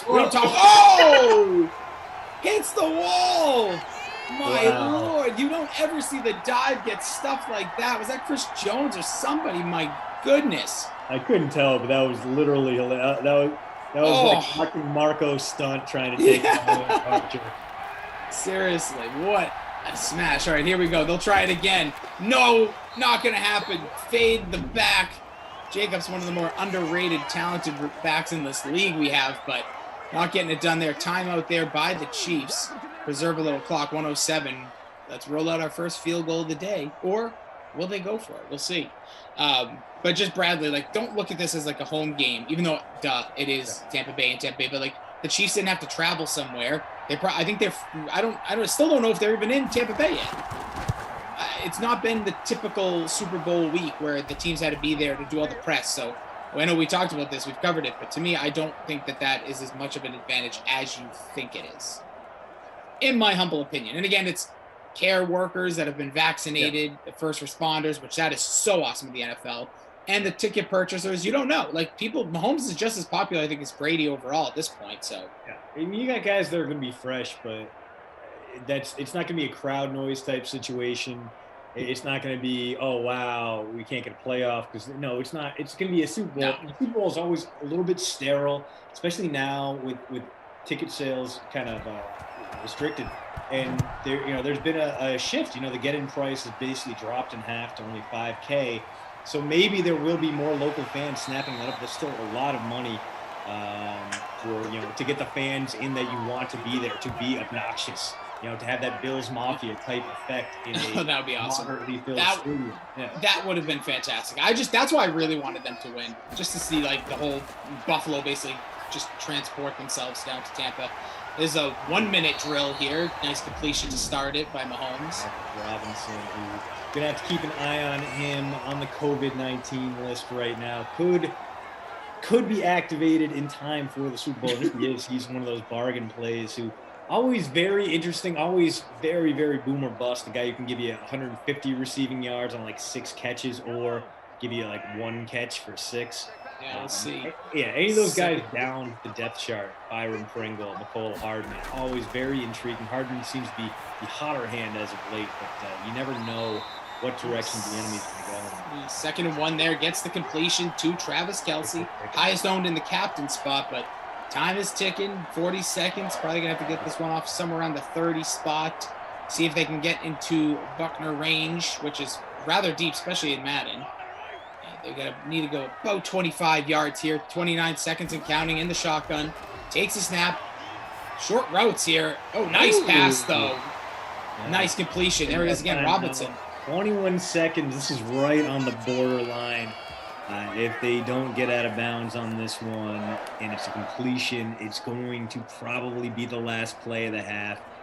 They can roll Butker out there for a 58-yarder. I think real life there, Harrison Butker makes that kick. I don't know about He did this year. Remember, he hit that game winner. Yeah. All right, here it is in the shotgun. Might go to the end zone here. Hill at the bottom of the screen. Patrick Mahomes quick as a man. Can't get out of bounds. Where he goes. Does not. He didn't. How did you not get out of bounds on that Tyreek Hill? That's going to probably do it. They got Hoyered. I'm counting it. What is that man's awareness rating, Rossi? It's very high. It's very high, which is odd. He's in like the mid 90s. I saw it earlier.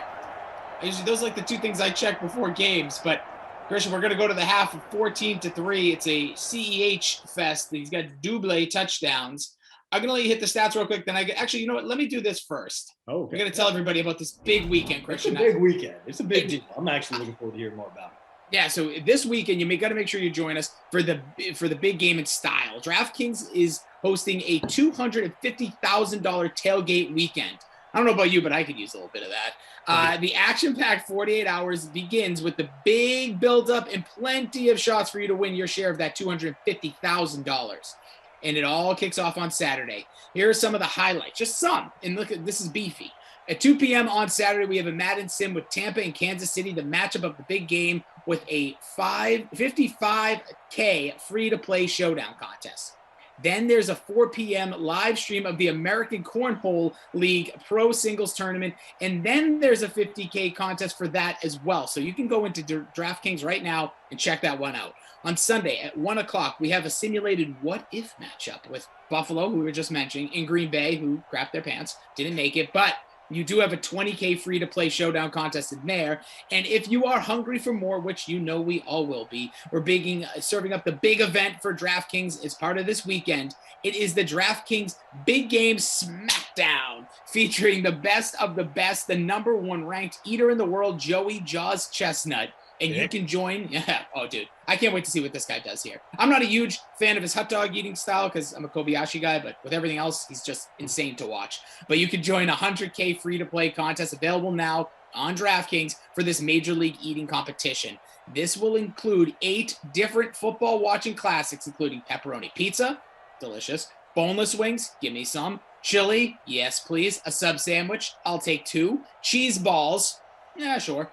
Pigs in a blanket, yum. Jalapeno poppers all day, and 8-layer dip. All going down. Make sure you check out your DraftKings. Click the homepage and enter these contests. Have some fun with it. All going down here on the Dream Stream this weekend. Woo! There's a lot going on. Good promo. Lot going on there. A lot of ways to make some free money on that one. Listen, I saw free. I am all in on that. That's the way I roll. Yeah. I'm cheap. And you can enter that the promo that you make your fourth quarter picks and yes, free DK dollars, and that's how I got my free DK dollars. Yeah, baby. Sending those throughout the Sim fams. Come take my hard-earned DK dollars, Sim fam. Trickle down Simonomics. Find me in action. Right now in our contest, still up by 3 points is Lord Silverman. But with that, since this is the last time, we've talked a lot about food, but I want to know what the DK Sim fam, what is your must-have for the big game on Sunday? What is like on the menu, or if you're, I know we should be gathering, so just say you're doing it by yourself, small gathering, your inner circle, people you're already dealing with, and I'm not talking about the AEW inner circle because they look like they're having trouble, but I will say this. What is the must-have on the menu? For me, I was thinking about this for all day, Christian. Literally all day. What is the must? Like, I need to have it on Sunday. And I've come up with the solution of what I must have. It is nachos. Nachos is my absolute must because I think it fits all the categories. You got your cheese. You can put like guac on top. You can ground beef. You can do chicken. You can go carne asada if you feel so fancy. There's a lot you can do. So I think nachos is my absolute number one. Can't have a football Super Bowl party without it. I'm partial to buffalo chicken dip because I always great, a little protein in there too, filling. One of my friends, Peter Burks of the Harris on the Genesee newsletter, former SB Nation guy, Bills fan, created his own recipe for a buffalo dip chicken crunch wrap. Excuse me, really? Looks absolutely wonderful. I may have to make it myself. I'm very, very much looking forward to that, although that might be a little bit too involved for me. I'm more into the dips, and the other thing is I've heard them described as rat toes or atomic buffalo turds. Excuse me now. Sounds delicious. So a stuffed jalapeno with buffalo dip, wrapped in bacon. And then bake it? Yeah, baked or fried. Air fryer. Air fryer. Where's Kenny? Crispy. Yeah, that's the one downside is that baking bacon, you know, and it kind of sits in its own grease for like its little side. If you air fry it, see, there's the trick of the air fryer. You get none of that. Anything that greases in a pan, even some fish, you get that like the juices come out. A steak, if you ever put any of that in the oven, which is kind of weird, but it does happen. No, the air fryer's bomb. Let's see what the DK Sim fan's saying here as we get a nice completion to the 20-yard line in the red zone. Derek Carr leading the charge. Problem Kid Gaming. My B-day's on Saturday. Happy early birthday, dude. Nice. Let's see. What do we got? That must have missed. Somebody, people saying wings. Buff wings for sure, says Brian C. Get that. Wings are great. A wing shortage right now, though. So, I mean. I've heard this. Is it the wing or is it like the flapper thing? Like, I don't know what to call the difference of. Like, there's the. Either way, drumstick it's gotten more and more expensive as time's gone on. They used to be like the garbage part of the chicken no one wanted, and then everyone realized, oh my God, these are awesome. So now they're more expensive than getting thighs. Whereas everyone should just go out and get chicken thighs, fry them sans up. bone. Yeah, a little like. Let's see. Oh, Sean Preston says you're going snow crab legs for Super Bowl. Wow. Fancy. Stop by KFC for some chicken and sides, some beer. Apple cobbler for dessert. Classy guy. Nice. Buffalo chicken dip. We got a couple people saying that. Yeah. Here's a pass. Not going to make the end zone. Can't turn up field, but does include the Raiders position. JL just says beer. Cool. Enjoy that. Taco salad says JJ Fat. KC barbecue. Now that makes sense. That's fitting. TK.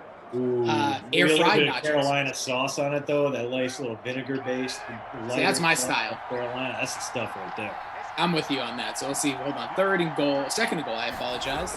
Here's the handoff. Jacobs going to take the left side. What? Oh no! How? He looked Must like have been down. Challenge it, Gruden. Looked like he rolled over two downed players without hitting the turf himself. He's hit a wall at the red zone in the end zone. Now he's hitting the 1 yard line. He can't get past it. Wow. Bacon wrapped jalapeno poppers, the bomb. So somebody else kind of similar to what you were talking about. Let's see what we get here. Now with 3rd and goal. Can they get Jacobs in the end zone? Again, it's definitely looking like a run. Look at this. Wide open. Oh, doesn't go to the left. Had a receiver open to the side. Waller was open too. He had 2 guys wide open. The pressure made him just chuck it down the middle. We can make it a 1-possession game with a field goal here, but this is 2 major stops from the Chiefs defense. Yeah. They don't get those stops on 3rd and goal from the 1. Now they're gonna dream right now. Hashtag stack them. Going for it. Okay. Trips up at the top. Richard in the backfield. Waller at the bottom of the line. Going to be blocking Jalen Richard into the end zone. I'm not calling it a vulture because he's highly owned. Jalen's always out there. Yeah, and he's actually was someone I debated but didn't have the funds. Yeah, Small Ben, going to call you Nostradamus there. Bradley Richardson says, Super Bowl Sunday really should be a national holiday. I'll argue that it should be the Monday but we'll talk about that as they're going to go for 2 to make it a 3-point game. Here he is, has a couple receivers, good coverage. Oh no, this is bad news. Going down. 7-layer dip by Lewis. People just having liquid dinners on Sunday, it looks like. I think SB Nation obviously would be a big working day for us, so we would have some Popeyes trucked in. Ooh. Popeyes, and then after that, some great New York-style pizza with the thinner, floppier crust. You're the first person to say it. I've seen no pizza on this. That's crazy.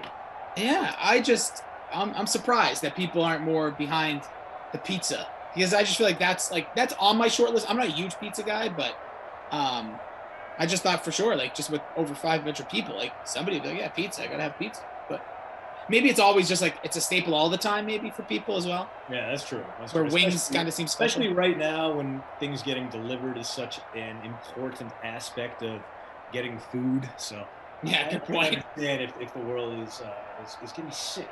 Now, the big question is, Chris, you have snow there. I have a theory that every time there's snow in your local area, as long as it's not horrible,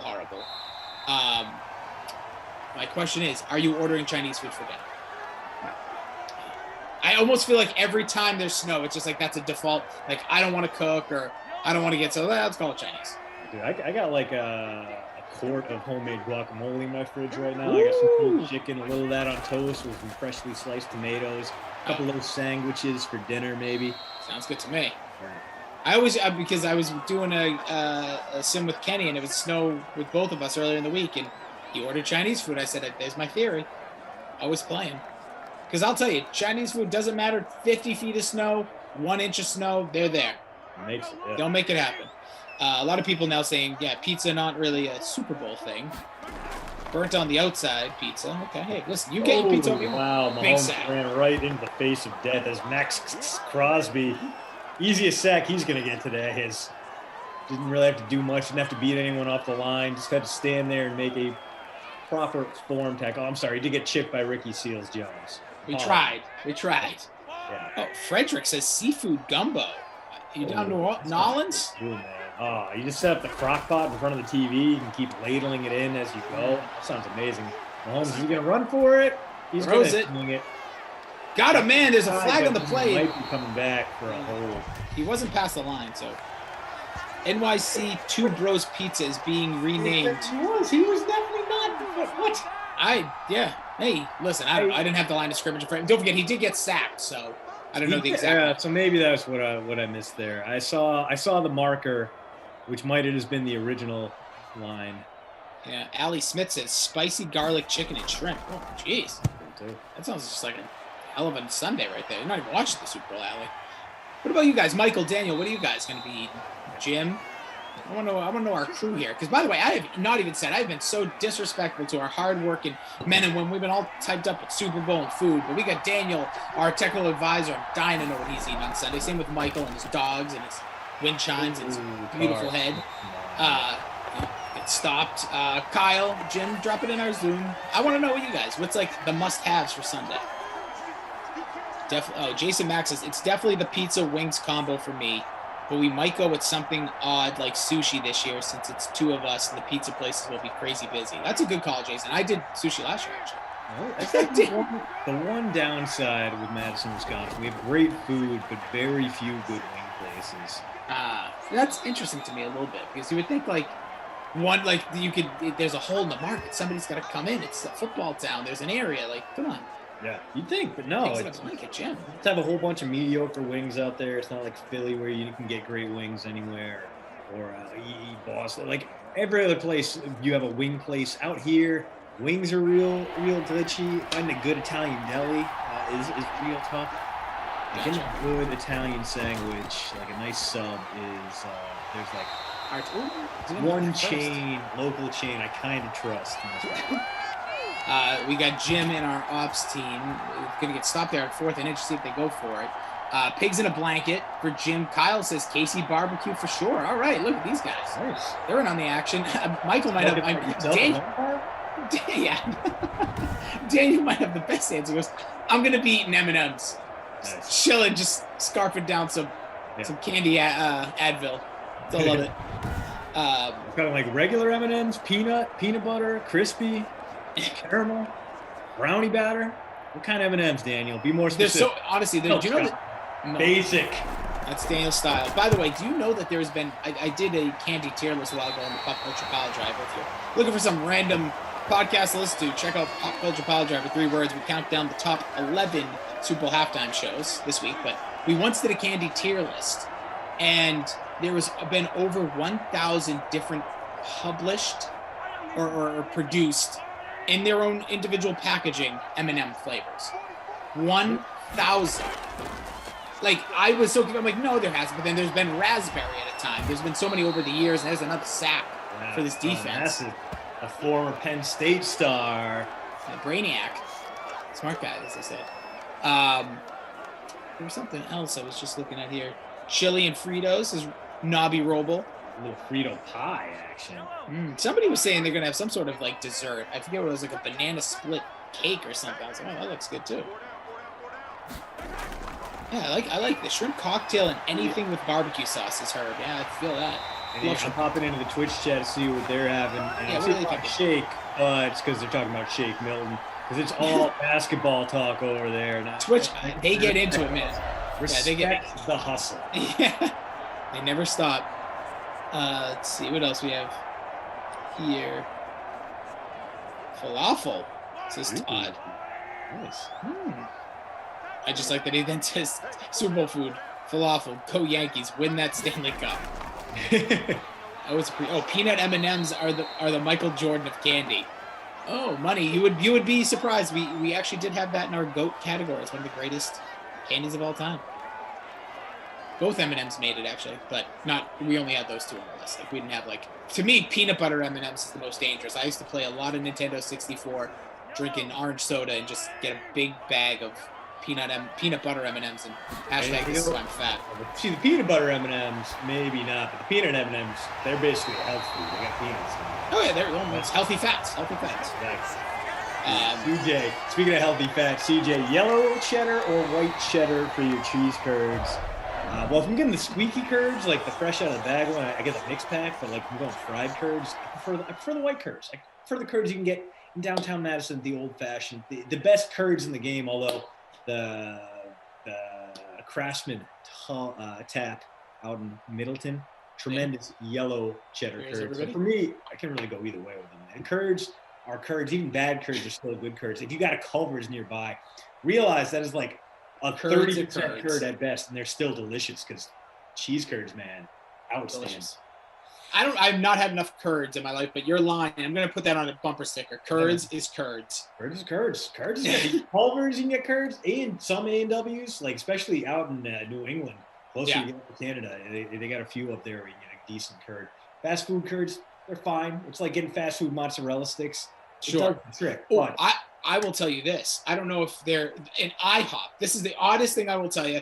By the way, in this game, leading receiver is Demarcus Robinson. Of all guys, Demarcus Robinson. Well, he has the most by receiving yards. Sorry, yardage is Nelson Aguilar. Aguilar, 3 for 55, and Aguilar was a guy who was super cheap in this matchup. And CEH is still, where was it? So he has 66. So he's right there with Aguilar. He's just got the one catch, but he's got the touchdown. He's got the rushing touchdown. And you also have the touchdown for the Raiders was, now I'm drawing a blank. Who scored their lone touchdown? It was literally dumbfounded because they went for 2 and they got sacked. Thank you. It was Carlson Field. Oh, Jalen Richard. Thank you. Yeah.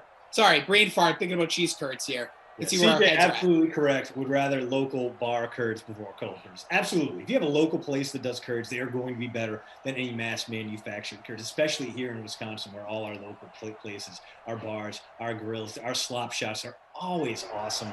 Ooh, J-Dub in the chat. Frozen M&M's, my weakness. That actually sounds awesome right now. And that's like, you can't really freeze up the peanut M&M's. Peanuts don't take them freezing that well.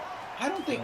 I feel like that would hurt. Frozen M&Ms just sounds like a block of ice. No, it's like putting M&Ms on an ice cream sundae and then like waiting. Oh, okay. Ice. Well, they're perfect at the end, man. Jordan Lindenbaum saying pretzel M&Ms are better. Okay. Pretzel M&Ms are pretty good. My personal favorite M&M, the crispy M&Ms, which are tough to find. Oh, very gassy. Get very gassy afterwards. Ooh, I love them because like they melt on your tongue a little bit, like Whoppers malted milk balls, you know.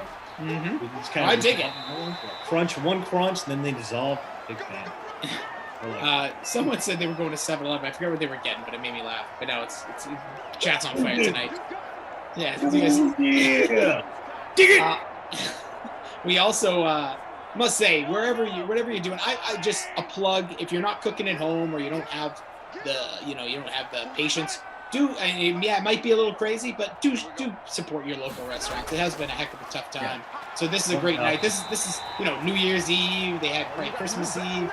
Like this is a great night for them to kind of make up for some of their losses. So if you are going to and you do have the means, please do share that. Maybe it'll be some of the millions you win from the piece of your $250,000 from this weekend. So yeah, pizza places, wing places, anywhere, local butchers, all that kind of stuff. Like try your best to support them, especially on a weekend like this, because it will go such a long way. And do have patience as well.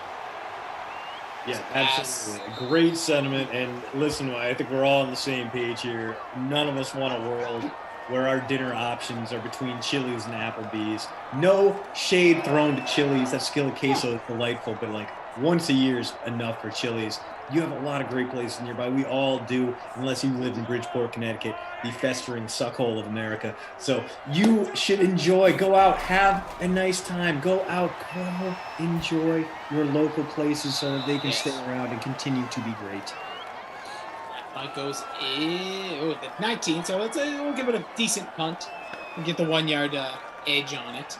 I will say though, if Applebee's is your only outlet, hey, go for it. But no, I agree. I think there's got to be like the mom pop pizza joint, or like you said, the butcher or somebody they can get your stuff from. Jordan calling out people for their nice play here, all the way in, touchdown. Bringing back some of that value and going to make it real tough for a Raiders comeback. About to be down 12 with under 6 to play here, as Hill maybe stealing the mantle away from CEH as Krusty Cop player. He's going to need to do a little bit more of that. Sure is. Fourth. I thought it was fourth. I was like, no way, maybe in this game. 41st touchdown of Madden 21 for Tyreek Hill. He's got the fastest speed in the game. Didn't really need all the speed there, but just, when you put a linebacker on him, as I look at the highlight again, that's bad defense there. So it is now 21-9, 5:54 left. Christian DeAndrea, Jason Rossi. Follow us over on your Twitter machine at Train Island is Christian and at Jason D. Rossi. You can check out the Post Route by subscribing and putting your email into thepostroute.substack.com. For me, I had the Pop Culture Pile Driver with Billy D, who is better known as the award namesake of the Not My Kid Award. So we do that. It's called Pop Culture Pile Driver. 3 words, do a mixture of movies, music, wrestling, all different topics week to week. Movies. This week, again, we talked about the top 11 Super Bowl halftime shows. Prince wasn't number 1. Was not number 1. I confirmed that. Prince was not number 1. I remain eternally disappointed in that. Please do. You can share your thoughts. Check it out. Subscribe. Much appreciated. Bonzo says, Kelsey gonna be a bust. Still got 5 minutes left here. Oh, good question. Crooked Tooth says, why Texas on the helmet? So they were first, I believe I think we may have done this before, but I found this out because I, 10 years ago, played as Kansas City in my franchise mode, and I noticed their alternative had that. They were actually, I believe, it's like the Chiefs that they're named after, or something like the lineage of their team name comes from Texas. I don't think they were ever located. They spent their first 3 years in the AFL as the Dallas Texans. They actually won an AFL title. And the year after winning the title, they relocate. They move north. There was there was not maybe the market for 2 Dallas teams at the time. I think that's the story. No, you're right. But there is some tie with obviously being Chief with the Native American background within Texas as well. Because when they moved it to Kansas City, you're right, it was called the Dallas Texans, I believe. You're right. And then there was some sort of because when back in the day there used to be a lot more respect for these locations. Not like when Utah took the New Orleans Jazz and kept the Utah Jazz because there's so much jazz in Utah, right? Lakers being in LA, one of the most ridiculous names. Dallas Texans, even small band agrees. Chris Brenwell says, let's talk Alexa Bliss. I'll just say, I like it. I like a little character in my wrestling. I like a little weird, different. We got 3 hours of there we go. Nice pass. Also, Mike Bizzle says, Rossi and Christian Glass says he's not really an office guy. Thoughts, comments, concerns? I'll say this. I'll let Christian comment in a moment. I wasn't either until this year. I never watched the show, and I'm rewatching it. We've done the first 5 seasons. You can go back if you want to check those replays out on the Pop Culture Pile Driver. We went season by season, but I never watched it, so I'm not going to be saying anything bad, but I think the show's hilarious, and if you like half-hour comedies, you can't go wrong. Office has got to be a top 3 of all time. Listen, if we were going to break away and do segments on every time Flash has a terrible pop culture opinion, we would never talk about these games. And we barely talk about these games to begin with. We'd never talk about football if that was the case. Yeah, exactly. Yeah. So, I kind of get it, though. The Office went from, a good show to a show everyone talked about. And by the time I think a lot of people caught on, it was towards the later seasons that weren't nearly as good. And then people were forced to suffer through, you know, the post-Michael Scott era and Andy Bernard flip-flopping his character. I'm luckily not there yet. Nelly coming in, who was just a dog crap character. It didn't end well by any means. And then, I mean, so many people kind of replaced their own personality with their love for The Office. Like, instead of developing their own traits and unique originality, they just backfilled whatever was missing with Office quotes. So I understand that is a non-starter for a lot of people. Every GIF, there's an Office GIF for every emotion. Yeah. That's how I knew the show. Watching the show half the time, I just pointed, oh, that's what that GIF means. I'm like why am I drawing? Leonardo DiCaprio and Hollywood movie, and when he points, he goes, oh, like that's me half the time watching The Office. But oh, that's what that GIF is. Daniel dropping some knowledge saying that The Office was the most watched show on any streaming site last year.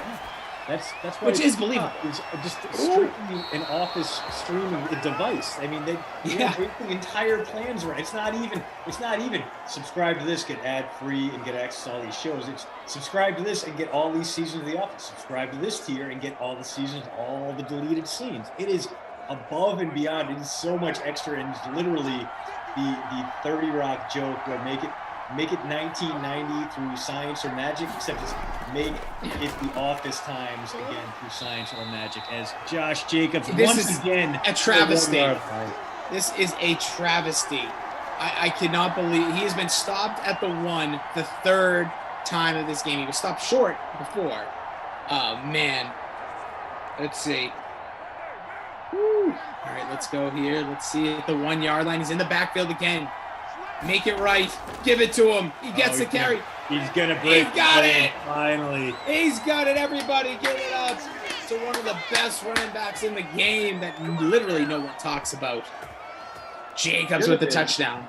Should have been last year's Offensive Rookie of the Year. This year took a bit of a step backwards. Wasn't as good, but fended off injuries throughout the season. And now 2 touchdowns for Vegas. Both of them belong to their running backs. One for Richard, one for Double J, Josh Jacobs. Yeah, 16th touchdown, I should say. I like the Double J. That also sounded like that was my really bad version of Jeff Jarrett's theme song. AK also kind of sounds like it would be playing from an ice cream truck. Carter, I don't know what you're talking about, so I'm going to Google that later. I'll just say that. JL says, didn't they learn last time they were at the goal line? No, they end up pushing it in, getting it done. Spamming goal line handoffs until something worked. Yeah, Bandit Keefe says, I like no one talks about him. Well, you might, but I'm sure he doesn't. I feel like he's one of those, like, you know, because really, think about, like, who was the Raiders when you think about them, like, great running backs? Now, I know they had Marshawn Lynch recently, but I don't think he was great there. Like, Jacobs, I was, well, like, they had Lamont Jordan years back.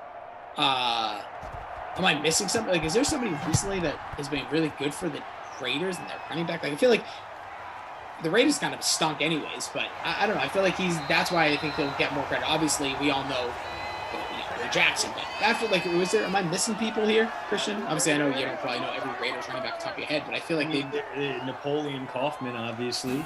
Duh. Yeah, the little general. In between, oh man, there are a lot of names that are like kind of coming up. Oh, Marcus Allen, yeah, but we're still going way back. I'm thinking. Right, yeah. We're talking like 90s to the early 2000s, I'm assuming, or even through the 2010s. I gotta imagine. Latavius Murray was there. Darren McFadden was extremely frustrating for a while. Like he was never. Tyrone Wheatley did a little work there. But that was 2002, but he was not like a star. Yeah. That's Michael Bush, Huggy Bear's kid, right? He was Huggy Bear's kid, or was that Justin Fargas? That was Justin Fargas. But still, like we're not these guys. Michael Bush was fine, like as a year, a couple games, but no, they didn't really have a franchise running back. They were just kind of wandering through the woods. Now they got that guy, Josh Jacobs. The Raiders got a break when they scored that touchdown before the 2-minute warning. 3rd and long coming up here. They can get a stop. They might get the ball back with about 2 minutes and, 1 timeout left because Chiefs decide to wave the white flag on that drive, run the ball at the middle of CEH. It's going to force Vegas to take its second timeout. So Vegas will get it back here. About a minute 45, one timeout remaining. Needs a touchdown. Sure do. They do get that. They'll probably go for a 2-point conversion. See if they can't make it a 3-point lead. Let's see. Here we go. Hunt is away. One timeout, as you mentioned. Jacob scored. That is right, Tom's Microwave. McFadden was 08, but McFadden, I guess he's probably the closest. Yeah, I still don't think he was. He was a tease in fantasy drafts. You always thought he was going to have that breakthrough season because he was so athletic. He was so good at Arkansas. And he was a top 5 draft pick, I believe. Yeah. He was way up there. No, he was. You would keep waiting for him to explode onto the scene and have this revelation of a season. And he just never did. I mean, he played a long time in the league. He was a useful platoon back. But injuries really stopped him. He didn't play a 16-game season until his 7th year in the league. That is with the Cowboys. Yeah, he had some great games in between that. If you go I'm looking now. You look at his 2010-2011 season. He only played 20 games. Big pass here, real quick. Carr gets it down the field, left side. Looks like that's Tyrell Williams. We'll see him back on the field next year. It was not an opt-out, it was an injury. Just injury, that's right, yeah. And he's going to be an upcoming free agent. He will be very interesting. I don't know if he might still be under contract, but he's probably going to be released based on the team's cap space. I would have to look that up. I think that is the situation. Either way, Tyrell Williams will be available if a needy team would like him this offseason. Nice down into the red zone. It's like the Raiders are pulling a Chiefs there, just quickly carving their way down. There's Henry Ruggs getting the catch. Minute left in the game. 59 seconds at the 17-yard line. Factor of time is out. Don't have to worry about that anymore. Waller was 80 yards downfield. His Herb Dog get the all 22s there. Derek Carr drops back, looking, searching, goes to the end zone. Throws it out. Okay. Doesn't take the sack. Saves the timeout. 42 seconds left. Felix Jones didn't play for the Raiders. Get out of here. The Raiders had Josh Jacobs is literally their best running back in 30 years. Here comes from the 17-yard line the shotgun. Williams up in the slot. Waller, I should say, up in the slot. Carr drops back. 4-man rush is picked up. He's got the running back, Richard, right now. All right. Well, 4 for Richard there. It doesn't really help him, though. Clock's still ticking. We're basically in the zone where maybe 2 more plays. I mean, definitely 2 more plays if this drive can't get a first down here on 3rd and 5. But 23, 22, 21. No huddle, so here it is. Goodness. I was worried they were going to take the timeout there. 3rd and 5, drops back, looking, searching, has a man, underthrows it. So here it is, 4th down, 4th and 5. 13 seconds left in the game. Derek Carr's driven them down the field after 3 straight stops by this vaunted Las Vegas defense all of a sudden. Right. So we'll see where they're going to go here. They got the bunch set at the top. Shard to the bottom. We have, looks like a blitzing safety. Looks like that's Matthews going to try to blitz him. Drops back in coverage. Looking, searching, goes to the end zone. Has a man. Gets him. Got to use that timeout. We're going to have one last play here. Maybe two. This is a quick incompletion. JL says even a touchdown pass only puts Carr at 299. That is correct. Appreciate that. What are you spying on what Kyle and Jim are doing?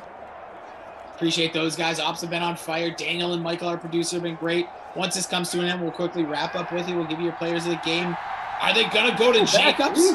Looks like they under center's have Carr. A spot up front if they can seal off all their blocks. They don't. Throws it. Got him! Touchdown, Raiders! Ball game! Boy. Barring a miracle. Darren Waller, the guy you've been searching and praying for all night with just 4 seconds remaining. They are 1 point up and moments away from making. I'm sure they're going to go for 2 here. So got it, yeah. Get some more points for you. Look at Derek Carr. The Raiders on the road going to improve to 3-7 in this latest sim season and drop the Chiefs somehow down to 3-7 themselves. What is going on? That is the 15th touchdown. Here comes the 2-point conversion for Waller, that is. There's Derek Carr looking. Good coverage. Same thing that happened last time. Coverage sack. Ball is fumbled. That's huge. Quickly recovered. Dude, how I would have lost my mind if that Take it to the house. Fumble return for the safety there. That would have blown my mind if the Chiefs somehow won on that. So here we go. Have your player and fade ready, because we'll quickly wrap up here in a moment. Then we'll go back to Tara Lynn. Ooh, what a finish, though. Just unbelievable. They really just bing, bang, boom, just a couple passes right down the field. Got a 4th and 5 completion at the 2-yard line, which was a huge play. Then Darren Waller in the end zone. Derek Carr with the comeback of the century on Super Bowl week, Christian, beating the Chiefs. But the game officially isn't over. Yeah. I mean, Shouldn't have said it. Kill back there. If they did need a miracle return, that's exactly who they would send. He's the only one I know to have returned one. So and no squib kick. We're just going for it. 2-1. That's ball game right there. What a finish. 22-21. The Las Vegas Raiders upset the Chiefs. Now they have the same record here in Simland. Both 3-7 in Madden 21. So that'll do it here for us. Christian, who is going to be your crusty Christian Super Bowl week player of the game? You know what? This is a tough one. I think it's got to be CH just because he had the 2 touchdowns. He had the big passing game performance, especially for a guy coming out of the backfield. Even though it was a losing effort from a Chiefs team that ran out of gas in the second half very unexpectedly. Yeah. 13 points by them in the fourth quarter. CH one by ground, 1 through the air. Give him the crusty cough player of the game, or just because the Raiders, as much as I would like to reward them, their touchdowns all the way spread out. Carr to 299 through the air, only 1 touchdown. If he maybe gotten the bonus through another TD pass, could have given it to him. Instead he gets outplayed by CH, and the rest of those Raiders touchdowns all spread around. So give it to the man. All right, who's going to be out of LSU? Clyde Edwards-Helaire. Yeah. Who's going to be your fade here? Your Babysitter Billy, Not My Kid award. Well, Travis Kelce came with the possibility of giving you 30-plus points, and he ended the game with 6. Yeah, not his day. In our contest, Jim and Kyle will be wrapping up our stats momentarily. We have Crooklyn Dodger in the lead right here by a few, so I don't think that's going to change. Helaire in the captain with almost 37 points. Mahomes 18, 20 from Tyreek Hill. Josh Jacobs had 7, 14 for Richard, and Robinson with 8. What a lineup. Congratulations. Spend those crowns accordingly. Yeah. Christian, this is your last one before the Super Bowl, right? This is indeed. Maybe I'll pop in, say hi during all the festivities Super Bowl weekend. I'll be snowed in. It'll be negative 13 outside. I'm probably not going anywhere. All right, what is your final pick then? Chiefs 31, Buccaneers 20. There it is. Take it to the bank. Bang that. And you can read all about how I think the Buccaneers can win this game in tomorrow. Hit the billboard. This is how they win. You go to postroute.substack.com, and I will break it down for you. It'll even give you some good DFS pointers if you are so inclined. But maybe we are not inclined. Maybe you just want to fade my stuff. Either way, you should read it. I would love it if you did. Make sure you do follow Matt Train Island. Go subscribe. Also, quick shout out to our guy Reed Fowler. Will be on Good Morning Football tomorrow at 7:40. Set your alarm. I put an alarm in because we got to support the fan. When they're out there, we see it. Christian told me he was going to be on from Good Morning Football to CNN to today to local news. I don't care. I'm checking it out. So that will be happening. Again, make sure you follow Christian at Train Island. I'm Jason Rossi. It has been an absolute pleasure. This was so much fun for Michael, for Daniel, for Kyle, for Jim. Hard-working crew tonight. It's been a hell of a night. A lot of fun.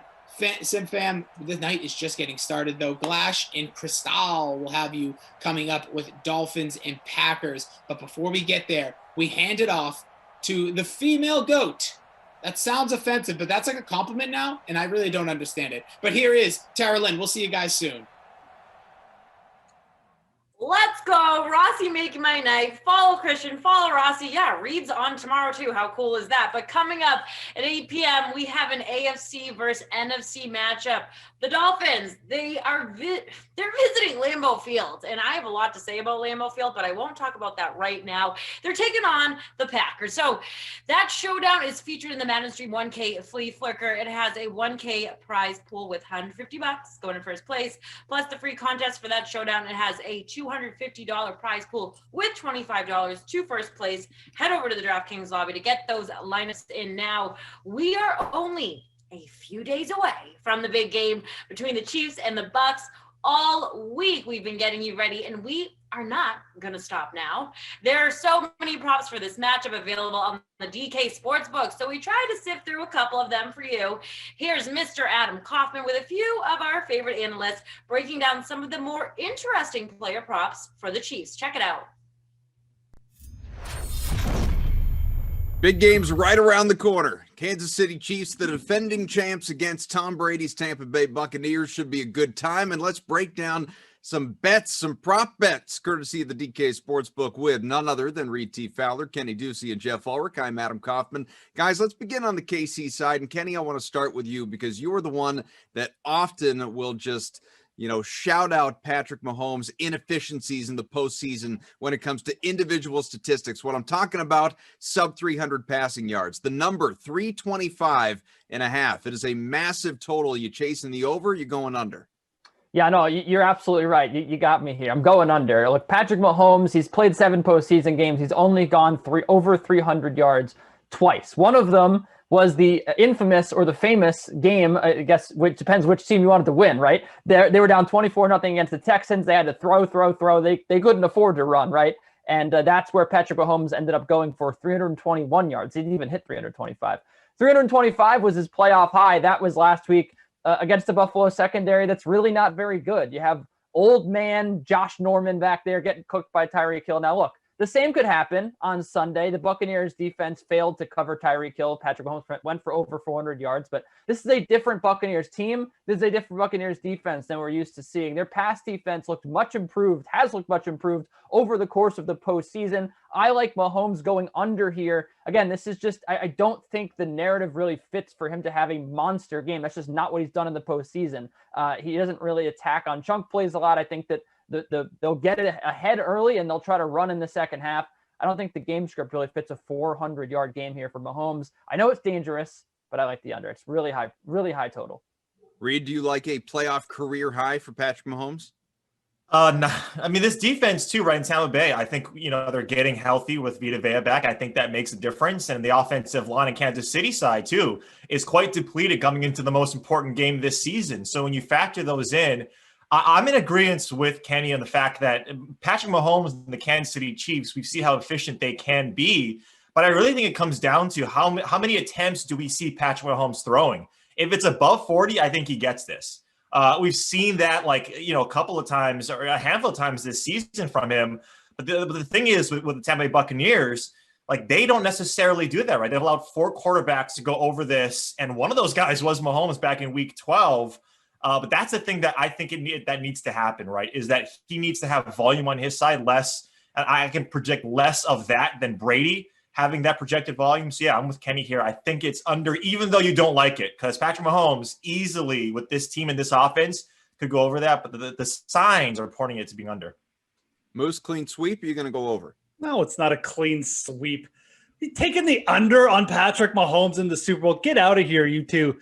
Look.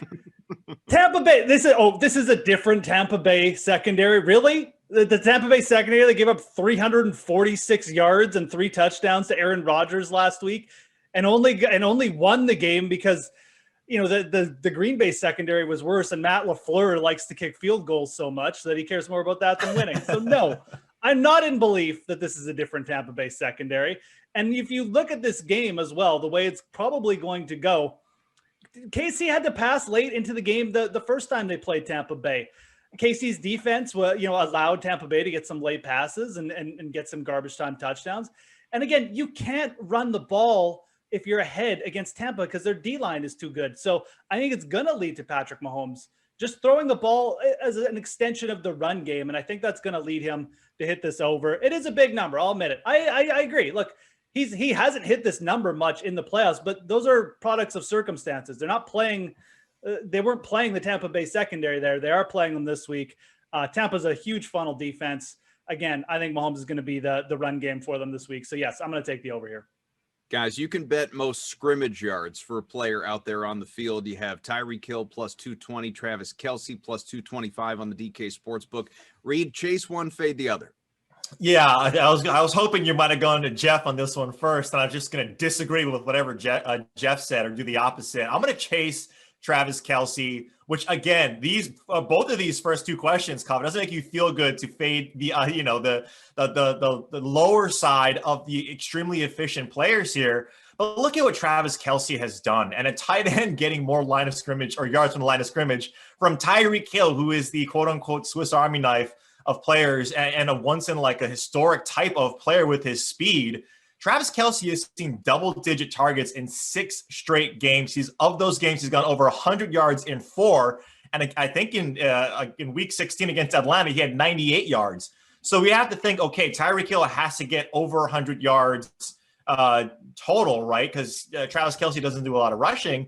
Well, Tyreek Hill doesn't do a lot of the rushing, the jet sweeps that we are usually accustomed to seeing to help him get over what Travis Kelce has done. He's rushed a handful of times this season. A couple of games, he's just had 1 rush for 30 yards. So he has that upside.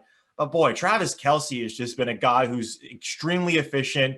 The Kansas City Chiefs want to use him. Tampa Bay Buccaneers are going to try and stop him. It's going to be extremely difficult. It's going to be Kelce, even though Hill could have the same type of game potentially that he had in Week 12. So, Jeff, I guess, do you want to flip the script then? Disagree with Reed? Well, I do. I mean, if this was a Tyreek Hill versus Travis Kelce straight up bet, I think there's way more legitimacy to taking Kelce. He's got a safer floor. You only have to beat one person, but we're talking about the most yards from scrimmage of any player in this game. You need someone who's probably going to get 150 plus. Kelce could get there on volume. He's done it a lot, but like Hill is the dude who gets those 80-yard touchdowns and will just rack up, the yardage at an insane rate. He, like Reed mentioned, alluded to, the end arounds and stuff are there for him as well. So realistically, in this bet, when you're talking about the whole field, you got to beat the whole field. I'll take the guy who's got, the insane yards per catch average like Tyreek Hill, or at least has that ability. And I will say this, it also kind of makes me like Mecole Hardman in this bet as well, plus 2,000. He might only need 5 catches, Mecole Hardman, to get 150 yards. So I think he's at least live in this. But, we're talking about Hill or Kelce. I'm taking Tyreek Hill. Kenny, I know you love Kelce this weekend. So do I even need to ask? Probably not. No. Look, Travis Kelce's led the team in receiving 10 times this year. 10 times. And that is many more than Tyreek Hill. So he has been the top target for this team. Hill, the last 2 games, yes, in the postseason, has led the team in receiving yards. And look, one thing I did look at here as well was the rushing department, because we can all remember Tyreek Hill having a big rush during the postseason, but he has a long of 32 yards. He had 13 carries this year. So, I mean, is it possible that he gets a carry? Sure. But I think ultimately we're looking at the receiving yards. One thing that does concern me here is that Tyreek Hill does average about 5 more air yards per target than Travis Kelce. But the target volume here for Travis Kelce is just too high to ignore. It's the floor for targets is way too high for him not to be a great bet here to have the most yards from scrimmage when you consider the fact that all season long he has been the guy who's led the team in receiving. And like Reed said, I mean, this is remarkable that a tight end led the league in receiving yards and will most likely be offensive player of the year. Mahomes just force feeds this guy the football. And, we've seen it, right? The last few weeks, these teams, they try to key in on Kelce. They try to stop Kelce. You just can't do it, man. This guy just gets wide open all the time. So give me Kelce here. I think that's a great bet to have the most scrimmage yards. Jeff, everyone loves a good first touchdown prop. If it's a Chief, who you chasing? Yeah, so for the Chiefs, obviously first touchdowns are super variable and yada, yada, yada. And I think most people know that. But I'll go to the quarterbacks here. I think both quarterbacks are good first touchdown bets. You've got a Tampa defensive line who probably going to be stuffing RBs, or at least have a good shot at stuffing the RBs. KC is pretty pretty creative down around the goal line, so they could be calling things like quarterback options or something like that. And Mahomes is more mobile and a bigger dude. So I think Patrick Mahomes at plus 1,800 last time I checked on this prop. I think that's probably where I'd go. You could look for a guy like Mecole Hardman, who they use in the red zone, but I think there's a better chance that you get some kind of, whether it's from 1 yard out or from 5 yards out, Mahomes taking off on himself. So if I'm chasing a Chief for first touchdown, I'm going to go bigger odds. I'm going to go with Patrick Mahomes. Kenny has to be Travis Kelce, right? No, it's absolutely Patrick Mahomes. Look, it's self-proclaimed here, right? But I hit one of these first touchdown bets like every single week. So you want to listen every single week. Patrick Mahomes. Wow. Okay, would you let me talk? I want to see receipts. Pat, I will show you after the show. Patrick Mahomes had the plus 1,200 odds in last year's Super Bowl to score the first touchdown. I picked him then. He scored the first touchdown of the Super Bowl last season. Now you're giving me plus 1,800 odds on this guy to score the first touchdown. A guy that's had 4 rushing touchdowns in 7 postseason games. Look, I think his mobility is very overrated. He's not a very fast guy, but he does run outside the pocket a lot, right? Like he has that ability. He sees the field very well. And what they love to run in the red zone is this pitch, this read option here where he runs out with the running back and fakes the pitch and just runs. That's where he got his neck almost taken off. That's where he got a big first down for the Chiefs when they needed it, in the first playoff game against the Browns. And I think that's where they're going to go if they get into a red zone situation. But look, everyone in the world is probably going to tell you to take Patrick Mahomes. I think the other guy at plus 1,800 that I love too is Rob Gronkowski. The guy is second in red zone targets on the Buccaneers, right? He was tied for first all season long. Mike Evans has had a few in recent weeks. So this guy is targeted almost more than anybody on the Buccaneers in the red zone. Plus 1,800 odds makes no sense when you consider the fact that he shows up in Super Bowls. He's been to Super Bowl before. Tom Brady loves to throw to him, loves to target him, and especially in the red zone. So I like both those guys at plus 1,800, but Mahomes is my official pick. I'm just surprised, at least a little bit, Reed, that he didn't say Sammy Watkins. I mean, that was the opportunity to 5 on deep. He's still got a Q. He's still got a Q letter by his name, though, Koff. He doesn't want to put all of his proverbial first touchdown proclamation eggs in one basket. But I'm just excited. I'm excited for Kenny to, A, he's going to show us the receipts after this segment. Like, that's definitely going to happen. But B, I just love Kenny going back and forth saying this Tampa Bay front seven is completely unstoppable. You're talking about Patrick Mahomes, and yes, we know the turf toe doesn't matter. We know that's the case, and we know he's done this previous. But you talked, and then all of us have, not just you, Kenny, about how fast these linebackers are for Tampa Bay, how fast this defensive line is for Tampa Bay.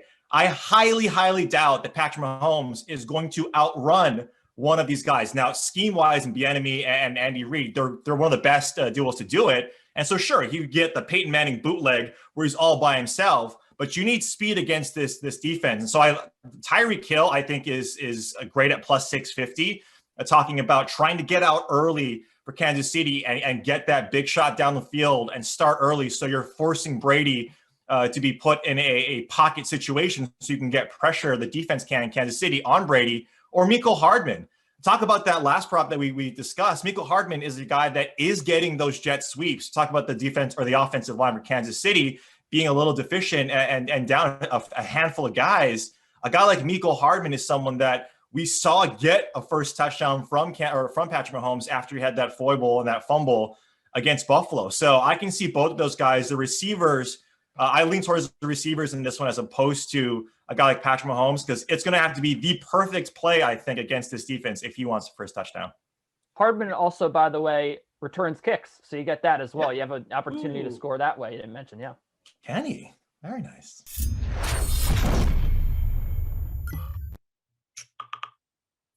It's time to tell you all about our DraftKings Dream Stream play of the day, so pay attention. This week, leading up to the big game, we are getting you ready for the action in Tampa with a new bonus every day. All you have to do is earn today's bonus is enter a lineup in the NFL 5.55 Super Bowl 55 millionaire, and if Tom Brady scores 20 plus DraftKings fantasy points, you score 500 crowns. It's as simple as that. No need to roster TB12, just enter the contest. We've got bonuses every day leading up to the big game. Go check it out in the DraftKings lobby or by going to DraftKings.com/promotions. All right, it's Thursday, which means the latest episode of DraftKings' favorite podcast, Unreasonable Odds has released its latest episode. And of course, it's all about the big game.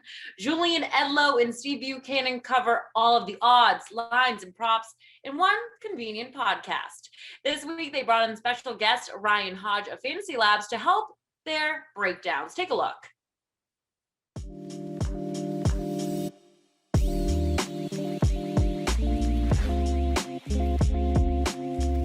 One of the prop bets that I know you guys wanted to touch on, which was Mahomes versus Brady's passing yards.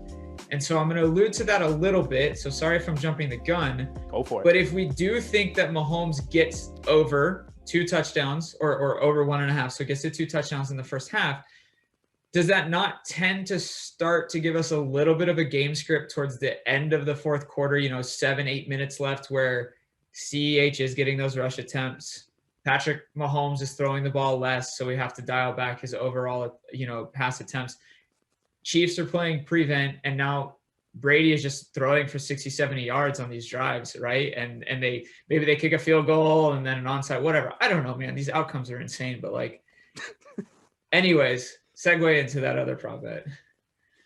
So Yep. Go ahead. I listed this one, and the other 2 that I took were higher plus money bets, and this one is minus 165. So you're laying a lot of juice on this one. Patrick Mahomes versus Jimmy Garoppolo is not Patrick Mahomes versus Tom Brady. I laid a lot of juice on a handful, probably about 5 Mahomes versus Jimmy G bets last year. And I think I went 4-1 on them. And, even the loss at minus 170 or whatever cuts into those profits, but you're still profitable. Those worked out really well. The game script worked out fantastically in that one. For any time Mahomes is down multiple scores, slinging, then it's over. He's going to get stats whether Kansas City wins that game or not. This one, I feel it goes a little bit hand in hand with me, I guess, giving the most resistance in the CEH prop, even though if you made me bet it, I'm betting the over. I don't know, against this Tampa defense, I'm not convinced that why not just let the guy that you just gave $500 million throw it more, even when the game script goes later and you're up a score with the ball throughout the game, going against a top-ranked rush defense. Why not let Mahomes give screens to Kelsey, give screens to Hill? Look how Kansas City won that game against Cleveland. That wasn't even with Patrick Mahomes in the game. They're going to Tyreek Hill short. Which just we're talking about Hill's yard. I like Hill's receptions just as much, and I think you can get plus money on it. He's a guy that they're going to go to. It's like their run game, giving Hill a screen pass. So Mahomes got 482, I think, in this matchup last time around. I think Kansas City, and I know, Steve, you think this, Kansas City's secondary is a little underrated.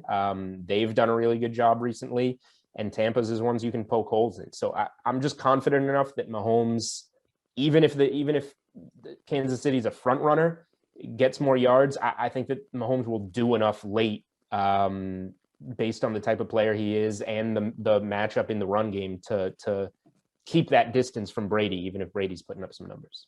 So I think you guys went over this really well, so I don't have too much to add, but I'm doing the keto diet right now. One of the things I have to avoid is juice. There's a lot of juice on Patrick Mahomes at minus 165, so I'm going to avoid that, just like the diet.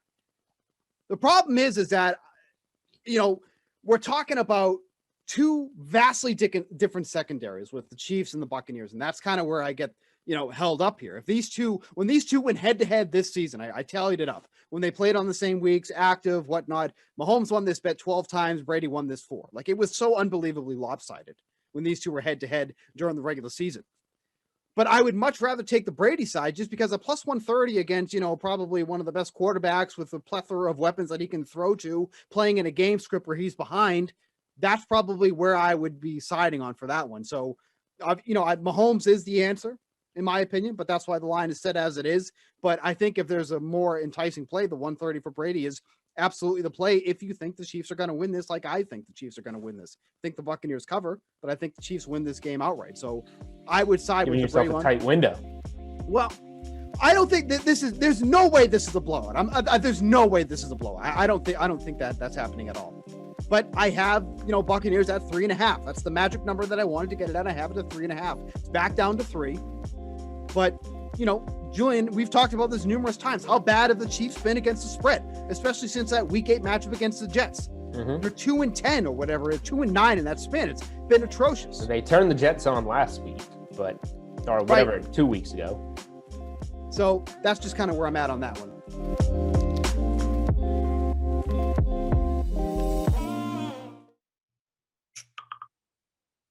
All right, people out there, look at me. Join us this weekend as we get ready for the big game in style. The DraftKings $250,000 tailgate weekend. It's action-packed, 48 hours, a big game build-up, and plenty of shots to win your share of $250,000 in total prizes. It's kicking off Saturday. At 2 p.m. Eastern, we'll have a Madden sim of the Tampa-Kansas City matchup with famous Madden streamer J-Dub. That is a $55K free-to-play showdown contest. Then at 4 p.m., we'll live stream the American Cornhole League's Pro Singles Tournament. And there's a $50K free-to-play pool available right now on DraftKings. On Sunday at 1 p.m., we'll simulate the what if matchup between Buffalo and Green Bay with a $20K free-to-play showdown contest. And if you are still hungry for more, which I know a lot of you will be, we're going to serve up the biggest event of the DraftKings $250,000 tailgate weekend, the DraftKings Big Game Snack Down. It's featuring the best of the best, the #1 ranked eater in the world, Joey Chestnut. You can join in on the $100K free-to-play pool available now for this Major League Eating competition. And over the last week, we've gotten the chance to speak with many of the eaters in this competition, and we've even got to talk to one of the eaters who had to sit this one out. You're going to find out why in our interview with the 6th-ranked eater in the MLE, Nick Weary, with special appearance by his girlfriend and top-ranked female eater, Mickey Sudo. Winning this event would mean what to you? Because again, you're stacked up against the best. Winning this would mean a lot. It'd be my first professional win, and recently, actually, there's been some new developments going on in life that would make this really exciting, babe. Yeah. So it's I definitely would like to place high in this event. One, invite Vicky in real quick. Hey, what's up, girlfriend? Good to see you again. Just a minute. It's going to be super hard for me to sit out this event. It's going to be a tough event, but it's going to be really hard for me to watch on the sidelines. Yeah. Nick's trying to tell you. Yeah, she's going to be sitting out. The reason she is sitting out this event because it means a lot to win because we actually just learned we're expecting. This family will be expanding. Oh my God! That is why Mickey is sitting out. Congratulations, Mickey. What are you doing? You could be eating for 2. I know, right? No, now he's the one who he literally has to eat for 2 because there's no hard and fast science on this, but I'm going to go ahead and guess that competitive eating is not safe for, the baby that we're creating. So I'm going to go ahead and take a break from competitive eating. Can't wait to, see how I bounce back after delivery and everything. But Nick's the one who's going to have to be, eating for multiples. Yeah. So this W would, it would mean more than ever because, there's not much more motivating than obviously winning for her and then winning for our little one. So that's kind of the goal is to is set a precedent. This as crazy as 2020 was, we're moving into 2021 with some pretty awesome developments here. So I can't be there to win it, so he has to do it. As my proxy. That's true. He was saying earlier how nervous he gets going up against you because you're just so good. You're like one of the goats, greatest to ever do it. So I strategically took her out. Yeah, exactly. It's really his fault. Excellent. So. What a strategy. What a strategy. Mickey, how much more emotional will it be watching him compete now? Kind of like knowing why you're not up there and seeing him chase that first win. Oh yeah. I'm going to be rooting for him. I'd be watching the event either way because it's going to be an awesome contest. But definitely I've got a dog in this fight and I have vested interest in seeing him win. It's just going to be super exciting all around. If I can't compete, it's going to be the next best thing, getting to watch in person.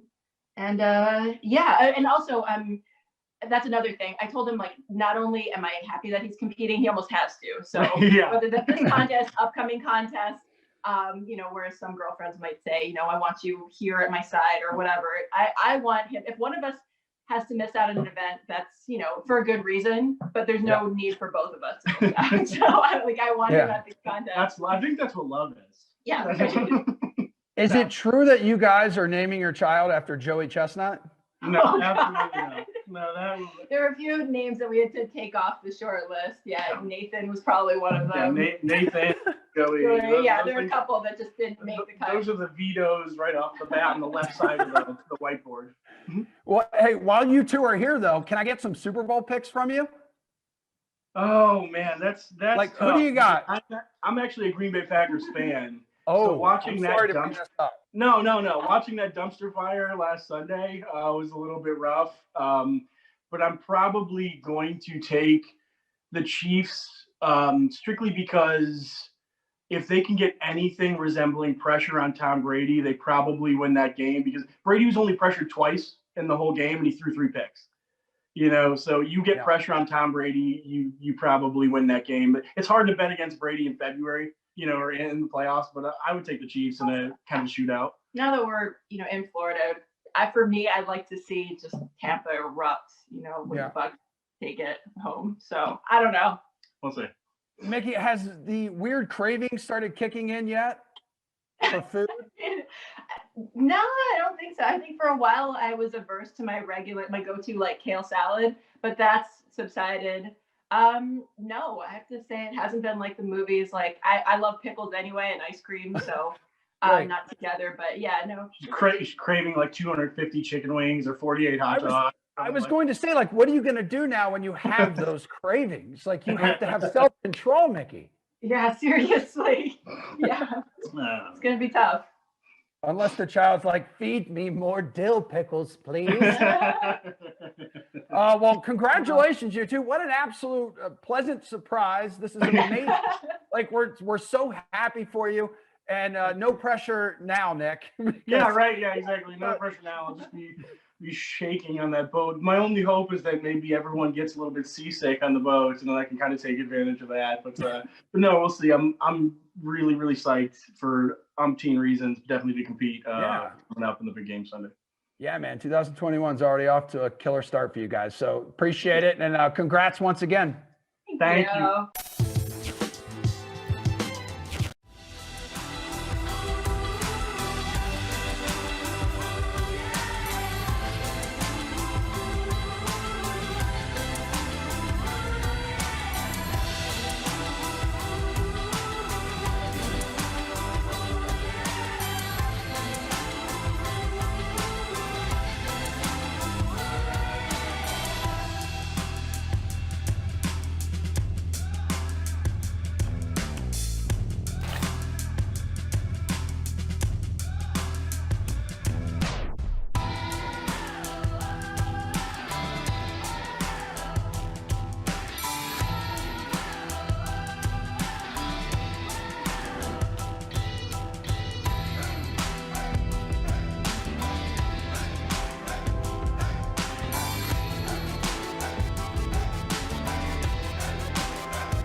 The 8 p.m. Eastern sim is coming up. But first, here's what else is happening on DraftKings right now.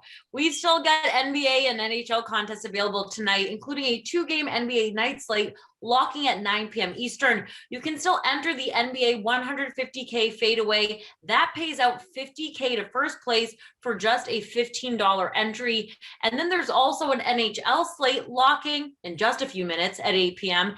The 5K twine contest, that's paying out $1K to first place for just a $10 entry. And also, don't forget our contest for the upcoming UFC event on Saturday night. Our featured contest for Overeem versus Volkov is the 400K throwdown between the showdown, which pays out $100K to first place.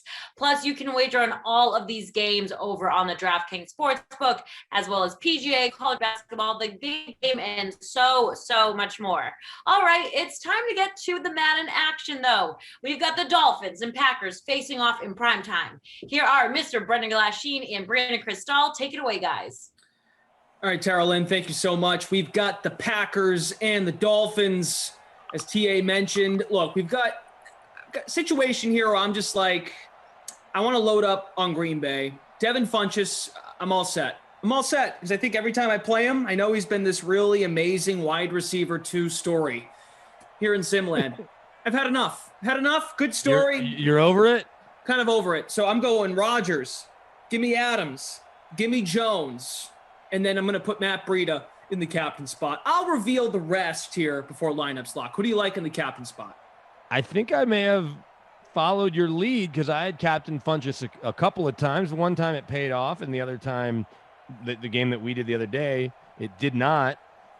So I clicked on the wrong contest. I clicked on our next game, the Ravens game. I think I Captain Breida. All right. I'm trying to find my lineup, but I Captain Breida as well, I think. Oh, okay. So it went live. So now let me click here in the app. So, all right. So here's my full lineup. Lineups have locked. So Breida captained, Rodgers, Jones, Adams. I got Devontae Parker in there. And then the tight end 3 for the Dolphins, someone called Durham Smythe. Oh, yeah. Durham Smythe played at Central Michigan. I think. I have no idea. So, you know what? He's only $1,000. He's the tight end 3. That is a true punt play. And then everyone else is going to carry me. The punt of all punt plays. So here's my lineup. I did Captain Breida. Aaron Rodgers made it into my lineup, as did Aaron Jones. I went with a couple Aarons. Mike Gesicki, because apparently, I was looking at the numbers. Tua's been okay, which means he has to throw to somebody. And then I went with Jakeem Grant, who I know can be boom or bust, but he did have one game where he had 9 catches for 143 yards and 2 scores against the Bears here a while back. And then the Packers D, because the last time these teams played, they had an interception and 2 sacks of young Tua Tagovailoa. So we'll see. They were actually rated a little lower than Miami, but I figure with Rodgers and Jones, when they played that previous game, Aaron got sacked 3 times, no picks. I think you got your wish for uniforms here. These are the Packers. Yeah, throwbacks. All got it. So Packers throwbacks, but they're throwbacks to a more reasonable Packers era, not those ones from the 20s or whatever that are gross. Right. In the brown. When Broncos played at the Packers last year, those were what they wore for whatever reason. And then Chris Harris Jr., it was kind of a funny story. Von Miller, 4 years ago, asked Aaron Rodgers in the offseason, because they worked out together, for his jersey. Sunday Night Football, I'm not sure if you remember. I say 4 years ago, it's not 5 years ago. Aaron Rodgers' worst game as a pro, 70 yards passing against the eventual Super Bowl champs, Sunday Night Football in Denver. So Vaughn didn't, because I think he sacked Rodgers a couple times, didn't want to ask him for his jersey. He asked Peyton to ask him. And Peyton goes, I'm not asking him. So Vaughn never got it and went ahead and just bought his own Aaron Rodgers jersey. Vaughn has this crazy jersey because that weird blue, but it did have a little bit of dirt because an actual Aaron Rodgers gamer. Don't you want it to be one of the more traditional, even if it's a throwback like this or color rush, not that weird blue and brown one? Or do you not complain because it's an Aaron Rodgers game worn jersey? Probably that. I think if someone gave me a game worn jersey, I'm not even thinking about what it looks like at that stage, right? You're just pumped that you got a game worn uniform. Yeah, I have a couple, and my wife's like, "Why won't you wash those?" I'm like, "No, see the dirt," because I haven't had them framed yet. They're just up in one of our extra closets, and she's like, "Well, they smell." I'm like, "They don't smell. They're fine." But I was watching. No, I was watching something with Jerry Jeudy and Henry Ruggs because they played in like a Madden thing and they were talking about exchanging jerseys. I interviewed Henry Ruggs today for my podcast. Yeah. I wanted to kind of learn a little more about him, so I found this thing with he and Jeudy where they were playing Madden early in the year, and they were talking about exchanging jerseys. How because of the protocols this year, you weren't allowed to do it on the field, and then they had to be washed. And it's like, well, that kind of it's not that it's still cool because it's a gamer of your buddy, but you want it to have the dirt and the paint from the field and all that. You want all of it, and then you frame it. Brandon Cristal, Brendan Glasheen, we've got producer Michael, Daniel, our technical director, Jim and Kyle from the Game Ops team. What's up, DK Sim fam? About 300 of you watching at the moment. We are just underway. Tua is owned in 31% of lineups in the flex. Breda, 18% in the captain spot, 57.5% in the flex. See you, Frank White, Chef Duke, Feeble, Sean Griffin, CEH, the list of Ricky C, Bonzo, James, Fred, JE, can I have some ore? Urban Legend, Chris Watkins, Tara Lynn saying what's up to you guys in the chat as well. Travis, oh boy, Tua getting sacked. There we go, Packers D, still in first place. No, I'm in sixth place. Edge 95, the freak of nature, Barry. I'm gonna try to stay on Tara Lynn's good side tonight. What'd you do? She had a hard time pronouncing Vancouver or Canucks, one of them. I think Canucks. And I just pointed it out. She didn't take too kindly, so I was on her naughty list that night, maybe last week.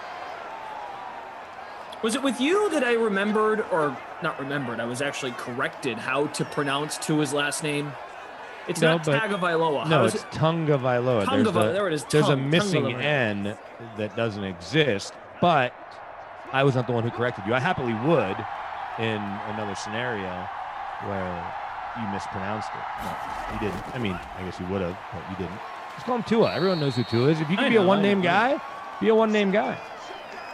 Brother Phil says Glashy wants some Brady game-worn stuff, but not to frame it. I'm starting to think Brother Phil...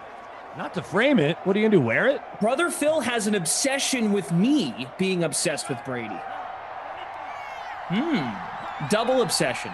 So if you were to somehow acquire this game-worn stuff, you would want a photo of that to put up on the wall. Like let's say Sarah, as an engagement gift when y'all get engaged, gets you a game-worn Brady Bucks jersey, and you pull it out, and you can see the dirt on it, and if she will take a picture and post that, then that's what Brother Phil wants. Something like that. There's my guy, Jakeem Grant. I think Brother Phil just wants what's best for me, and I can appreciate that. How's it gone the last couple days with your name as your Twitter handle? Very well. I think I have to thank you quite a bit for this transition in my life. I'm not joking. Like, it's actually like kind of cool just to see like my actual full name. Yeah, and it's silly to, especially here, to talk about brand building, but you do call a lot of games. You want to continue to call more games and at a higher level. Not from this, of course, you're not going to get a higher level than this, but maybe you're not going to call New Hampshire forever. Maybe at some point you'll call a Celtics game, or Red Sox, or ESPN, or whatever it may be, or Fox, or, and at that point, people will want to know, oh, who's this new guy?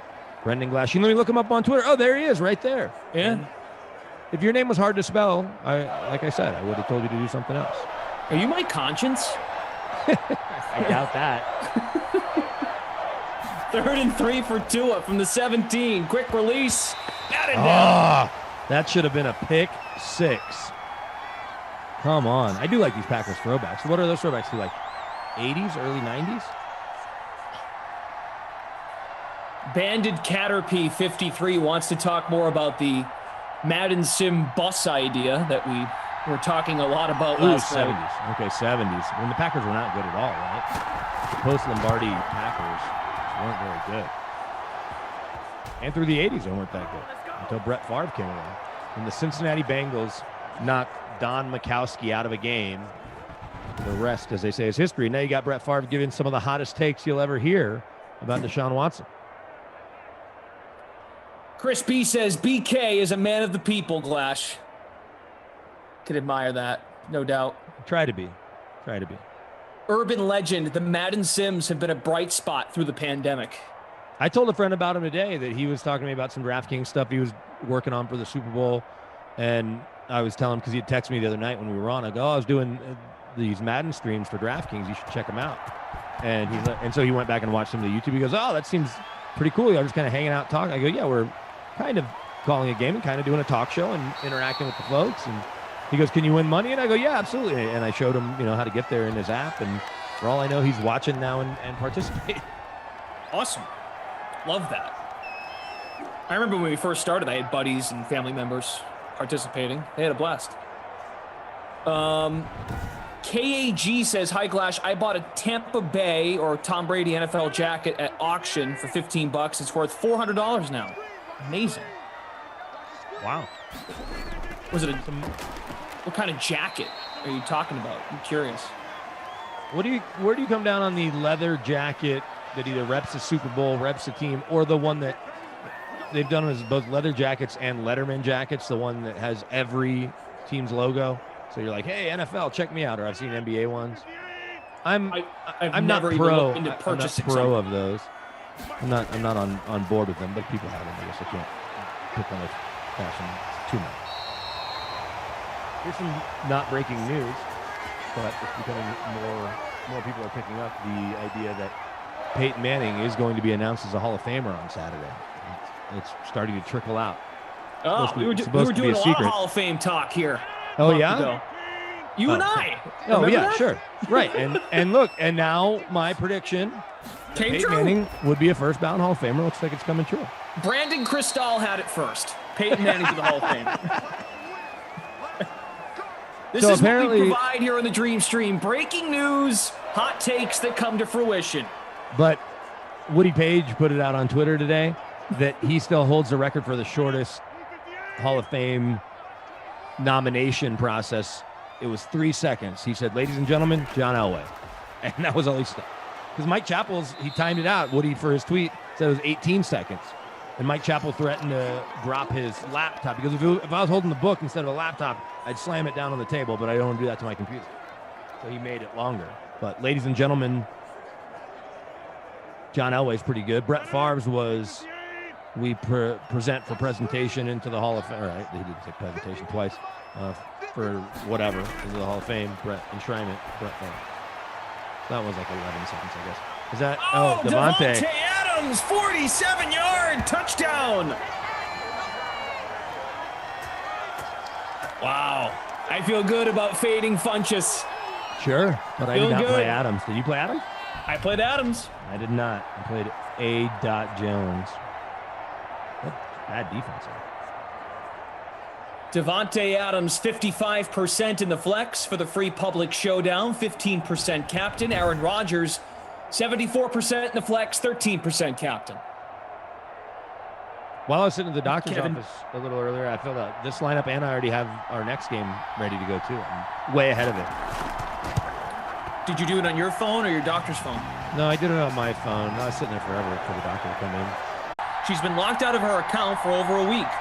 Offline team doesn't get back to us. I find that a little hard to believe. We play regular pay tournaments as well. You want to go, look, if you don't like Twitter, I get it. Some people hate it. It is a cesspool. But the DK Ops team on Twitter, CX team, DK_assist. Send them a DM, DK_assist. They get back to you. They're very good about getting back to people on social media. Email, I know folks have come in here and say they're bad with email. I don't know what case-by-case basis. Look, it's technology's a pain. Go to Twitter, DK_assist. I'm telling you, they'll get to you. And then if they don't, you can yell at me. I promise. So I mentioned you. I talked to Henry Ruggs III today. He was a delightful kid. Yeah? Yeah. What, can you give us a fun fact, something we might not know about Henry Ruggs that you could reveal to us? That I don't know if we uncovered that, unfortunately. I only had 8 minutes with him. So he was doing one of those media tours that he would normally be doing table to table at the Super Bowl with Panini, the card company. But he was just, it was nice talking with him. He was sitting in his, what I assume was his house in Vegas. He did agree with me, or I kind of led him with the question, but I said, hey, because of the pandemic, your first year in Vegas, you got to just focus on football. He goes, look, I'm not a big going out guy, but I had never had any reason to even try to do anything because we were basically locked down. He's like, so now that allows me, like he'll just follow that routine to some degree versus the allure of the strip. Oh, Packers D, another sack. Feeling good about that Packers D, but I might get that Packers score if Tua continues to play like this. Because you played him, right? No, I played the Packers D. You played Tua? No, I'm anti-Tua on the video game and kind of in real life. But oh, okay. Some people not do as a play person. the quarterback and the defense in the team. He seems like a nice enough kid. I just don't think he's that good at quarterbacking. I think he's just okay. Rather, he plays scared, and I don't think he can play, like, he doesn't want to make mistakes, so he reminds me of a little younger version of Alex Smith. Business support, perfect. Sent on Twitter, thanks. I'm telling you, I'm confident they'll get back to you. You can even throw my name in there and say, I get to yell at Glash if you don't respond. Maybe they'll get to it faster. I don't know. They said, no, we're already yelling at Glash. We got you covered. Right. So, hold on a second. So, are you willing to give Tua another year or two to change your mind? Yeah, sure. Obviously, if they trade him, then maybe he's in Houston or whatever. Yeah, I'm not ready to say that he officially can't play, but you can't play scared in the NFL. You can't I guess you can if you have the 85 Bears or 2000 Ravens or the Broncos team that won Super Bowl 50 as your defense and a really good running game. Mm-hmm. But at some point, and I guess you can make the case that we saw it in this playoffs, but typically in the playoffs, a quarterback needs to go make plays to win a game for his team. And unless you have a guy that can do that, and they did have a guy that could do that. He was Ryan Fitzpatrick. That's why Flores kept pulling Tua.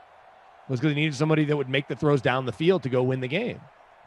So he's going to have, I don't know if he can have that switch in his brain turned or not. I also think the way Justin Herbert looked when he just got thrown in the fire. Yeah. Picked after Tua. It makes us look at Tua differently because of how Absolutely. ready to go Herbert was. And just the look, the height, the arm, it just all looked like, okay, that's a franchise quarterback. Like we just know. They're forever linked, just like Trubisky will be with both Mahomes and Watson. But especially when they went 5-6, which is how it went. Tua 5 to Miami and the whole tank for Tua. They still won 5 games and were able to get him anyway. And Justin Herbert sets a rookie record for touchdowns, wins Rookie of the Year today. Yeah. And feels like he's on his way. I understand Baker at the time 2 years ago set a rookie record and then had to step back, but I think some of that had to do with the coaching and everything else and the addition of OBJ. But CEH points out Peyton didn't look good his first year. No, but he still threw 24 touchdowns against 28 picks. Peyton likes to remind everyone that any rookie that wants to come along to try to break his record, he's all for it. For touchdown or for interception. Scores are updated through the first quarter. Adams with his third catch to the Miami 31. Adams has a 47-yard touchdown reception. Miami on the board with a field goal. He's going to hit the bonus here on the next catcher. Tom's microwave. Herbert was poised immediately. Urban legend. The Dolphins screwed up by putting Tua in too early. I heard that a lot. Maybe, but at some point you just have to go play. And he had a good team around him. If they're putting him in to get his butt kicked, then you say, you could just let Fitzpatrick take the hits while Tua learned. But they were a good team. They won 10 games. So he didn't need to go in, but once you put him in, go make plays, dude. Well, the other thing, too, is from an organizational standpoint, Urban Legend, Miami, knowing it had Houston's pick, had to kind of figure out, do we have something here? Because if it goes really poorly, we can go draft someone this year. Yeah, because that's where, say what you want about the Cardinals, and they've been close to dysfunctional a lot of the years they've been in Arizona, and in St. Louis they weren't ever really that good. I know they've had some flashes, but they had the wherewithal to move on from Steve Wilkes quickly and to move on from Josh Rosen because they had the number 1 pick. They brought in Cliff Kingsbury, and they wanted to pair Kyler Murray with them, and it looks like it's going to end up being the right decision. Now, I guess they need to actually get to the playoffs, not just be competitive. So if the Dolphins were to do that, and I don't think they're at that point. I don't think at 3 they're taking a quarterback. But at least they can say, yeah, we didn't see enough from Tua, and now he's available on the trade market. Aaron Jones tumbles to the 9. Rodgers another completion. Smash that like button, guys. We're only 25 off from 300 on the day. Thanks for watching the Dream Stream. We're with you for the next one as well. We'll have Patriots and Ravens for Madden After Dark. Here's a new article that came out from Cameron Wolf, who covers the Dolphins for ESPN. Ryan Fitzpatrick advises Miami Dolphins Tua Tagovailoa to block out criticism. Predicts big year 2. Okay. He told ESPN that everything's going to be a little more comfortable. Playing in the league is going to be a little more familiar. His routine. He's no longer trying to figure out what grocery store, where that is, and where he's going to live, and the car he's going to drive. All that stuff is figured out. He can solely focus on being an NFL QB. The offseason, repetitions, co-offensive coordinators. I don't know who's in his ear. I hope one of them's in his ear calling plays. But he said they drafted him top 5 for a reason with a skill set. Look, he has a good enough arm, but he doesn't have a that was a bad throw. That looked like a Tua throw. He doesn't have an arm where you're like, whoa, did you see that? He really kind of has to load up to drive the ball. It's not easy. Herbert, it's easy the way that ball comes out. S80JMG is fine with Crosby kicking a field goal, says let's go Crosby. Jordan Lindenbaum, if the Finns were losing, I understand Tua getting game time and taking his lumps, but since they were in the running for the postseason, they should have left Fitz in as a starter. They did have a good thing going. That is true. And Fitz is such a pro. He handled it so well. Well, you remember the quote? He goes, yeah, the guy that fired me and the guy that replaced me, I have to go to a meeting with both of them. Yeah. Which I thought was an awesome way to characterize it. Look, you're paying Tua $30 million on this rookie deal, and that's without the first year or the 5th year option. So you probably want to keep him around and see if he's got the goods. At DK Simfam on Twitch with an open-ended question. Why do you think the culture of patience regarding rookie quarterback performance has changed? And do you think that change is justified? Here's why there is a sense of urgency. Because, and we probably will see it change with Patrick Mahomes maybe, or Deshaun Watson, or one of these guys that's on their second contract. Right, exceptions, yeah. But it's that 4 or 5 year window if they're a first rounder where you can really distribute the money to other parts of your salary cap and pay your roster in a lot of other places that the second year quarterback's taking up 15 to 20% of your roster in terms of the cash. It changes the way you build the team around it. And I think no quarterback in the last 15 years that's made more than 13% of the salary, and that was probably Brady all those years, has won a Super Bowl. They're winning it with these guys in their rookie windows. Russell Wilson, I guess Peyton was probably that was probably the cutoff for Peyton, was 13%. So Peyton, Tom Brady, and that's probably about it. Maybe Eli at the time he won those Super Bowls was around 13%. But these guys are making more than that. Certainly Patrick will be in the next year or two. So you want to get that. You got this open window. You want to get that clock rolling. You can only sit a guy for so long. Now they weren't going to win a Super Bowl with him this year, but like Fitzpatrick said, he's going to be accelerated. He should be able to come in like he's already knows the test that he's about to take, knows the answers, and he's going to go, ace it. Well, and the other thing too, another big picture thought is a lot of these offenses across the league are changing to fit players coming out of college more than ever. You're right. From an offensive standpoint. So more than ever, there's more of a standard. You've got to be ready to go, especially if you're used as a first round pick. Like Jordan Love, for instance, sat behind Aaron Rodgers, but guys drafted in the top 10, top 5. I mean, I don't want to say easier because every situation. What in the world is that? Jakeem running the option. Jakeem Grant with the catch and loses yards. Oh, they called it a run play because it was a pitch behind. Huh. So yeah, I mean, I think more than ever, offenses are geared towards the college quarterback. Yeah, which is smart. Andy Reid's putting in stuff that makes Patrick Mahomes feel comfortable. But you look at Tua's numbers, and if you were to extrapolate him out over the whole season, he threw for 1,800 yards, 11 TDs, 5 INTs, and 9 starts. Now, we know he got yanked from some of those starts, but let's just play that out all 16. You're looking at 3,200 yards, 20 TDs, and 10 picks. Yeah. Those are Alex Smith numbers, which is fine. If you've got a really good team around him, Tua's not going to lose you games. But at some point, your quarterback has to go win you games. True. And I just don't know if he can get there. I'm not saying he can't. I just don't know if he can. All right. So, yeah, I don't know what that play was. The chat is getting a laugh. It was basically a pitch. It was a run play. But I don't even know how you can do that on the game. Unless, was that a RPO and he was holding on to it? Or it looked like that was a pass play. So I don't know what button you press to pitch. I feel like you can't do it if you're actually using the controls. So, which we aren't. Clearly. AI, tell us. What are you thinking? Can I have some, says Glash. We want to know if Andrew Luck is coming out of retirement. What is this chatter? No, he's not. There was some really weird, I think, texts that showed up or tweets. Go, Look at go Adams. Devontae. Go Devontae. Go! Ooh. Holy cow. Touchdown. That's 67 yards?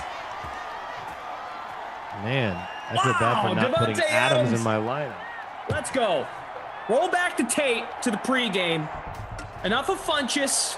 It's Adams night, because it's Adams night. Yeah, I've got no chance at winning without having Adams in my lineup. Come on. I'm out. I'm in 52nd place. Pebble Beach. Yes, I love this sim. Someone screenshot that. Pebble Beach is always whining in here. Bad boys at pop. What a terrible day to fade Adams. Devontae Adams going off. He's already hit the bonus, too. I think it's funny the notion that you're fading him just because you didn't put him in your lineup. Well, yeah, I mean, when you make these showdowns, like, if you're picking... Yeah, I guess. But, like, I don't know. And if you're going to make the case that he's a must roster, which it's an easy case to make. Well, to be, like, Funchess has been, like, crushing it in the Madden 21 sims. Yeah. So folks have just been like, all right. I mean, now, look, when you play a team like Miami, I thought, like, all right, I'd rather have Adams over... say Jakeem Grant. Of course, well, that's obvious, but I mean, like, I didn't play Tua. Right. So if you don't play a quarterback from the other team, it gives you that wiggle room to play. Yeah, I could have skill constructed guys. my roster a little bit better. But 4 catches, 142 yards right now. He is rolling. Sean Preston asked the question, you think that Tua needs more times with his receivers because the ball rotates differently? You know, there have been only a handful of really good left-handed quarterbacks, and in general, only a handful of left-handed quarterbacks to ever play.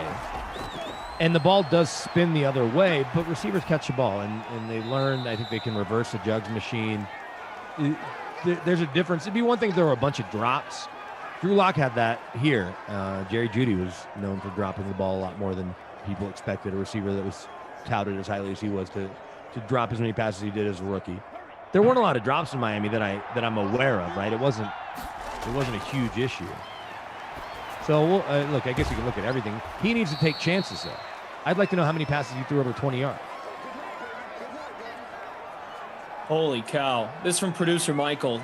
New Madden 2021 sim high for Adams. He's at 142, and we still have a minute left in the second quarter. Oh, Mockingjay, that's not good. Joel Embiid to the locker room. Uh-oh. There goes his MVP. There goes my lineup. I played But yes, Joker. his health is important. He's having an MVP season. I played Joker against our guy Koff. I need Interesting. to bounce back. It's been 3 straight nights of not good lineups for me. I actually, when he texted me this morning, hey, set your NBA. I said, do you just want me to Venmo you $5,000 right now? Oh, sorry. Just the way you said that was great.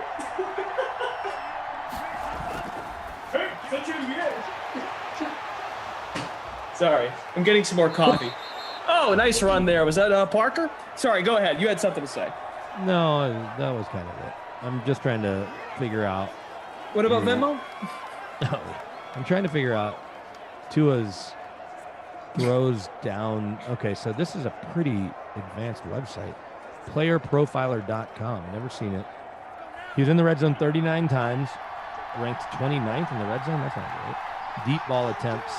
He threw 3.3 times per game as a deep ball attempt. Okay, so 3 times a game he threw over 20 yards. I guess I need to come up with somebody else to compare that to. Give me another quarterback to compare that to. 3.3 times a game beyond 20 yards. How about Justin Herbert? Let's do Justin Herbert just for fun. Okay. Pour yourself a nice fat glass of whiskey. It's coffee. First and goal from the 6. Oh, Tua, sir, fumble. Go! Come on, No, Packers didn't get do. it. So, as I look at... All right. Herbert had twice as many. Now, he played in more games. He had 65 deep ball attempts, 4.3 per game. So, 1 more a game over 20 yards. That's 8th best. Tua was, again, I guess, and that's a good way to look at it, too. Tua's deep ball attempts, 30... Oh, danger plays. That's a cool one. What's that? 27. So 27. Are you going to win a Super Bowl with a guy that is 27th in terms of letting it rip? And I don't think so. No. I don't think so. Let's see what danger plays are. Danger plays. Any play in which a quarterback lacked awareness, took unnecessary risks that could have resulted in a turnover. He's ranked 38th there. 38th? What's the rest of the rankings? Okay, let's go back to Herbert and see where Herbert is danger plays. Herbert danger plays 10th best. So 28 spots higher. I don't see Drew Lock is now in danger plays. He's going to be number whatever, like the worst. What? Oh, you know what? That I might be reading that backwards. Maybe you don't want to be ranked first in danger plays. Yeah. Okay. Right. So Drew Lock is second in danger plays. But deep ball attempts, Drew Lock's 11th. All right. Unreal. I'm going to check Mahomes, and then we can move on from advanced QB metrics. Well, Dolphins now down 14. Parker makes a catch, which I don't mind. Also, I just read, guys, on Twitter, Joel Embiid is back on the Sixers bench. Okay, good. Patrick Mahomes, 6th best in the league, 4.6 times per game. He goes over 20 yards, and he doesn't make danger plays. He's ranked 25th. Only 24 times did he lack awareness or take an unnecessary risk that could have resulted in a turnover, which is probably why he has 6 INTs on the year or whatever, and 2 came against the Dolphins in that first quarter. From Tim Bontemps, Joel Embiid back out on the court after doing something to his right knee. Appears he may have banged it on Enes Kanter, but hard to tell. Embiid left and returned under his own power, both good signs. Now he's in the customary seat alone near the hoop. So, Devontae Adams has been fantastic. 4 for 142. Parker has 3 for 56. Other than that, no one else really noteworthy. Jakeem Grant, 1 for 16. Kasicki, 4 for 35. What place are you in? I'm in 34th. I'm in 79th. Let me just double check. 27th, actually. 27th. Let's go. I'm 42.20 points to first in our contest. Want to remind you guys again, coming up the tailgate weekend here at DraftKings, $250,000 in DK prize money. 48 hours of coverage starting on Saturday at 2 Eastern. We'll have a Madden sim of Tampa, Kansas City, the big game, 55K, free-to-play showdown. Me, Koff, and J-Dub from the Twitch fam. J-Dub is a big-time Madden guy. He's helped bring some folks over from his channel on Twitch to our channel, so he's going to join us. Really, really cool dude. I'm really excited for you guys to get to meet him. 4 o'clock, we'll live stream the American Cornhole League's Pro Singles Tournament. There's a $50K free-to-play pool available right now on DraftKings. Sunday, 1 Eastern, we will simulate the what-if matchup, Buffalo-Green Bay, the what-if Super Bowl 55, $20,000 free-to-play showdown contest. And if you're hungry for more, we'll serve up the biggest event of the DK $250,000 tailgate weekend, the DraftKings Big Game Smackdown featuring the best of the best. The #1 ranked eater in the world, you might have heard of him, Joey Chestnut. You can join in on the $100K free-to-play pool, available now for this Major League eating competition. There's going to be jalapeno poppers, pigs in a blanket, cheese balls, sub sandwich, pepperoni pizza, boneless wings, chili. People just stuffing their faces. It's going to be great. And then after the Super Bowl, I'll be with Matt LaMarca, Big Saxy, a replay of Super Bowl 55, kind of. Another sim, just like Saturday at 2. We'll do it after the Super Bowl, moments after. We'll come up live on the Dream Stream, and we'll give you Tampa, KC, do it again, and simulate that one. $25,000 in prize money. We'll react to the game. If Brady wins, I encourage you to maybe mute if that hurts your feelings. Yeah, that's all I got. So it's going to be a good time. Sounds awesome. Stats are updated through the half. I'm getting really hungry. Yeah. I'm still really going strong on this diet thing, so this is going to be a tough weekend. For sure. Yeah, Super Bowl weekend can be a challenge. Although I assume you're not going to a big Super Bowl party like you otherwise would be, perhaps in a different year. No, Sarah's already got some great options, healthy options for snacks. So we're doing good. We were maybe going to watch it with a friend who literally the whole family already had coronavirus. So like, odds are that they don't have it again. And although you can still be a carrier, but they're going to Disney instead for a birthday party for one of their best friend's kids. So we're watching it by ourselves, which is probably the prudent thing to do, the safer thing to do. And then next year, everyone will have normal Super Bowl parties. Everything will be normal. Knock on wood. David Georgie says Adams has 49.8 points in the captain spot, and I'm still looking up. Good news, I won't owe the free roll this time. Maybe own. That was the right word. Own. Yeah, John Burney, who's first place in our contest in the DK Sim fam. Roger on the Dolphins would be dope. 8 p.m. Roger. Who's Roger? No clue. That's what you wrote. I misspelled Aaron Rodgers' last name. It's a Roger? Roger. I put an R. And you left out an S. Yeah. Anyway. I promise, guys, I was in a clear mind. I just, didn't go back and check my work. But John Birdie has Devontae Adams with his 2 touchdowns, 142 yards. I'm going to predict he has less yards this half. Mark it down. How cool would Aaron Rodgers in Miami be? That'd be so sweet. Be dope.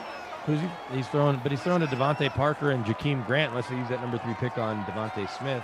And odds are if they're trading for Aaron Rodgers, they're probably sending the number 3 pick. Yeah, I mean, if you're Aaron Rodgers, you probably like what you got going on in terms of Devontae Adams. That's all he likes, though. He doesn't like anything else about Green Bay, Yeah. it doesn't seem. This is true. Robert Tonyan, but he's always elevated tight ends, Aaron Rodgers. Yeah, absolutely, except Jimmy Graham. Mostly because it seemed like Jimmy Graham was done well. He still got in the end zone like 6 times. Or something. I mean, wasn't Jimmy Graham kind of already a stud with New Orleans? Right, and then he left, and in Seattle, Green Bay, and then Chicago, he's just been okay. Right, but I'm thinking like Jermichael Finley. Sure. Tonyan. Like, these are guys, I mean, there's got to be another name, too, who he's, like, made a name. There's the other guy that wasn't Jermichael Finley but played at the same time as him. Yeah, I don't remember the name. Go ahead, chat. You know what to do. Shout it out. Yeah, Corey, I'm with you, too. Rodgers in San Francisco would be cool. Would be cool. Going to Debo, George Kittle. Ayuk. Yeah, Ayuk was the first-round pick last year. I think Deshaun Watson's going to end up there. That's what I'm sticking to that. I'm sticking to Deshaun Watson staying in Houston. Really? Yeah. Kareem Jackson was lobbying for him, though, on TMZ Sports, his former Texans teammate, now with the Broncos. The opposite of what Brett Favre had to say? Yeah, kind of the opposite. Brett Favre, God. What are you talking about, Brett? Seriously. Why didn't Rodgers run that there for a first? Holding. I heard Colin Cowherd say this today. Deshaun Watson was probably looking at what speaking of Andrew Luck, CEH 1300, how does Deshaun Watson not look at a guy like Luck, who did everything right in terms of trusting the team to put everything around him? The guy gets banged up and then he says, I'm going to retire before I'm 30. Doesn't that tell you everything you need to know about just, I'm going to ride out my contract, shut up and play football and then not stick up for myself? I mean, that's what Deshaun Watson is doing. Well, they finally drafted Quentin Nelson. Yeah. So they got him some help. But at that point, the damage was done, unfortunately. Sure. Exactly. Look, but here's the thing, and their line play hasn't been great. Now, they did trade and re-sign Larry Tunsil, trade for and re-sign Larry Tunsil. Of course, they already had Dwayne Brown, who's a franchise left tackle. But he just doesn't trust the organization because of Jack Easterby, and a lot of people don't trust Jack Easterby. He's the special advisor, whatever his job title is, to Cal McNair. He doesn't trust Cal McNair. He doesn't know Nick Caserio, and he doesn't know David Culley's new head coach. So he's just ready to start over. But this isn't college football where you can enter the transfer portal that easily. So they may try to call his bluff, and he's made $40 million, so he doesn't need the money. But will he be able to stomach once training camps open up, not participating? The chat helped us out. Donald Lee was the other tight end. Yeah, maybe. Okay. Jared Cook was a Packer too, right? Yep. Wow. That was where he started, right? Or did he go there for 1 year? Did he start in St. Louis? I can't remember where Jared Cook started his career. Hey, that's a good throw. There's Parker again. I'm feeling good about my lineup. Where am I? Maybe that's the thing. If he goes to Miami, we don't think Aaron Rodgers is going to trade him. I don't, but he could go from one Devontae to another. So they're like, hey, we have a Devontae here at least. Jordan Lindenbaum says, I'm not saying he has to be silent, and Easterby is supposed to be a snake. I know, but it really isn't a good look to normal people when you make $1 million per week and you're whining. But guys, he's not whining. He just says he doesn't want to work there. And let me ask you this. If you were your company's most valuable employee and you hated your bosses, you might try to go do the same thing somewhere else if you could figure out how to do it. And that's what makes it hard for all of us to understand. But if you can boil it down like that, if you hate your boss and you're really good at your job, you're the best salesman in your office, and you're like, you know what, I can just go across the street and sell the same thing, make as much money, and love my boss and love my work environment and my coworkers. And I'm not saying it's coworkers as it relates to teammates, so I kind of cut you off there, but no, I was just going to bring up now, it's a little different because he's older, but look what happened with Matthew Stafford. Like, no one got on Stafford for wanting to get out of Detroit, right? Everyone was like, oh yeah, get him out. You know, Detroit should start over. Matt Stafford deserves to go play for a winner. Detroit turned him into a loser. So I see. So we're going to just be cool with Stafford because, well, he played so many years for a bad organization and got banged up. Now, you know what? He's earned the right to ask out of Detroit. But Deshaun Watson, you're still a kid. You need to suffer more. Like, come on. If anything, depending on how this all shakes out, maybe he should be praised for identifying that it wasn't working and identifying it sooner rather than trying to fight through it. Exactly. He's getting out ahead of it. You can't fire your owner. Trust me, Colorado Rockies fans are aware of that notion. And so are Knicks fans and forever Washington fans, although it feels like Ron Rivera and Jason Wright's fingerprints are starting to make a difference with what was the worst run NFL franchise for the last 2 decades. 12 years in Detroit for Matt Stafford. Ian Rappaport throws But this now we out. feel bad for him. So now he gets to ask out. But Deshaun Watson, yeah. Stop whining, man. Like, come on. I know. They had a problem when Kevin Durant left Oklahoma City. They had a problem with him choosing Golden State. But we see it in the NBA all the time. Same with LeBron going to Miami. The issue was the decision. It wasn't the actual decision. It was a TV show. How about that Packers D for me? That's my only good pick so far. Cameron Brate has back discomfort and was downgraded, limited participant today with that back. Today's Thursday, Super Bowl's in 3 days. And Antonio Brown upgraded. I think you guys are missing my point about the staff. It's not a comparison. Stafford suffered for 12 years in one place. Lots of coaches. How many coaches did he have? Caldwell, Patricia. Did he have 4 or 5 head coaches? Something like that. I'm just saying how no one had anything bad to say about how it has nothing to do with how he did it. It's about the timing. He spent 12 years in one place. So Mockingjay says, what has Watson done to deserve to call shots? He's still young. I do give you that. And you know what? It probably is on Deshaun Watson for signing the contract extension, which was this past fall. It's 5 months ago tomorrow. Which is that is kind of nuts. But I don't need to hear Brett Favre saying you get paid a ton of money to do a certain job. Just do it. Yeah, Like, come on. Brett Favre can go hang out in Mississippi and ride his lawnmower and wear his Wranglers, and it's like, come on, dude. I'm with you. Here's how many coaches Matt Stafford had. He had Jim Schwartz from 2009, his rookie year, through 2013. Jim Caldwell, Matt Patricia, and then Darryl Bell and Robert Prince. That was all this year. So 4 head coaches. 3 head coaches. Oh, 3 head coaches. Felt like more.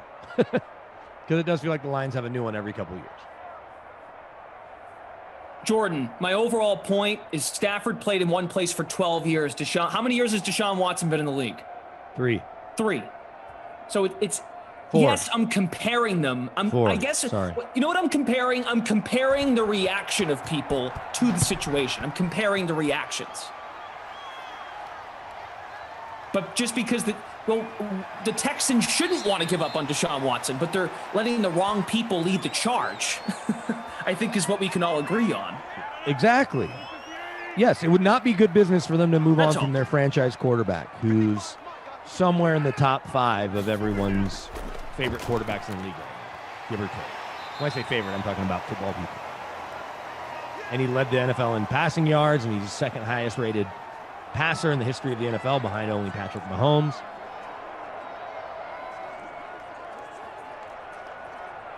Hey, and look, you know what? Those of you that are thinking that's kind of similar, look, if Deshaun Watson gets his wish, yeah, he better go win. I think he's a winner. And I think he's one of the best in the game. That's fair. He better go and win wherever he goes. Did they go to the playoffs the last 2 years? This year, obviously, notwithstanding. Did they go 2 years in a row? He tore his knee in the middle of his rookie year.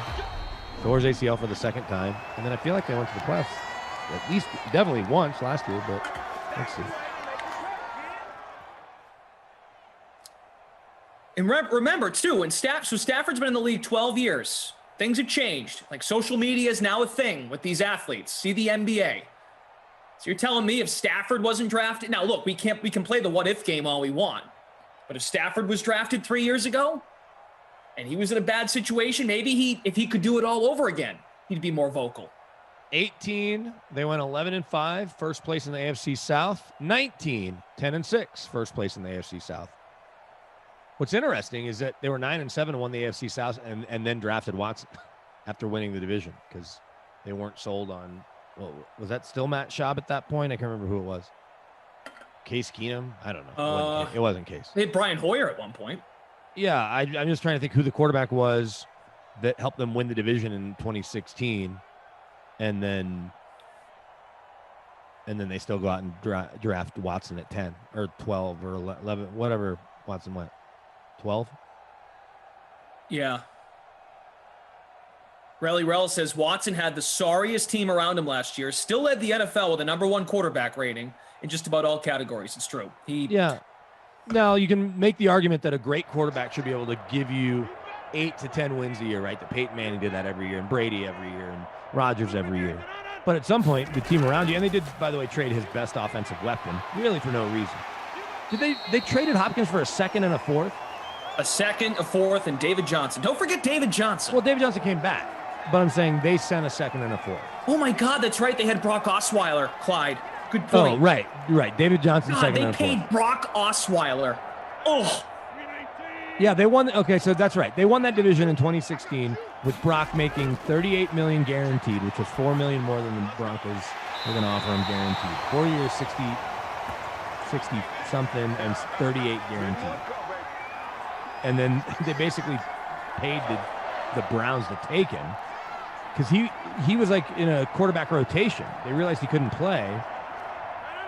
So I don't know how many games Brock started that year. He ended up starting in the playoffs, and that didn't go great, but he hadn't been the quarterback down the stretch.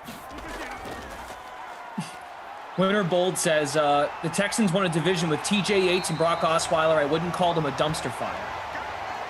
Oh, it's going that way with no picks, no cap space. Yeah, they're going to have a hard time rebuilding this roster. That's the only argument you can make for trading Watson, that if you can create a big enough package, and if those demands for multiple number ones, multiple number twos, and 2 young defensive starters, I can use the Broncos as an example, right? Now, the Broncos have the best picks in the world, but 9-40 this year. Who knows about next year? Look at Aaron Jones. 9-40 this year. You could also throw a lock in just because. but Chubb and another starter. Bradley Chubb's a starting outside linebacker in the Pro Bowl. So with those now 4 picks in the first 2 rounds that you didn't have, all of those picks, they have their own next year, I think. Those are a lot of players that you're getting back for a guy that doesn't want to be there. Or use the Jets as an example. Now, I don't know what starters you're getting back because their D sucks other than Kenny Williams. But you're getting the number 3 pick, and maybe you're getting some of those Seattle picks. Funchess! Funchess! Oh, no! Don't fade him yet. Don't fade him yet. Somehow, Devin Funchess has a pulse in this sim, even though Adams has gone off.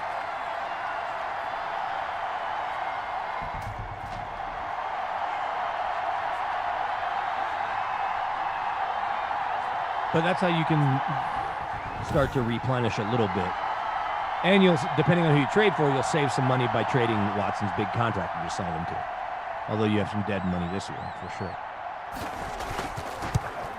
But no one's going to want to sign with you anyway after trading Watson. You're not going to have the ability to make anyone the highest paid whatever because you're salary cap hell. Working 6 to 7. Favre is an educated speaker. His words weren't chosen carefully, God forbid, in this sensitive time. We know what he meant. He's damn right. Who is more qualified to say it? Hey, you can have that opinion. I just think at the end of the day, Deshaun Watson's getting out ahead of it. It'll be interesting to see, though, does someone knock them away, blow them away with a huge package of picks and players that they can't say no and try to reason with Deshaun or hope that he comes around. And then because the package you would get in August will not be as good. It'll have a bunch of picks and a couple players, but you won't know where those picks are.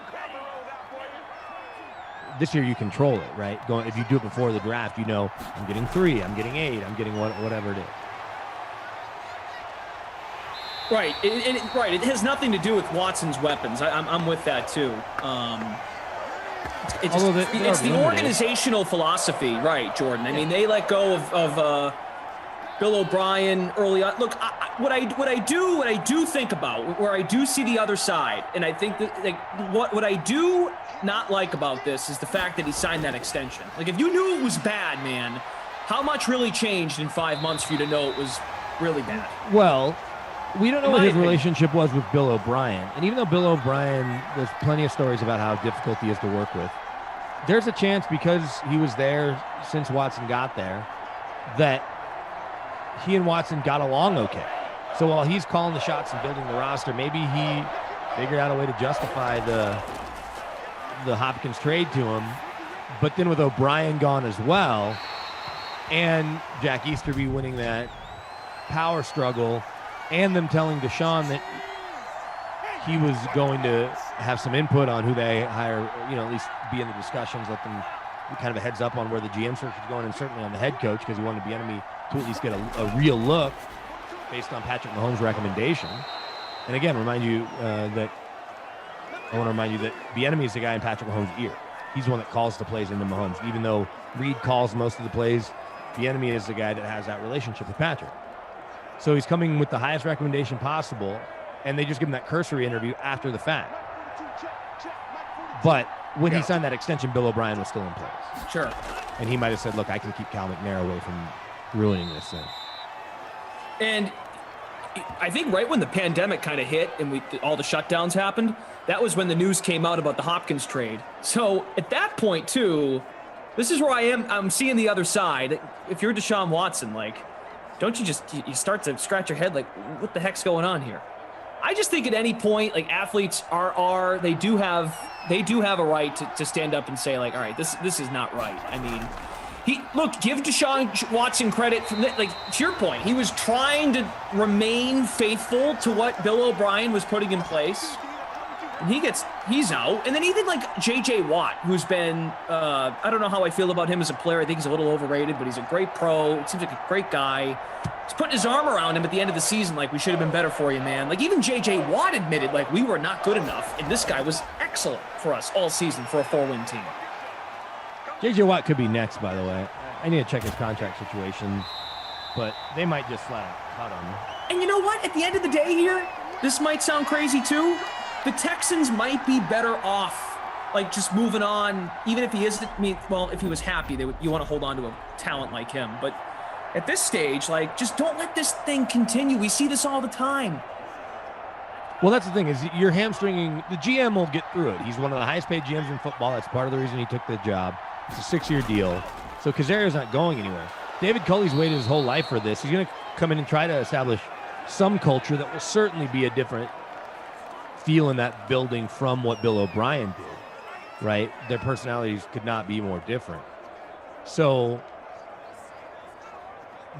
the longer this drags out, every single Zoom that every player is on, starting, well, really now, if any, there's no Texans players of note beyond J.J. Watt, who won an interview at the Super Bowl. But, oh, there you go! Packers ball! And that's going to be a touchdown! Oh, no one will catch him. Oh, man, Brandon Cristal. Nice call on the Packers D. This is, by the way, J.J. Watt's. Adrian Amos. This is J.J. Watt's final year on this deal at $17.5 million. They owe him no money, so they could flat out cut him, or they could trade him to a team that might want to extend him. I think if they move on from Watson and then Watt says, hey, let me loose too, and you guys just finish your rebuild without me. And if he signs somewhere else, I don't know how that works in terms of compensation, but maybe they trade him. It'd be cool to see him join his brothers in Pittsburgh, right? Have all 3 Watts on the same team. That would be pretty cool. Jordan K, good point. Jordan K says people are just getting sick of the diva players, aka the players that ask for a trade in the middle of their contract or want out. If Watson gets traded and just puts his energy into being the best he can be, then it's all good. And I think he has done that to this stage. I mean, it'd be one thing, because what would you, okay, so you think he's going to stay in Houston. What if he holds out? Then that's what I was saying a little earlier, is that they're not going to have the same leverage. They'll still get a huge haul, and it'll involve a bunch of first rounders. But let's say it comes from the Niners, who we think might be closer. All of a sudden, those first rounders are in the late 30s, right, or late 20s rather, or in 30, 31, 32 perhaps. So you're not in as good a shape as if you decide to trade him now. I say now, between now and April, and you really should do it before free agency starts. But if you decide to trade him, you know what picks you're getting. You're getting 3. You're getting 8 from the Panthers. You're getting whatever. Someone might trade up with Philly at 6 to then be able to use that as part of their package. If you have to wait and you try to call his bluff and he's not bluffing and he's not showing up and training camp rolls around and then you're 2 weeks from the start of the season, and do we even know who the backup is there? Oh, God, I have no idea. In Houston? Yeah. I don't even want to know. You don't want to. Who was that? Tua. We'll hit the 2-minute warning. You guys are, this is great conversation here. We're going back and forth. I mean, to Mac Lyons' class, remember that season when the Chiefs didn't have a wide receiver catch for a touchdown? David Culley was the pass game coordinator. I do remember that. It says Josh McCown's on their roster, but I think he's just getting paid from a past contract. Antoine Mays, none of this was said when Eli Manning refused to play for the Chargers before the draft. What's the difference? Twitter, Instagram, Antoine. Voices, people are being more heard. More people are woke. That's the difference. Here's the thing about the idea of, hey, he signed the contract, he should continue to play for him. They can cut him tomorrow. And yes, there are some guaranteed parts of that contract. But let's use J.J. Watt as an example. He signed a contract. He's played 5 of the 6 years.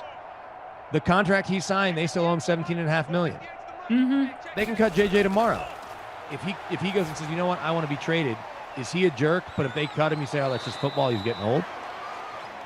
So you can't have it both ways. In a world where they can cut you at any time or trade you if you don't have the no trade clause, but they can most of the time trade you, you can't just say, hey, shut up and play, stay there, because in every other walk of life, you would not stay in a job if you hated your boss or hated your coworkers or thought you deserved to be treated differently and could get a similar, if not better, job elsewhere. Nah, man, but he makes millions. Well, and that's the other thing, dude. He's made $40 million just off the field. He doesn't need cash right now. I don't think he blew it. This is a kid who got a house from Warwick done when he was 6. His mom did. So odds are, and you hear about all the charity stuff, I'm guessing he hasn't blown all his money is what I'm saying.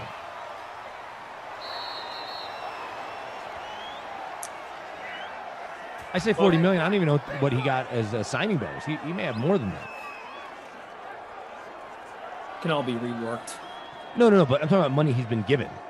To this point, yeah. Yeah, like, because it said career earnings when I looked it up the other day.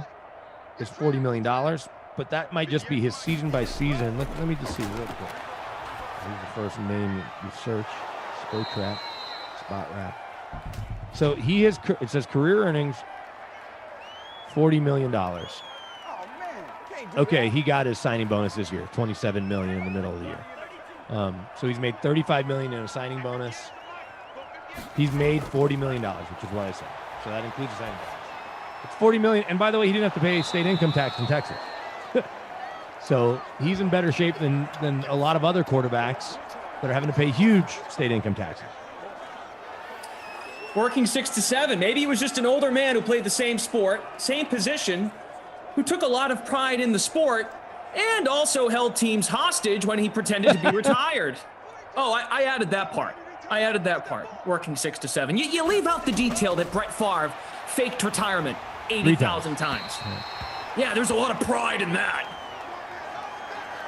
Guys, he had pride in retirement. Ooh, what am I going to do? What am I going to do, Packers? What am I going to do? What am I going to do, Jets? Am I going to play or am I not going to play? That's a lot of pride, yeah. Want some pride. So here's leave that part out. Here's the quarterbacks listed on their roster. Josh McCown, who is now on the coaching staff, and you can't be a player coach in the NFL.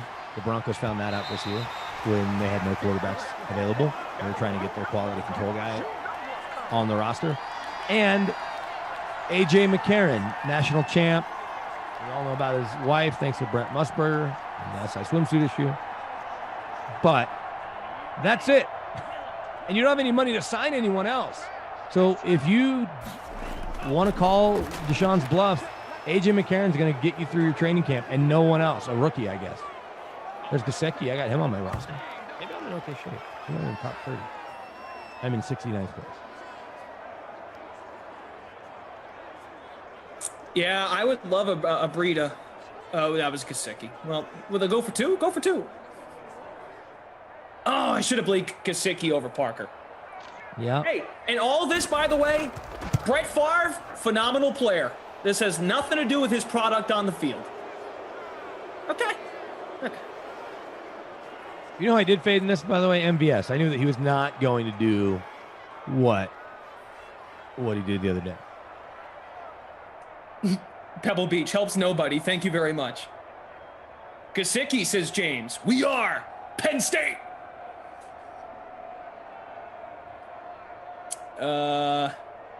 Yeah, Mockingjay, you're right. Watson is setting his expectations at a super high level. I don't agree with that though. If he go anywhere he goes will be in a rebuild. What if he goes to San Francisco, like we've talked about?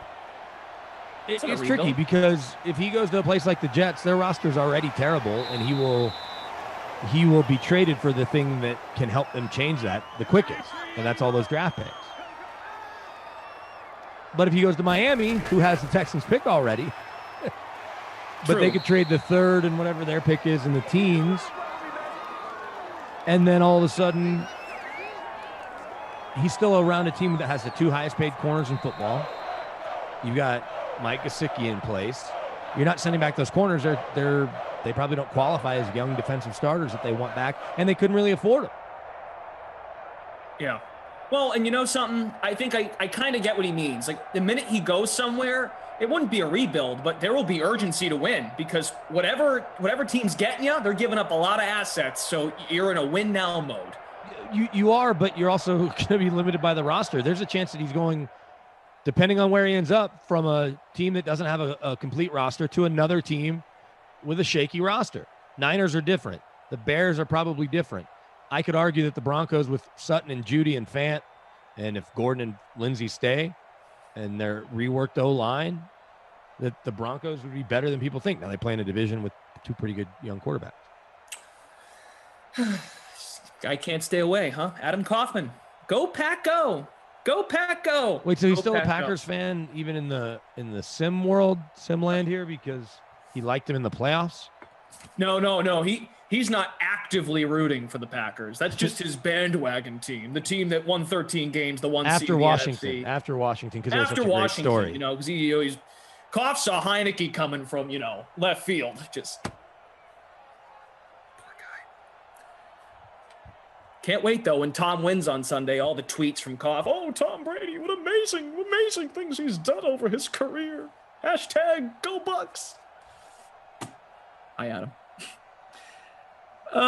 Let's see. So Gesicki scoring that touchdown at the end. Parker hit the bonus. Adams did not touch the ball in the second half. I told you he would not have 142 yards in the second half. Carolyn says, go to bed, Hoffman. He's got to watch more episodes of Psych. Psych. I think Devontae Adams is my player of the game. 15% captained, 55% owned, but he showed up even if it was all in the first half. Hashtag rent free. You're here. Not you. Him. What are you doing here? Go Pack, go. God. You're doing Adams, 49 points in the captain spot, 49.8. He's your player of the game. Okay. How about the Not My Kid award? Well, I'm looking at my captain and your captain, Matt Breida, 18 points. Aaron Jones is probably going to be the answer. He's captain 18% of the time, owned 68.5% of the time, just 7.4 points in the flex. It's not getting it done. I'm giving it to Aaron Jones. When you have that high of ownership and that little production, you have a problem with that? Or does that work? No, it's fine. Okay. Did I miss somebody that would be another good candidate? Everybody else kind of did something. Well, MVS was he was 44% owned, 6.3% captained. Where's MVS's numbers again? 4.8. So, no, I think because Jones was 18% captain and 70% owned and didn't even have 8 points in the flex. I'm going Jones. Okay. And now he won't be a Packer next year. Mark my words. But go Pack, go. Sure. Some would say. I finished 28th. Not bad. Congrats. I finished 69th. Woohoo. Hey, 69. Want to shout out Scotty Too Hottie, who is often in the chat. Also a pizza deal winner from back in the summer. Scotty, Scott NK7 came in first place in the free roll. Adams captained, Rogers, Tua, Gesicki, MVS, and that Packers defense. You played that Packers defense and finished 69th. Interesting. And in the free public showdown, four-way tie first place. Mercedes, we established that the other night. Mercedes Lewis in the flex with Gesicki, Parker, Rogers, Packers D, Adams in the captain spot. We are back for Madden After Dark at 10 Eastern. We'll have the Patriots taking on the Ravens. Do the Ravens even have throwback uniforms?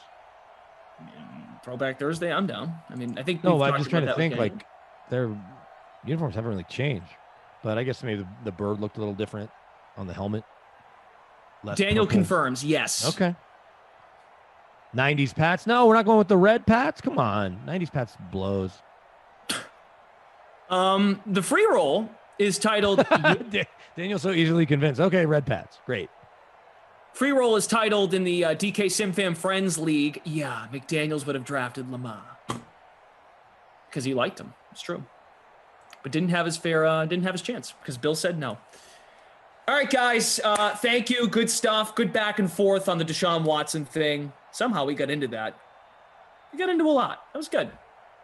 I enjoyed it. Good sim. Reed tease, did you know? No, I didn't.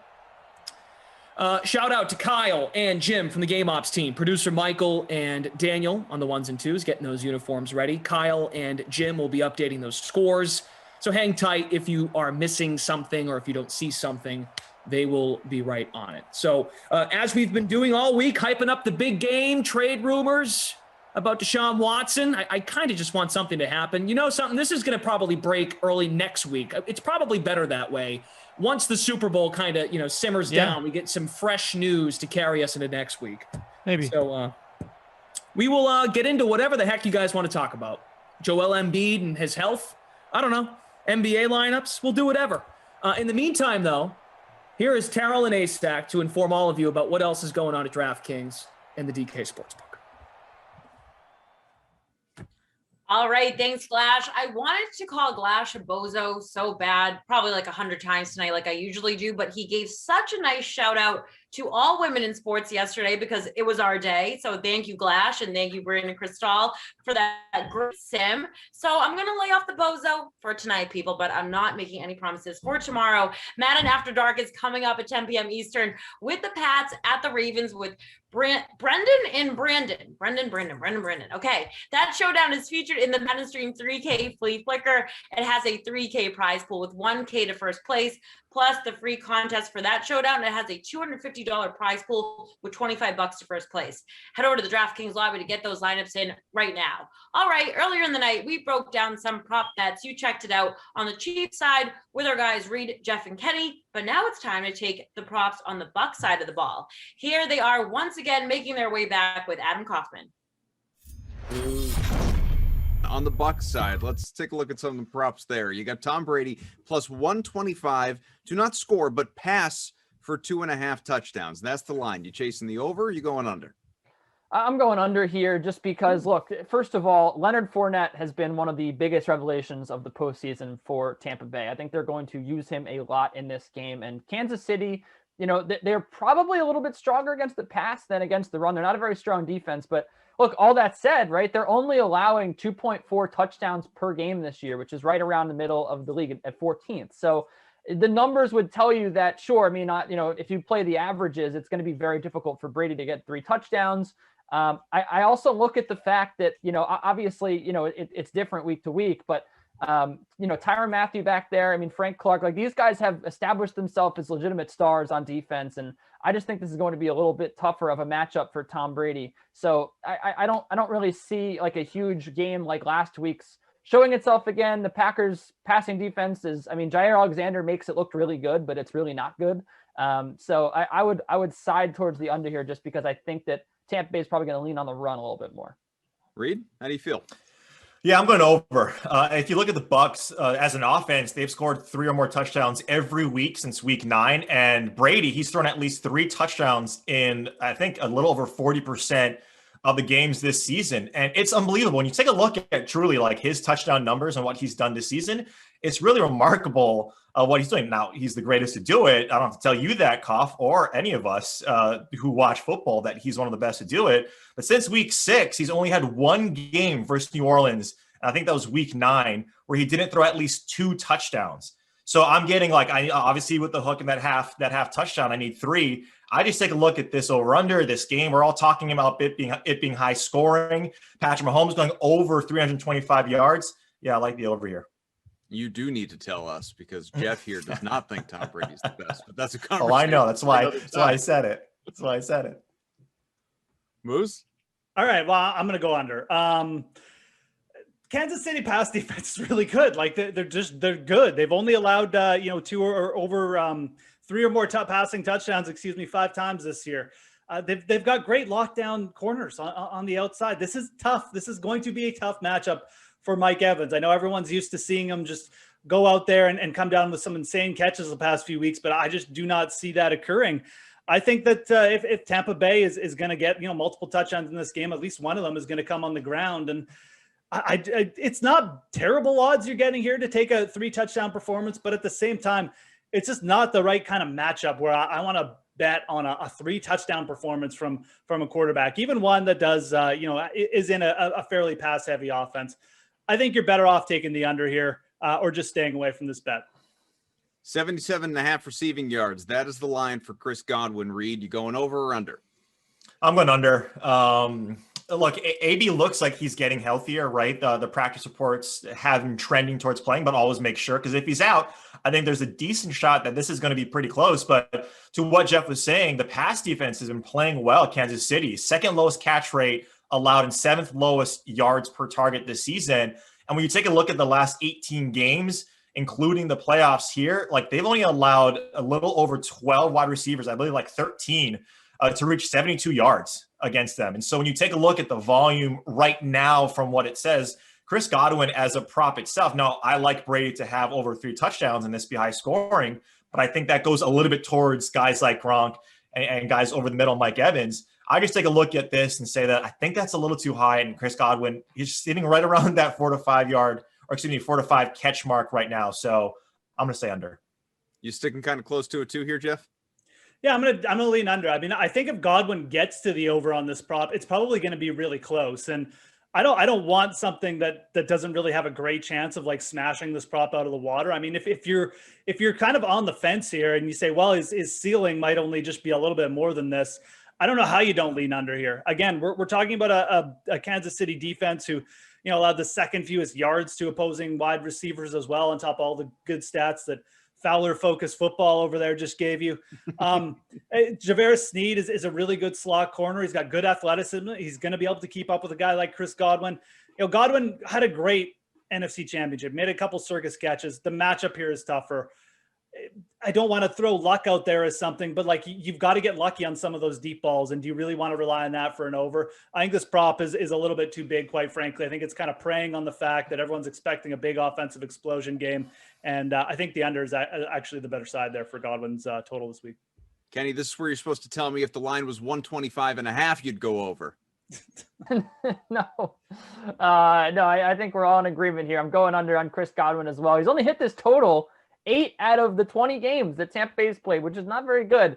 You know what else isn't very good? He caught 55% of his targets last week. He caught 57% of his targets the week before that, and 41% against Washington. Look, this guy's had issues with drops. He has not had a good postseason. He did just have 110 yards. It's crazy to say that about someone who just had 110 yards, but that really mostly came on one play, right? So I think that ultimately, with Antonio Brown back, with the number of people that are going to be targeted by Tom Brady multiple times, mind you, I think Brate probably gets 4 targets. You're probably looking at 3 or 4 for Gronk. Scotty Miller's going to have 2 or 3. I think Antonio Brown gets 3. Mike Evans should have like 10. You look at all these guys, I just think that the ball's going to be spread around so much. And the fact that Godwin has not been catching a lot of his targets makes me concerned about this. So this is a kind of high number for him. I would definitely go under here. Again, considering the fact that this is only something he's done 8 times in the whole season. It's not like this guy's been a monster and then slowing down in the postseason. He's not been really reliable for the last few games and hasn't really been a yardage monster for the most of the year.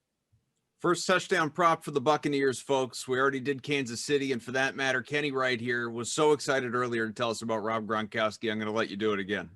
Oh, no, I'm not going to give out Rob Gronkowski. I was just saying that at the same odds, he's fantastic. And it makes no sense why he's those odds, right? The one I like the most, which is something that I think is you would probably get like plus 600 odds any other game, right? With the lead running back. But because the bookmakers still can't figure out if Ronald Jones is going to be the running back or Leonard Fournette is going to be the running back, I'll just help everybody out here, okay? Ronald Jones second is not getting the football at the goal line. If that's the situation for Tampa Bay, they are giving it to Leonard Fournette. This guy had 2 touchdowns last week, 1 rushing, 1 receiving. He had 2 touchdowns against Washington, 1 rushing, 1 receiving, and he had a receiving touchdown in the middle there against New Orleans. This guy has been a touchdown monster in the postseason, and you are giving me plus 1050 odds on him to score the first touchdown. I know he's the 4th likeliest, right? But that's still not that's still very, very bettable to me. Like when I take first touchdowns, I don't like to take the favorites because usually you're looking at like plus 500, plus 600, plus 1050 to me is a little fishy for a lead running back against in a better matchup, right, than the other running back. And I really think that this is priced the way it is because of the presence of Ronald Jones II. So I think you could take advantage of a really good line here. You take Mahomes and you take Leonard Fournette, maybe put a few bucks on what Jeff said with Tom Brady, which is astronomical odds, and I love it. You're set up to win here. Jeff, I got to say, Kenny gave me the M. Night Shyamalan twist at the end right there. I was really expecting Gronk. I completely. Kenny changing picks mid-show is absolutely amazing. That being said, I do not. I just said though. I said why it was a good bet, and I already explained that. What are we supposed to do for this question? Like Kaufman said, you're keeping us all on our toes. I mean, this is amazing value for the viewership they're getting here. Amazing twist ending there, but I don't even mind the Leonard Fournette play, but I do. I will say this. I think that, again, we're playing first touchdown props, people. Like these are hard to predict. These are hard to hit. They're often, there's not much value, especially going up at the top. I think Fournette's going to be the lead back too. But if the Tampa Bay Buccaneers are on the 1 yard line, what's going to happen? We all know what's going to happen. Tom Brady's plowing himself into the line and scoring a touchdown.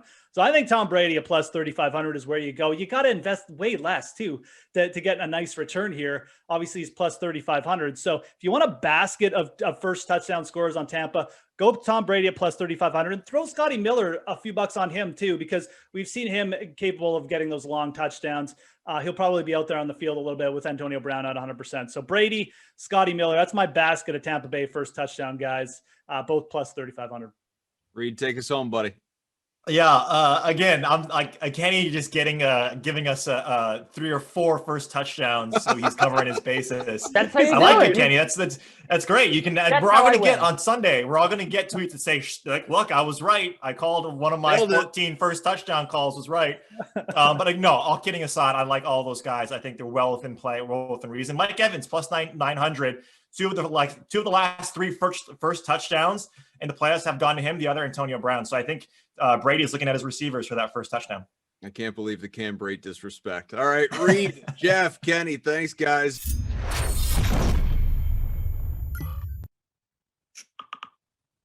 All right, people, it's time for me to tell you about our DraftKings Dream Stream play of the day. You know the deal, but still listen up. All right. So this week leading up to the big game, we are getting you ready for the action in Tampa with a new bonus every day.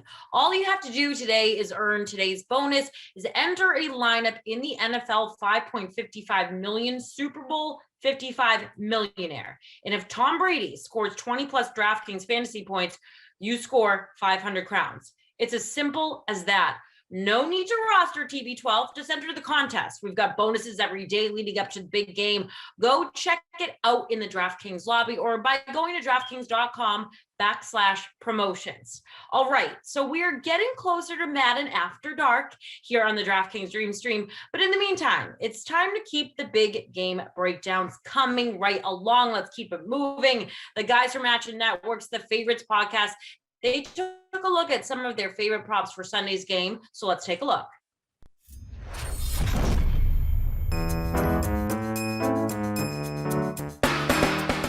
My number one, my favorite play, total field goals over 1.5 in the first half. Pretty much banking on these guys having drives and then just getting tight in the red zone in the first half. The highest percentage of field goals happen in the first half in the history of the Super Bowl. It's really lopsided, lean towards the first half. So there is numbers that back this up, but you can trust when I tell you that this is going to be a smart play this week. Smart play. Smart play. The next one will be either team 2-point conversion. Yes, plus 230.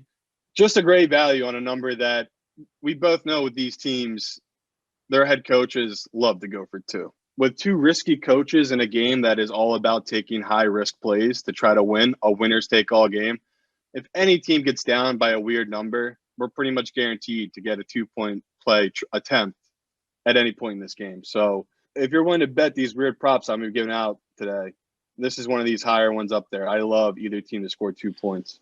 I love this one because of the number. Like, I feel more comfortable betting on something that I feel great about at plus 230 than something that needs to have so many things to happen at minus 125. 100%. I'm not wrong. Yeah, you're not wrong. All right, what's your next one?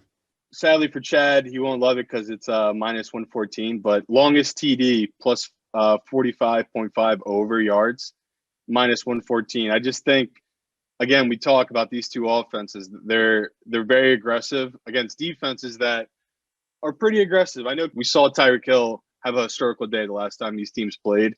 And with Sammy Watkins back, he can do the same kind of thing where he can open things up for him and the other receivers. So longest TD over 45.5. This one is really interesting. And the Bucks go long, and they go long early. And they do not wait for the warm-up. They do not try to figure out what the defense is doing. They play their offensive game. This team just lets it fly. Love longest touchdown over 45.5. Also, minus 114, like, that's decent juice. Like, I don't mind paying that. Yeah, for the next one, it feels like a trap because it honestly feels way too easy. I have this graded out of 5.5, and it's total sacks over 4.5 plus 110. Do not get this line at all. I think they're basing this on Brady being so smart and getting the ball out of his hands so quick and not taking sacks. And the same goes for Mahomes, that he's so smart he doesn't take hits. But when you break down the numbers, no QB holds the ball longer than Mahomes. He's always looking to make big plays. And we already know his left tackle and right tackle are out. So right there, I had that graded out at 3 sacks against him. And I had 2.5 against Brady. So at plus 110, I love the value on this line. You're getting a full sack of value on this, and you're getting plus money on it. This is another one of my favorite props to do. High scoring half second, minus 112 right now on DraftKings. So if I love the under in the first quarter of 10, if I like the under of the first half, I have to love the highest scoring half being the second. So this is a play I play every year, and it's been good to me throughout the year. So completely agree with this. Love this. Even if I do think there might be sort of some weirdness in the first half, they go crazy in the second half. These games in the last 10 minutes, you could see 35 points in the last 10 minutes. Whatever happened in the first 40, 50 minutes of this game will not be the same as what happens in the end. It happens every single year. It's amazing. It's what makes the Super Bowl great. Yep, and especially with these two quarterbacks, so they're both just so stubborn. Either of them could be down by 25 at half in this game. In the second half, they are not going to stop swinging. It just lines up perfect with this prop this year. I know you're going to hate this one, but I love it because it is so funky and it's just fun to bet. And it's another one where you only have to hit it once every 20 years and you're going to get your return on investment. And that's any own lineman to score a touchdown, plus 2,000. I love it. I just see both these offenses doing something weird down the end zone where Andy Reid, he loves illusions, guys moving in weird places, and all of a sudden offensive lineman just pops wide open in the end zone. And same goes with Tom Brady. We saw all those years, they would always bring in a defensive guy to do these weird packages for touchdowns. It was Vrabel. Yeah. So I could see them doing something similar this year with their alignment. They have two different guys that have scored and have had catches this year on their O-line in the Buccaneers. So I like this one. It's just a fun, weird prop where you can bet 100 to win 2K, and it's any alignment to score a touchdown.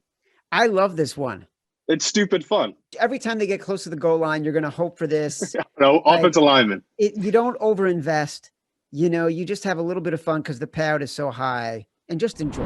For another one that I think is just a smart one where we have two quarterbacks that are willing to take high risk plays for high rewards. It's total interceptions over 1.5 at plus 134. I just think we saw with Brady last week, he doesn't care if he's throwing punt picks. If he's taking a deep shot and the guy happens to either pick it off or Mike Evans can catch it, he's fine with that because it's a 50-yard bomb down the field. So with both these offenses, especially with Mahomes having these two offensive linemen out, he's going to be trying to make big plays at all times to counteract that big weakness right now in that team. So I see both these quarterbacks taking a lot of risk in this game, and I love that this one is at plus money. So over 1.5 interceptions plus 134. Give me, regardless of price, what is the one, oh my God, this is the best one that we haven't discussed? My man, Scotty Miller, receiving yards over 20.5. We know that the Chiefs defense, they're going to eventually sleep on this guy because they're going to be paying attention to Godwin. They're going to be paying attention to Mike Evans. And they're going to be paying attention to Gronk or Brait. And we've seen it with Scotty Miller. He's a big play, boom or bust kind of guy. So all we're hoping for here is just one 25-yard catch from Scotty Miller for a whole Super Bowl. I just think that's really good value, especially minus 112. So that's another one I really love, Scotty Miller over 20.5.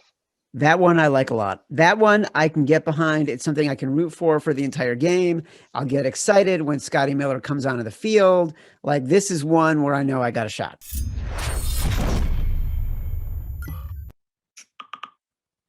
So not only will the Bucs and the Chiefs be competing for a championship on Sunday, but so a collection of the best DFS players in the world. This Sunday is our DraftKings Tournament of Champions live final, where the best in DFS compete in a Super Bowl showdown contest for not only $1 million, but the title of King of Fantasy Sports. They will also win a sweet ring right there as you see it. Over the course of the last year, we ran 40 qualifiers for this event, netted up with 39 competitors on Sunday. That's because one person won 2 seats to this competition by taking down multiple millionaires this year. His name is Yanni Demers, and we caught up with him to talk about competing against the best of the best on Sunday. As we know, Tournament of Champions is on the way. We're excited about it, although as excited as I may be, I can't imagine I am nearly as excited as this guy right here. Gio Demers, one of our favorite DraftKings users. He has a couple of seats to this big, very exclusive tournament that's coming up in conjunction with Super Bowl Sunday. What's up, man? How are you? Good. How you doing? Just snowing in over here, so hopefully it's gone soon. You're saying going to that Tampa weather is going to be an upgrade? Yeah, I'm going to be looking very much forward to it since I haven't really left New Jersey in the last year. So now, the last time that we talked to you was after you took down a millionaire PGA contest, but obviously NFL comes and week 4, there you are again. So you have 2 seats here to the Tournament of Champions. What was that last sweat like? Do you remember? Yeah, it was pretty wild. I like handmade the lineup, and it was like a last second thing, and it was just unreal, just to see you in first place and just being up there and just hopefully it's holding, and it was just wild. How closely were you watching some of those lineups behind you then, since obviously you had some time in front to just wait it out? Yeah, I was obviously, sweating all the other players that they had in the lineups behind, hopefully they just, dud. So, it's obviously a very big sweating $1 million. Then when second place is literally like 100 or 200,000. So it's like 800, 900,000 just for it can be for one play. So, it's pretty crazy. Palms are sweaty. And it's definitely a nice adrenaline rush. How different's the sweat for a PGA tournament versus obviously the NFL? It's got to be wildly different, I would think. Oh yeah, for sure. Golf is very slow. It takes 4 days to do. So you really hope you have a few lineups or a lineup in the top 50 or top 100 going into the last day. Usually you have a chance. So going into the last day, I needed my one guy to do well, Jason Kokrak, and he was just stringing birdies left and right, and I just shut up the leaderboard. And I think at one point I was ahead by like 25 points with like the most holes remaining. It was like maybe like 12 holes, 13 holes, and I was just like, damn, I just might have this in the bag. And a few of my guys started choking, and I only wound up winning by like 1 point. So hey, a win's a win. Yeah, no, you take all that you remember is the million at the top, the number one. That's all that stands out. So now, I mean, you're in a very unique position, obviously, because we were saying earlier, there are only 40 seats for the Tournament of Champions. Looking to be the best and biggest DFS player in the world for obviously the last calendar year. And you are the only person that has multiple seats available. Does that impact your strategy at all? Yeah, a little bit. I can go a little more conservative in one and, maybe take some shots in the other lineup, depending on who, projects well and, the like who's in the matchup and the prices. Cause obviously this Super Bowl, you got the most expensive guys going, you got Mahomes, Kelsey, Hill. So it's going to be quite quite hard to fit, these guys when they're so expensive. So yeah, I think I have obviously a little advantage having 2 seats. I can take a little bit more of a risk than other people. Obviously, I'm not expecting you to divulge any secrets right now, but as we're a few days out from the big game, how much strategy have you thought about to this point in terms of lineup construction versus, I don't know, kind of waiting and seeing how everybody's health is at practice during the week and just sort of going into it Saturday night, Sunday morning and building a lineup from there? Yeah, I was looking at, Sammy Watkins. I was looking at him. He was, he's been hurt for a while. So, it's the guys who get, get the targets, and, it's really like who you can fit in there. Yeah, I did dabble with, I didn't get the projections yet, but I dabbled in, trying to see who I can fit and what the best strategy is to go about. This isn't. I can't give it all away. Yeah, I wouldn't want you to. You got to give yourself that competitive advantage. But for you, this isn't. I don't want to call it old hat. It's never old hat when you reach a stage like this or when you win $1 million contest. But you have won in the past. Previous to obviously these events here and a number of top 10 finishes as well. For someone that's new to the DFS game, that's getting into daily fantasy, what kind of advice would you give them? I would say just read articles and read up on matchups and checking like the sports book, like totals and stuff. Usually people obviously lean more towards players who the totals are big. Then you got to take risks too. You can't play scared. You got to take risk on guys. That's pretty much what it comes down to. And it's how you construct your lineups and everything. It's just a lot of practice and a lot of reading and like trial and error, really. So novices aside, the newbies, how does that strategy differ, if at all, with people that are just in a position like yours trying to take down a huge GPP? Well, it takes it's like anything else. You got to put a lot of time into it. For your regular player, you can just really just read articles. That's like the best you can do and see who the best guys are to play. For me, it took a lot of time and hard work to get to where I'm at, and anyone else can get there too if they put in that work. Amateur players starting out, they can just do baby steps really to get to winning a GPP really. So if you wind up winning this thing on Sunday, and I don't know if your head has started to go to that place, it's probably hard not to think about it, right? The aspect of the money and trophy, whatever else. But what would it mean to you to be crowned the king of daily fantasy sports? It would be a great feat. I've won 3 millionaire makers. So this is just like basically like the icing on the cake. It's if I don't win, I've gotten very lucky, so you can't win all of them, but I will be very proud of myself, and it would be quite surreal to win the Tournament of Champions. Have you started thinking about what it would mean to win in terms of tacking on another million and everything else that comes along with it? It's there, but like I think I'll think about it a lot more when I'm actually there, ready to make my lineup and everything like that. I haven't really thought about it too much. Don't want to get ahead of myself, Sure. So once I get there, I think I'll start thinking about a lot more once the game starts. Before I let you go, and again, I don't want you to give any strategies away, not that you would, even if I did ask you to, but what are your thoughts on this game here, the Bucs and the Chiefs? What kind of game are we going to get? Who's going to win? Well, I did bet the Bucs a while ago, so I got them at 10-1. So I'm obviously rooting for the Bucs. I'm financially invested into the Bucs. So I think it's going to be a slow starting game. And once Brady gets, reads the defense, I think it's going to start becoming a shootout, or they can go the other way around and they can run the ball and keep Mahomes off the field.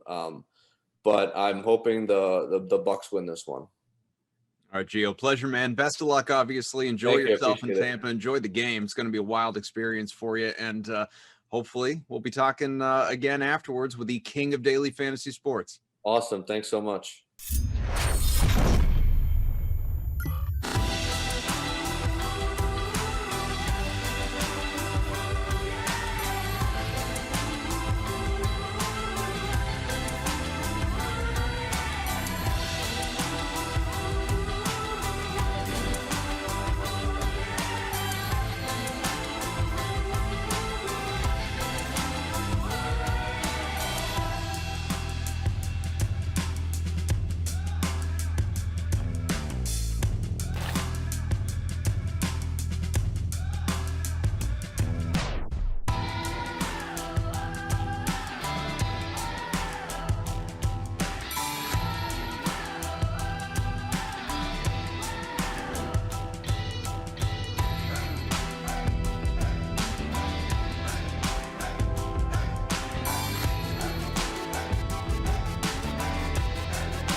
All right, guys, it's that time. Madden After Dark is up next. But first, here's what else is happening on DraftKings right now.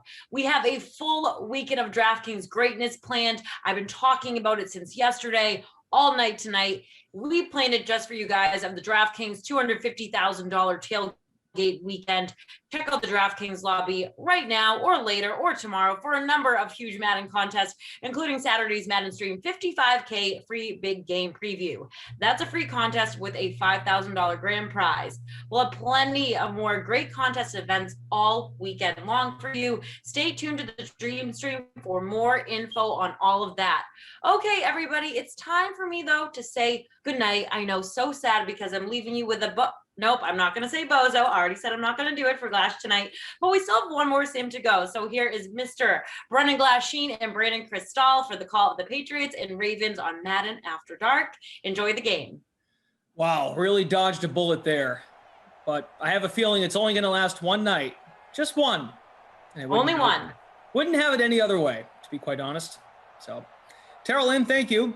We have the Ravens and the Patriots. It's always fun when these two teams get together, at least historically. You know, great individual efforts, great playoff action. And here we are on the eve of, 3 days before the Super Bowl. They are matching up in Simland. Cam Newton is hard at work. He even mentioned on Instagram today he is looking to drop 20 pounds. Organically, of course. That was good enough for me. And I've met Cam. I've helped with his outfits before. So he's a nice guy. Dresses very well. It was enough for me, Brandon Cristal, to put him in the flex, but not the captain spot. I've got both quarterbacks in there. What's your strategy for this one?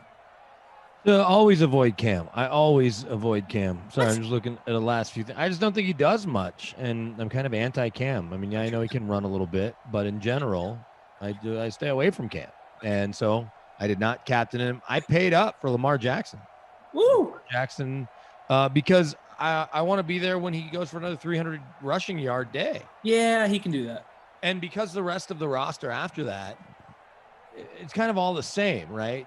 They're all kind of not boom or bust plays, but none of them dominate really. So as I'm pulling my lineup here again, I feel good about the Lamar captain play. And then it's just, will J.K. Dobbins, who's in my lineup, will Mark Andrews, will those guys show up today? And if they do, then maybe I'll be in the money. I'm in 15th right now.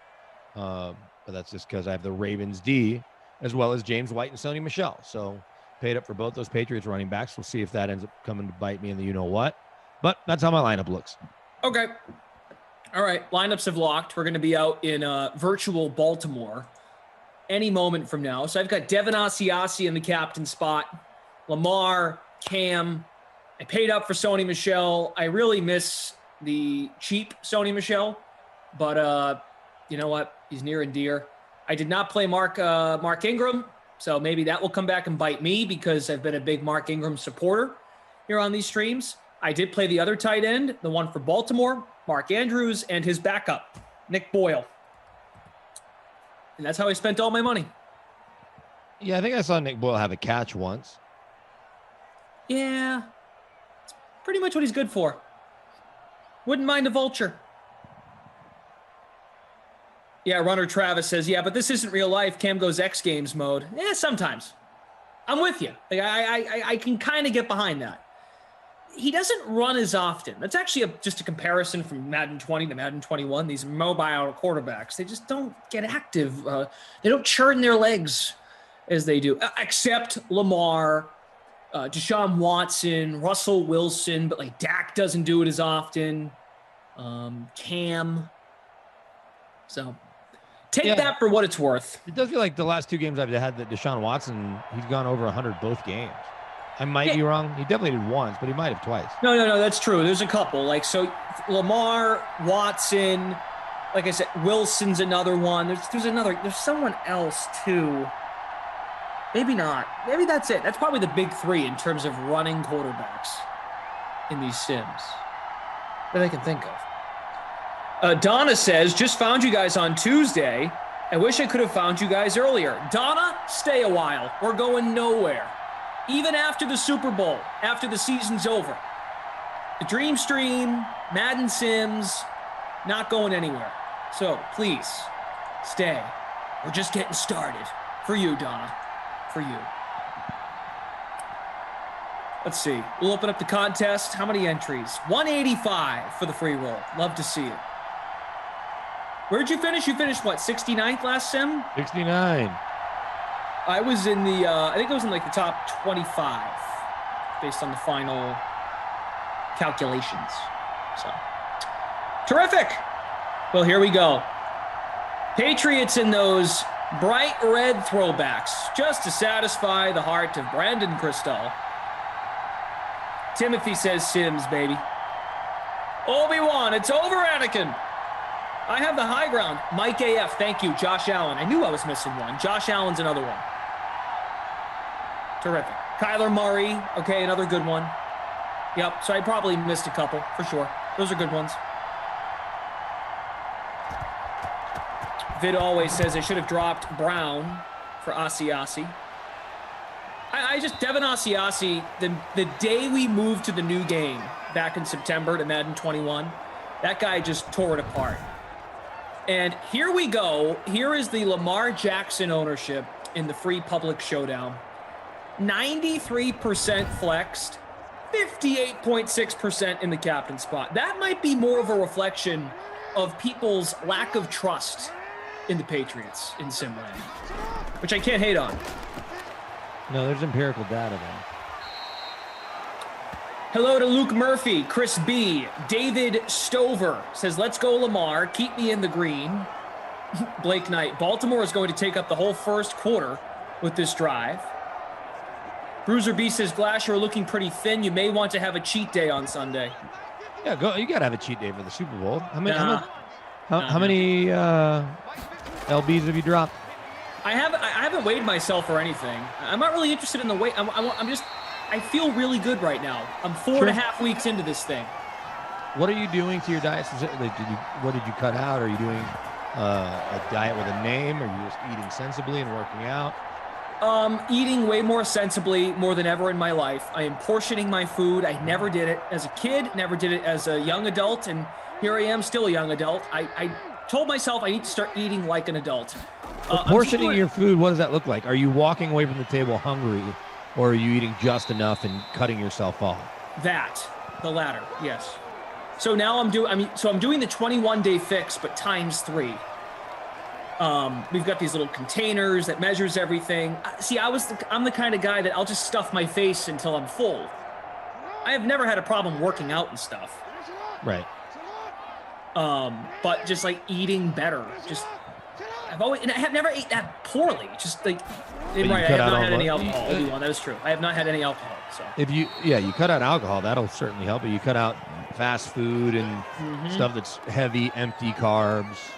You can just by tweaking your diet, you can drop 5-10 pounds pretty quickly. And then when you go beyond that, you're gonna have to stay with it and mix in a lot of exercise. And as Michael, our producer, points out, drink a lot of water. A lot of water really does help.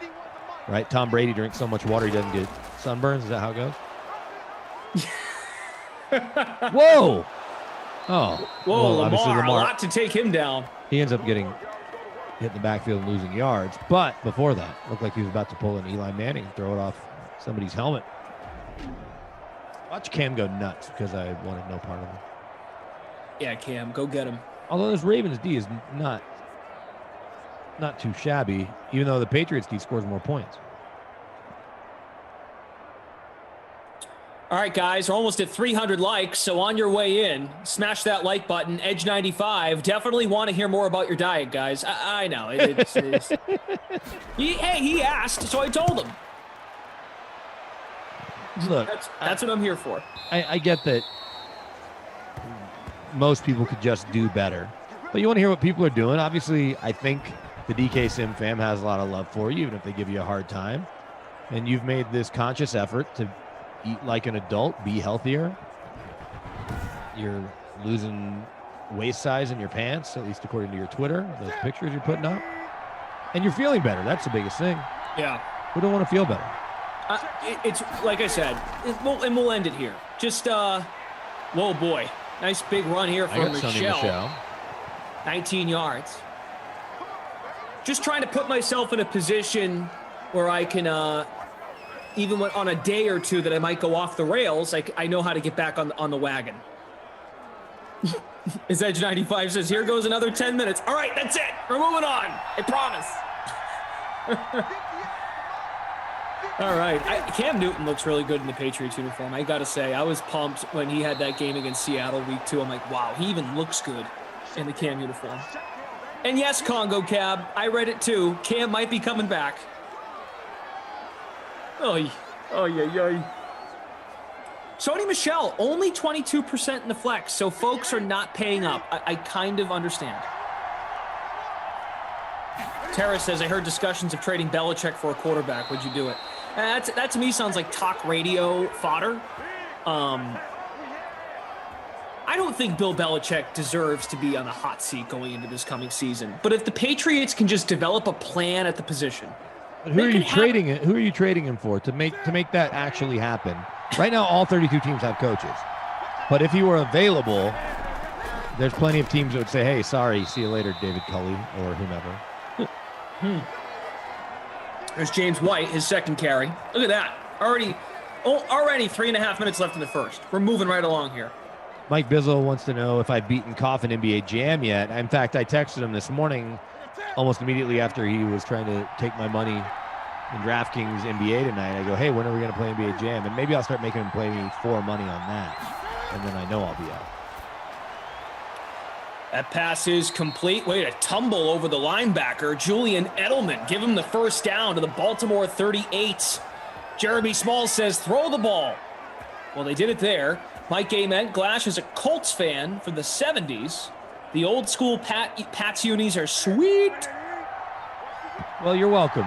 And thank Daniel, who was ready to put him in the Drew Bledsoe 90s Terry Glenn with the big shadow box numbers that were all the rage. Rick Lewis says, about to bury 2 steak and cheese. Oh, that sounds awesome. Lewis Daniel eating In-N-Out as we speak. Nice. Nice. I still haven't gone to the In-N-Out here in Colorado.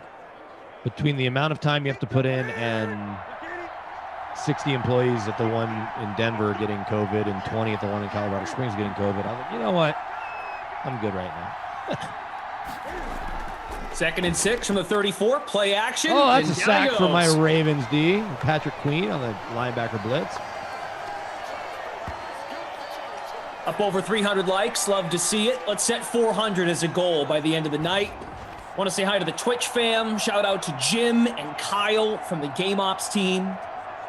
First time playing Fortnite. What's good, buddy? Yogi Dead, Fooligan, Reed Tees, Did You Know, Dougie. What's up, Twitch fam?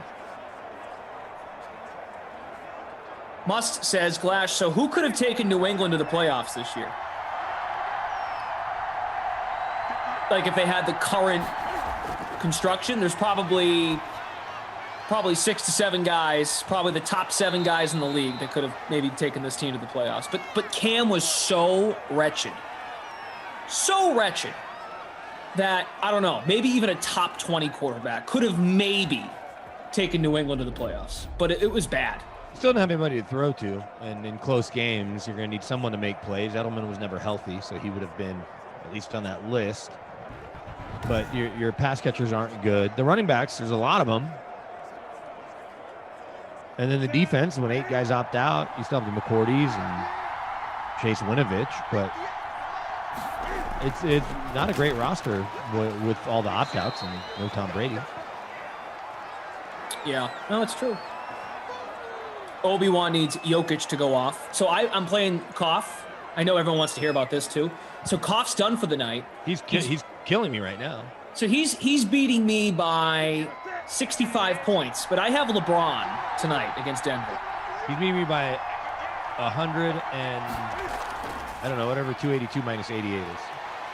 So 190 something. And I have Trey Jones, who just started playing, who got 13 points in the first half, I guess. Will Barton, LeBron James, Michael Porter Jr., and the Joker. Ooh, that's doable. Yeah, we're going to need big nights from LeBron and the Joker, and MPJ is going to need to go above his averages.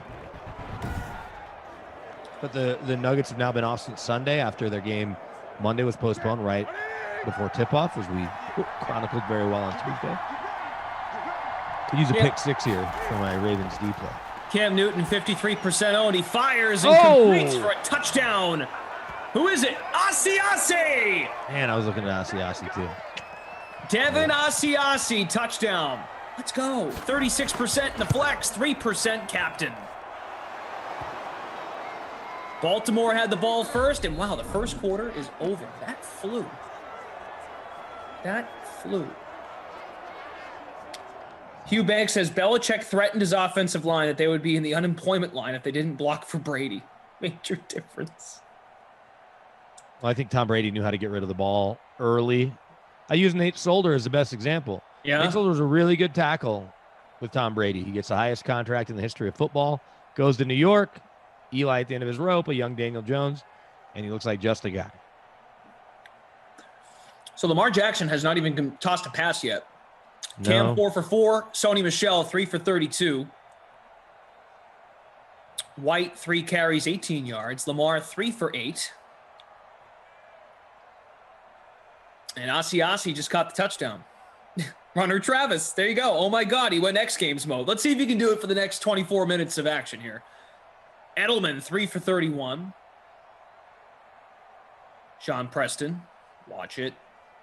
I'm in 40th place in our contest.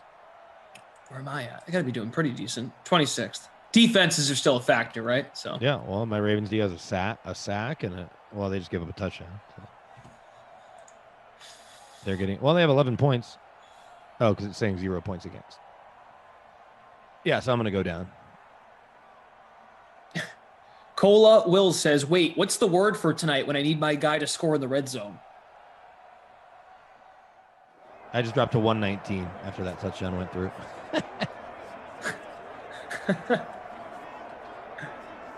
Marcel says, best defense reader in the game, Brady. Pre-snap, I don't think he can pick anyone else, honestly. Not right now. Not with Peyton Manning retired, Drew Brees walking away.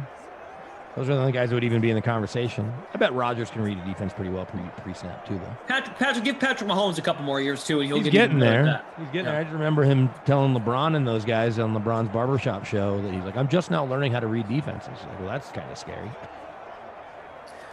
Pebble Beach calling it right now. Lamar, 75-yard run to the house. Bang says Glasheen is from Greece. Well, a little hockey news that just came out. Certainly going to affect my job as it relates to doing morning updates here in Denver. The NHL has announced the Colorado Avalanche games have been postponed through at least February 11th as a result of players recently entering the COVID protocols. We knew Tyson Jost and 5 Wild players. Well, they played 3 games in a row against the Wild. So this seemed inevitable that if 5 Wild players came down with it and 1 Avalanche player, that it was only a matter of time. So the first place Avs, first place in their division, will now get a week-long break. A little more than a week. 3 hockey fans. So that's it's a week from today. I think that's Mark Andrews with the catch. First down. Jackson now 1 for 1. Chef Duke, we've been talking about this. Brady has not mastered the Spagnuolo defense. Yep, Steve Spagnuolo, defensive coordinator for the Chiefs. Brady in his past against the Giants in particular has struggled to get the offense going, no matter where he is. I wonder if did he ever play the Rams when Spags was the head coach? Because I'd be willing to bet Brady did okay in that game. I can do some quick research on that. Probably, if I had to guess, that was when the Rams were in St. Louis. Yeah, for sure. Yeah.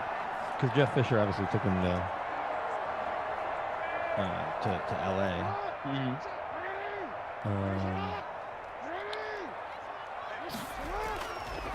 And he wasn't there very long. Let's see. So he was the head coach. He's a coach at a lot of places.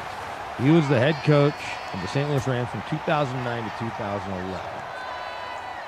That's the Rams schedule by year. Rams results. We'll get there. But everyone likes to point to that. He also had Hall of Famer Michael Strahan and Justin Tuck and O.C. Umenyiora. Chiefs D has got some good players. Doesn't have those guys. Chris Jones.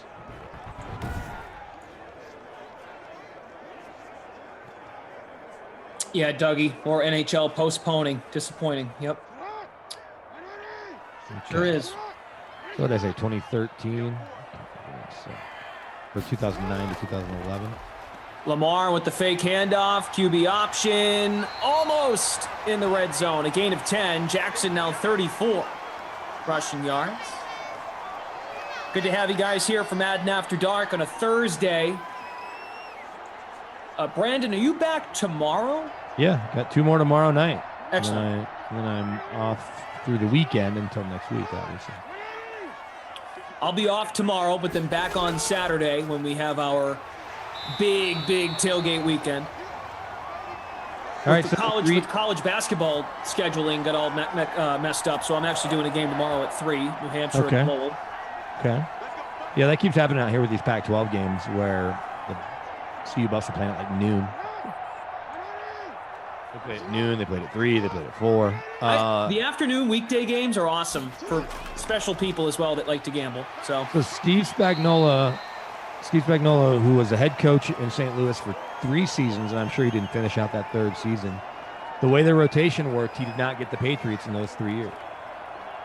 So his couple of matchups against Tom Brady only came, and maybe it was just that one matchup in 07. He obviously wasn't the coach in 2011. So how many times has he really fooled Brady? I mean, it's 27-24.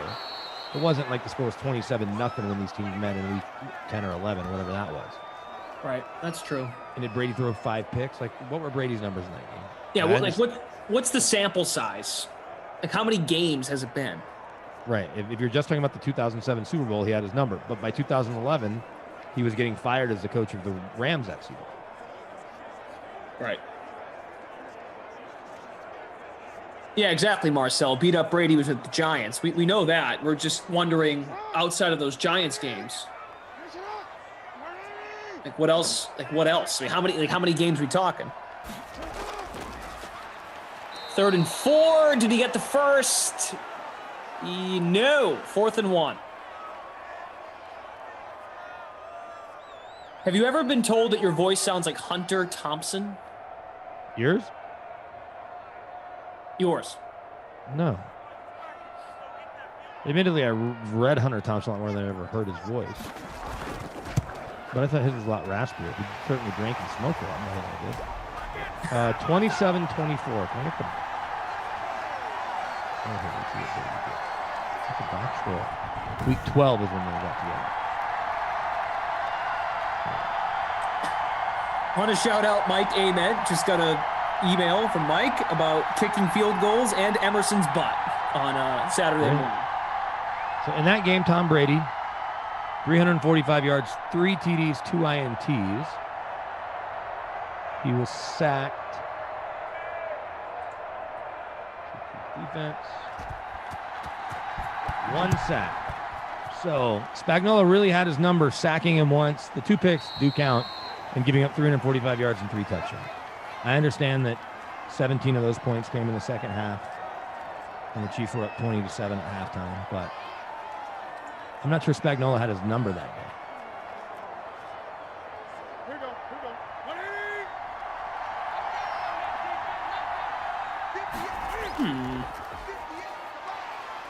Patriots running the football. It's Michelle up to 34 on the ground. Asiasi has the touchdown. Kyle, what's up, buddy? Marcel says 5 times. 5. The total, the amount of times a Spagnuolo-led unit has faced Brady. Ryan Iwashko.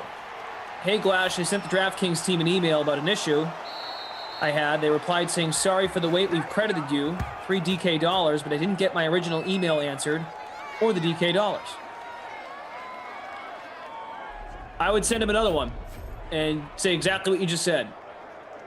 It's honestly the best I can tell you. Or the DK_assist handle on Twitter. They're always pretty good there too. Tom's Microwave, thank you. And as I've told others, if they don't get back to you, including your sentence, oh, Cam, sir, oh, sir, touchdown, N'Keal Harry. Man, my Cam bashing is coming back to bite me. Wow. I was going to say, if they don't get back to you, you can add a sentence saying, and Glash said, if you don't get back to me, Glash said you can, I can blame him. So that works too. But seriously, do that. Wow. 52 yards. We talked about Brett Favre last sim. Ken says Cam looking like 96 Favre. What a throw. Cam Newton, throw power in Madden 21. Still has a great arm, 91 throw power. The arm didn't look great in real life, but this is Simland.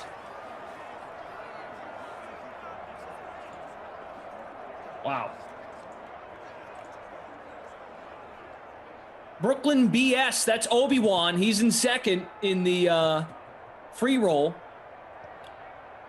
Crooklyn Dodger in first. Let's see. And for N'Keal Harry, I just read your message. N'Keal Harry, 39% in the flex. So I'm just glancing out of the corner of my eye. This Lakers-Nuggets game is just getting started. It's probably the first time a lot of people are seeing the Nuggets in their weird fourth red uniform. I'm not making that up.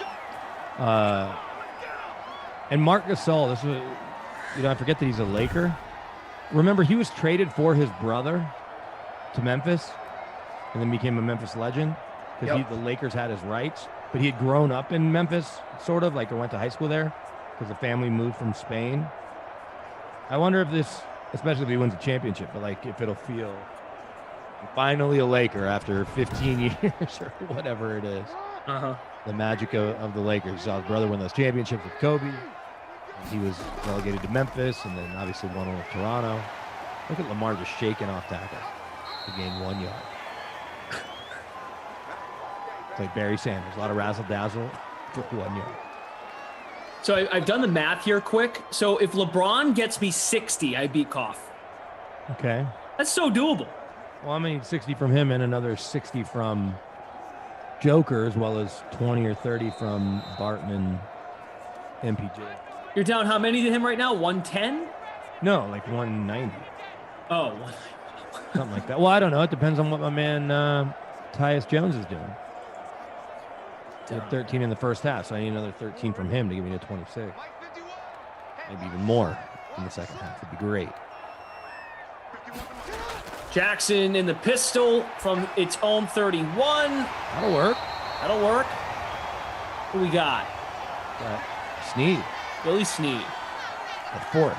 Not to be confused with his other relatives, 1, 2, or 3. Bill Hamilton says, I cannot pick a good lineup lately. I need to use my right brain. Kyle says, love the buzzword. Go Chiefs. I hate Brady. That's Lamar. Oh, Lamar. Do it to him. Oh, no. Interception. Gilmore. Do you think he's Deshaun Watson or Patrick Mahomes just flipping it up there? Russell Wilson? Bad throw. Lamar with the pick. Clearly, I should have captained Cam and faded Lamar. What an idiot. Not good. Right into double coverage. Who was he looking to throw that to? Who was the intended target? There were no receivers. There's only two defenders. Mark Ingram. It's Mark Ingram. The old wheel route. What? He's throwing it up to Mark Ingram. Like, what are we doing here? So you told me earlier you were watching Colin Cowherd, and I was watching Dan Patrick this morning, and then I was in the car listening to a little bit of Colin, a little bit of Doug Gottlieb, obviously the local shows here in Denver. And I talked to Henry Ruggs on one of those media tours. A lot of noise about Jerry Jeudy and people speculating that he wasn't 100% with it in his interview with Bart Scott and his show in New York. But I'm that's all a big step to say. Have you been kind of keeping tabs on what do you think about these virtual Radio Row appearances where Joe Montana is on there for Guinness and he's going spot to spot to spot, or Troy Aikman's on there for something, and it's it's the same interviews you would hear, but they're done via Zoom, and these guys are in their office or their home or whatever. you think it's being executed as it's not the same as when you're sitting there face to face and you've got Joe Montana on, and all of a sudden Jerry Rice walks up, hugs him, and ends up sitting down for 5 minutes. That is what makes it, I think. Yeah, 100%. And anyone that's ever lucky enough to work at it, be at it, will tell you that that's what it is. What is gutting to Cam Newton? He is totally showing up, Brandon. Is that Harry Bristow. again? Demir Bird, 42-yard touchdown. And I had Demir Bird in my lineup, but then I had a lot of extra money, so I upgraded to James White like a dummy. Edmund calling it in the chat says Cam is on fire. Bird TD coming soon. Man, I'll never doubt Cam again. Now watch next time I have a Pats game. I captain him or play him, and he gets 6 points. Oh my word! What? I mean, he's got to be in a position to maybe have one of his best sims ever at this stage. Cam Newton. Yeah, so I can tell you about a lot of those. Obviously, going to a bunch of those Super Bowls. One of my favorites. We were interviewing Chris Sims when I had a show on our 24/7 Broncos station. That's no longer a station. And Baker Mayfield was scheduled, and Chris was kind of going long because he was having fun and didn't have anything else. And so he basically became our third co-host. And then Baker sat down, and so Chris is doing all his quarterback stuff, talking with Baker. I'm like, who's the guy that you look at the most? And Chris is like, I can answer. Or who do you compare yourself? He's like, Brett Favre, right? He goes, yeah, I was going to say Brett Favre. But when you have former teammates that'll see each other and then they jump on, that happens a lot for sure. Like, having all the Denver guys, we'll have somebody scheduled and, Shannon Sharp will crash it or whatever. Yeah. And so you don't get those, but, this is the time of year when you don't hear from Joe Montana except during Super Bowl week most years. It's true. I mean, like Colin today had Stephon Diggs, Russell Wilson, but they're all home. Yeah, so it's not really the same. Although, just like we're seeing the value of video conferencing, Zoom, to allow us to do this, all those radio shows that are on TV or even TV shows where you're trying to either get a satellite truck to a football facility or get them to a studio somewhere, now you realize you can do it on your phone if the connection's strong. Sure. And so you can add the video element, because I think viewers at home will forgive quality of the video if the quality of the guest is good. Yeah. On anything, on all the news stations, CNN, Fox News, MSNBC, whatever. Like, we're realizing you've got cameras on your phone, you've got them on your computers. Why not? We don't spend $3,000 to get you to another pick. Oh my God, another Gilmore. pick. Gilmore. Did anybody roster Gilmore? DK Simfam on Twitch. What's up, buddy? LeBron missed a layup, by the way. So, DK Simfam on Twitch, the Patriots get the ball first to begin the second half. I like this comment here from, I think it was Mike AF. Cam is going to show Belichick these highlights and say, look, coach, I still got it. 1st and 10 from the 16. Can he do it again? Nope. Oh.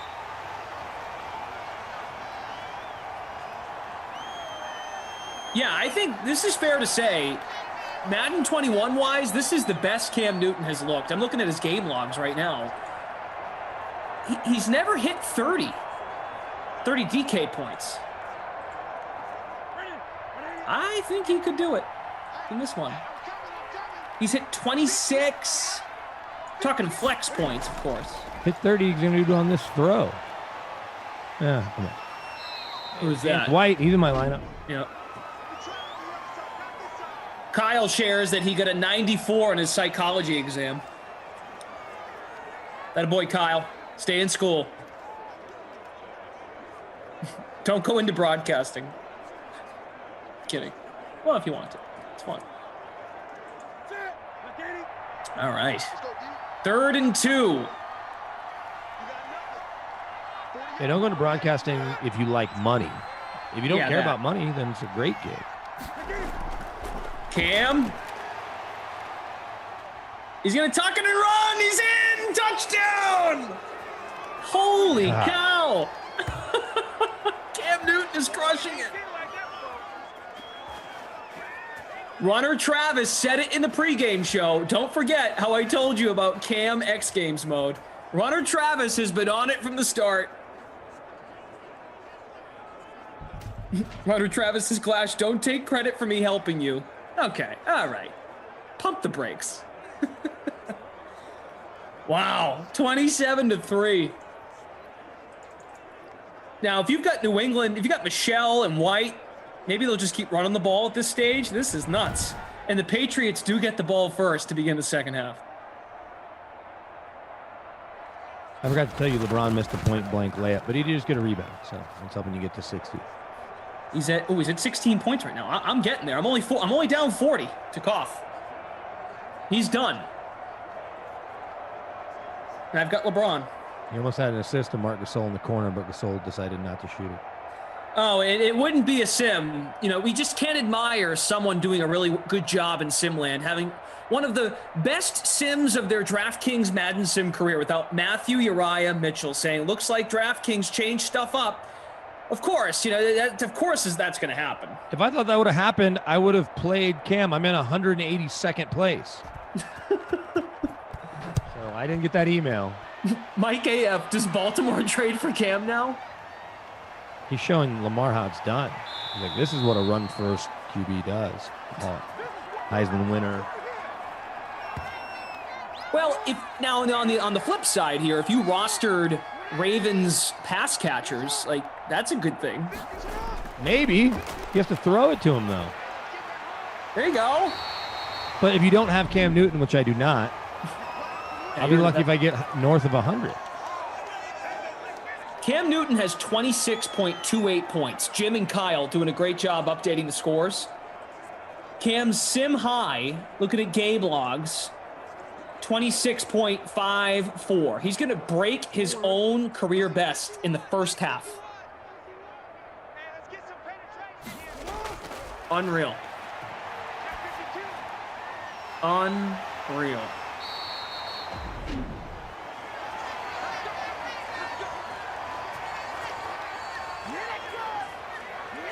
DK Simfam on Twitch. I hear you, buddy. You're a good sport. Dougie30 on Twitch. Cam destroying. Cola Will, has Madden updated Cam Newton to a 99 overall? Oh, man. So here's a fun story about Dustin Diamond, the late actor who played Screech, and all of his sexual conquests. Barstool has it.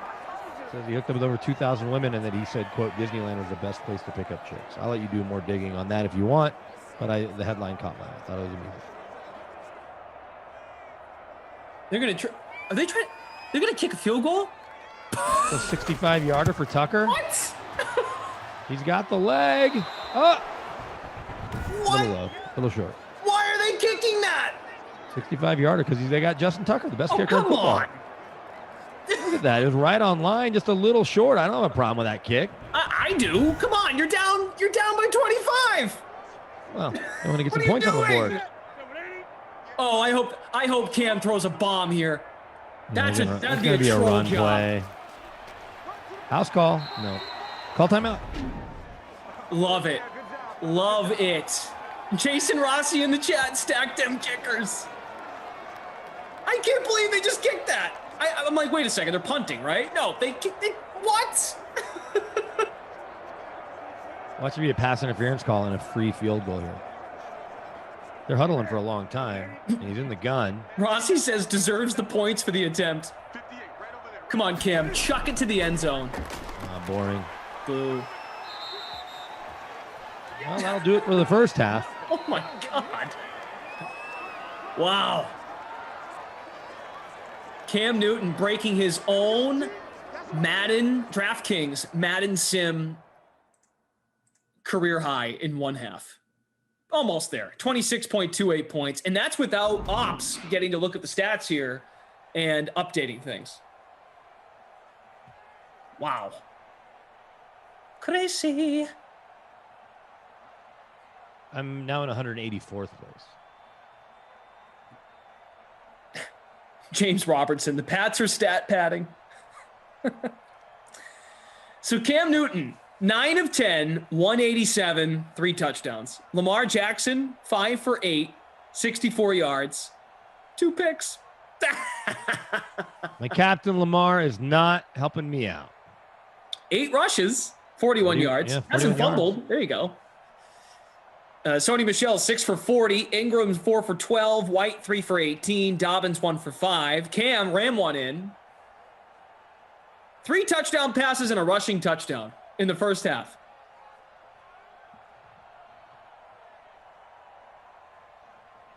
CEH 1300 is not happy. Rossi says, this game is nuts. I'm going to hit the bed, hit the hay. I'll catch y'all tomorrow. Have the greatest of night. Later, Glash and BK. Bye, Rossi. Adam Kaufman. All right, Glashy baby. Oh, now it's Glashy baby. You'll have me if it's a big-time LeBron night. Yeah, we've already talked about this. And Joker and Will Barton and MPJ, and I'm coming for you too, dude. Let's go. Well, I'm going to click off this contest because I'm in 184th place. Let me know if I break 150. And I'm going to keep an eye on my NBA showdown with Koff. Kyle actually does want to do sports broadcasting. Good for him. Look, as long as you're cool with not having a lot of money, dude, go for it. Mockingjay, I don't have Christian Wood. I'm down to LeBron. That's it. I'm down 150 points, but MPJ hasn't gotten in the game yet. Will Barton's on fire. LeBron's on fire. Jones has done nothing in the third quarter. And Joe Ingles is the one that hurt me tonight, and Joker's kind of off to a slow start. John Scott, big trust. Woo woo. Patriots get the football first in the second half. Wow, that was nuts. Cam just went big comeback here. I kind of hope we get a comeback. Like, I want this to be an all-time save. The Patriots deserve to get 28-3 by someone else. And can the Ravens do it? Leslie Galloway, second half is going to Lamar. All right, we'll see. That was nuts. Energy 311 on Twitch. Action Jackson time. Says the comeback's coming. Smash Lanta in Twitch says 28-3 is not funny. Oops. Kind of funny. Kind of funny. It's funnier for you as a Patriots fan, but you know, I was at that game. Same building that we saw Chris Jenkins for Nova hit a 3 to win the national championship just 6 months earlier at the Final Four. And you get the first overtime in Super Bowl history. Hey, Michael Porter Jr. is on the board for me with an easy dunk. There we go. Was that game on ESPN? Turner Network Television, because it's Thursday. Oh God, yeah, today is Thursday. Tomorrow's Friday. I can't keep track of the days of the week. Well, just make sure you show up when you're supposed to be here and right. on New Hampshire. Yeah, that's true. Well, If see you almost now, those, you're good. on Monday when we go back to permanent 6 sims a day, 7 days a week, that's when I'm really going to start forgetting what day it is, because at least on Mondays, Thursdays, and Sundays, it kind of like allows you to reset. Yeah, absolutely. Yeah. Like, okay, yeah, today's football, so we're only doing 3 sims, like real football. Well, I think it's going to get worse for you when the New Hampshire hoop season's over. I guess you'll have some lacrosse to call. Lacrosse, spring football. How much spring football? Oh, you're calling games. Yeah. Yeah, big deal out here. Dylan McCaffrey, son of Ed McCaffrey, is playing for his dad at Northern Colorado, which is about an hour north of Denver and Greeley. And because Dylan, he was at Michigan, he still has 2 years of eligibility, but they're FBS, so he gets to play in the spring and in the fall, and then next year get ready for the draft. Now, I don't know, when you can't get on the field at Michigan, are you going to go from UNC to a first-round pick? Probably not. Mm-hmm. But you got the pedigree. Your brother's the highest paid running back in football.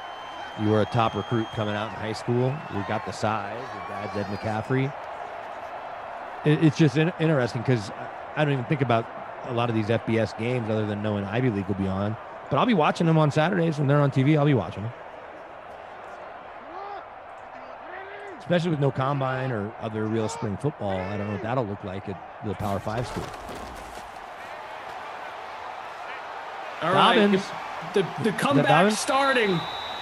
Looked like Dobbins. It was Ingram.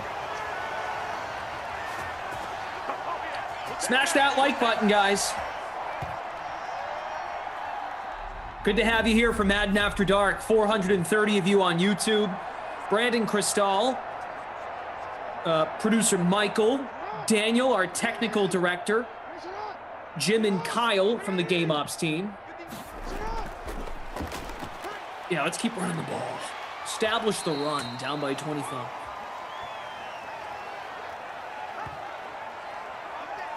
Runner Travis, I went to the University of Northern Colorado. Duh Bears. There you go. Go Bears.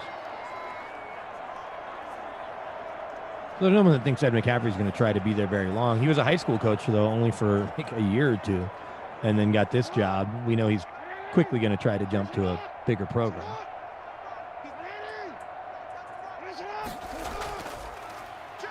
Ooh, Lamar, don't fumble. Go! Score! Go! Lamar Jackson! Careful! 81 yards now for Lamar. Big time play.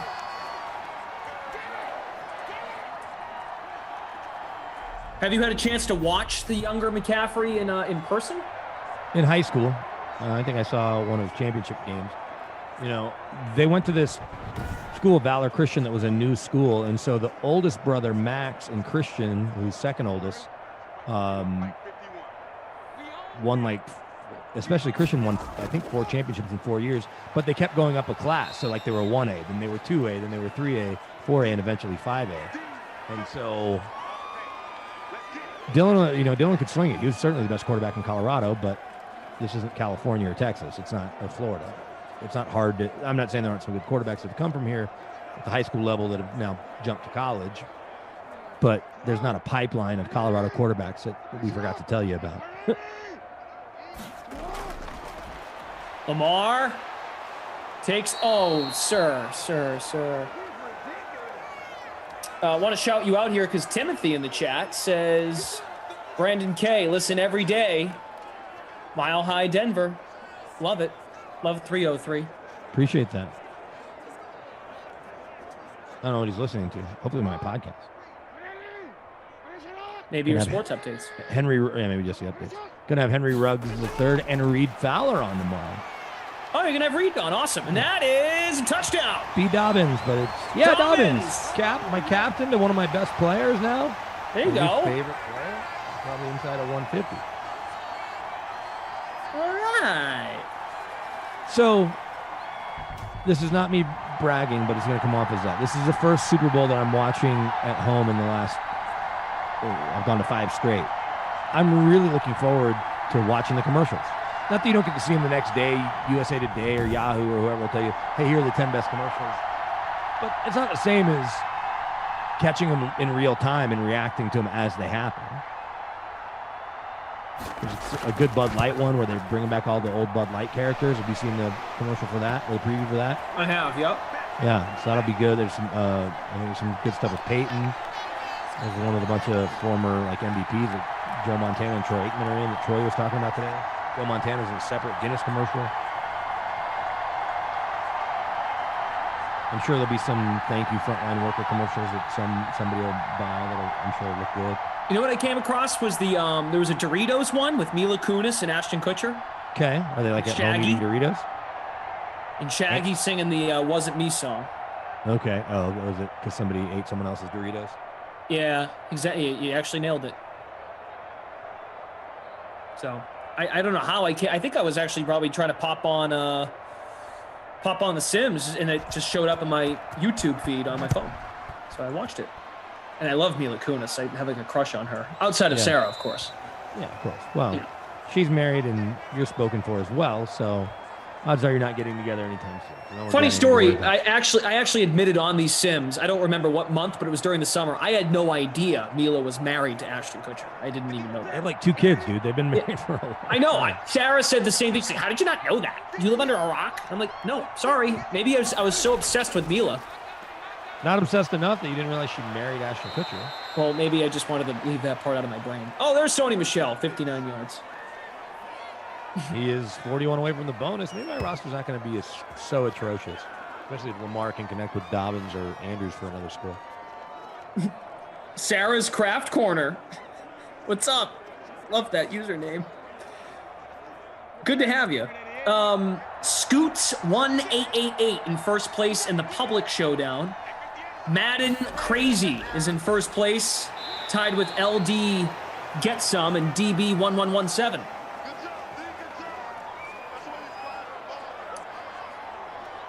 That 70s show. True, Ron Travis.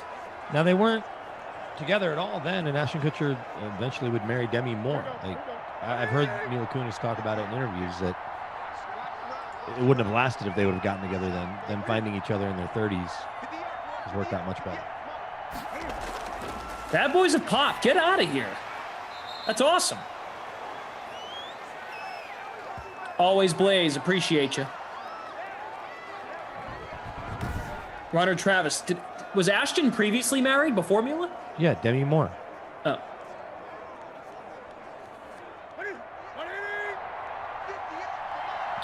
Third and 4. Patriots, I don't know. Only up 18 now. Big third down here for the Ravens defense. Cam has the first and more. He's going to get the bonus rushing and passing.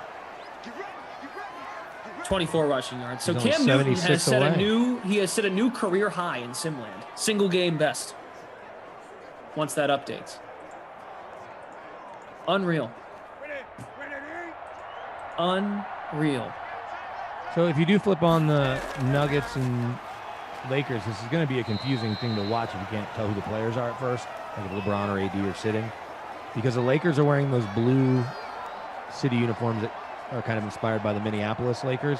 And like I mentioned, the Nuggets have this fourth red uniform, their new city uniform, that kind of looks like the Jazz's red uniforms.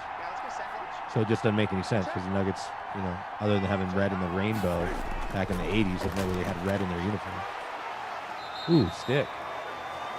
There's red in the uniform the Nuggets are wearing? No, it's a red uniform. It looks like the Jazz. I don't have the game on, so I haven't even seen these, like what they look like. I'll take a picture and show it to you. I'm in my different spot. I don't have my TV near me, so.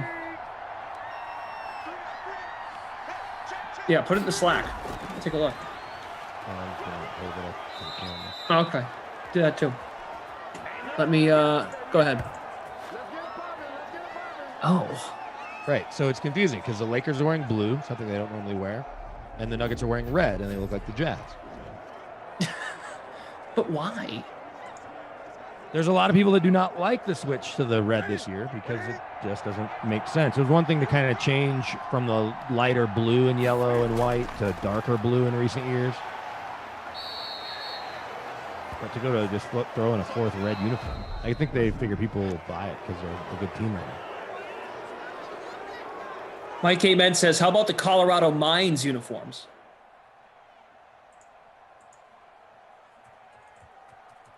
Never heard. Colorado School of Mines, where a bunch of smart people go. It's all engineers. But they do have a football team. Yeah, they're fine. They're blue, right? Or am I looking at the wrong team? Yeah. No, that's right. They're blue uniforms. Very New Hampshire-like. They look good. These red Nuggets uniforms are big question mark. They aren't bad uniforms, it's just weird. Cam Newton has thrown 3 touchdowns, and he's ran 1 in. N'Keal Harry has 86 yards. Bird has 63 yards. Larry Bird? Imagine. Cam, 200 yards on 12 of 13 passing. This has been his best Madden 21 sim since we moved to Madden 21 in September. Cam has never hit 30 DK points in a sim. In the flat. He should get there, right? He's at 28.4 right now. Lewis Daniel sitting in first place in our free roll. Tied for first. Dobbins and the captain. Jackson, Newton, Edelman, Harry, and Bird. Interesting. Patriots stack, and then Jackson. Oh, and the Pats just scored again. Holy cow. Damiere Byrd. Have a sim, Cam Newton. Man, I'm not going to lie and say I was anywhere near Cam Newton, but I did have Damiere Byrd in instead of James White. I really want to pull the audio of you at the first play or second play where you were like, watch Cam just go off. Wow. 4 touchdown passes and a rushing touchdown. Insane.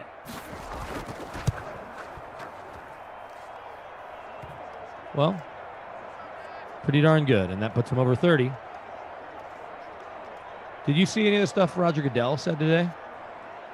No, what do you have to say today? So he did his normal State of the League press conference. He said, I don't know when normal will occur again. It was an outdoor press conference. Only 20 masked reporters were all socially distanced there. We've learned to operate in a very difficult environment. We found solutions. We hope that in some ways we're a good representative of doing things the right way this season. Sam will go for a Super Bowl on Sunday. We want our fans to be safe. We're all going to enjoy the Super Bowl differently this year. He also said something about hoping the international games return next year. He added that he thinks the virtual offseason will likely be what they see again, but admitted there's plenty of coaches and certainly young players that benefit from being in the building and on the field together, especially in training camp and especially preseason, guys trying to make a team. Yep. And I may be also quoting DeMaurice Smith. He said something similar, the president of the Players Association. And so I think that is what we'll see, though, because a lot of vets definitely liked the early classroom work where you've got guys in the building. They can't do anything football-wise on the field at all. So they're just working out and in meetings. They'd rather be in wherever their off-season home is and zoomed in. And some coaches said they liked it because they can see the players' faces. When the lights are off and they're showing you everything on the screen, they can't tell if you're looking at your phone or whatever, but they can see your face on the Zoom. It's a good point. Yeah. You put your face, you grab your phone or you walk away or like they know, and they're making either mental notes or actual notes. So there'll be some things from this year that'll carry over, and then they'll try to get back to normal. I don't think we'll ever go in locker rooms again. I think there'll be mixed zones, and they'll bring guys out as we want, or as we ask, and maybe they'll hang around a little bit on the side, but it won't be the same as while guys are sitting there playing cards, shooting the breeze with them and getting normal, and vice versa. Well, one thing, though, one loophole was Rob Gronkowski just changing his T-shirt to get his sprints in. Did you hear about that? I did, and that's great for Gronk. Most of these guys aren't skipping workouts. Gronk's in a different class kind of all the way around. I know. Yeah. Most guys aren't skipping workouts. And the bigger thing is you're not skipping the meetings. Like, if you skip workouts, they'll know right away when you show up in the building and you're in terrible shape or you can't keep up, right? You can't pass your conditioning test.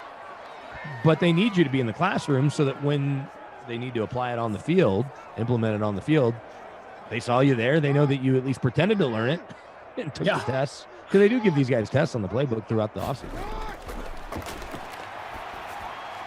That's true. I mean, Gronk has been outspoken in terms of what exceptions he made to come back to football. It wouldn't be with New England, and as long as he's playing with Tom. Okay. Is Gronk back next year, you think? He's only 31. I know. I don't know. He hasn't talked about it. Did anybody ask him this week? How could no one ask him? It's a good question. I don't know. I mean, Brady's already talking about next year, which is great. No, Brady's talking about playing past 45. I know. But he made it clear, though, by being like, I think we're going to be even better next year. He's right, and here's why. Evans and Godwin aren't going anywhere, and that's what he needs more than anything is just more timing with these guys, more of that unspoken understanding of each other in the offense and where he needs them and wants them to be and all of that stuff that existed with Edelman and Wes Welker before that, and guys like that, Amendola and Randy Moss. Well, Randy Moss is a different deal, but Gronk certainly, and James White. He just needs more with these guys. You think Fournette's back? As long as he's willing to take a cut. Play for nothing. Well, Godwin's a free agent, right? Oh, he might be. So then he may not be back. Yeah. He's like top 5 dudes available this offseason. Godwin, top 5 wide receivers, that is. So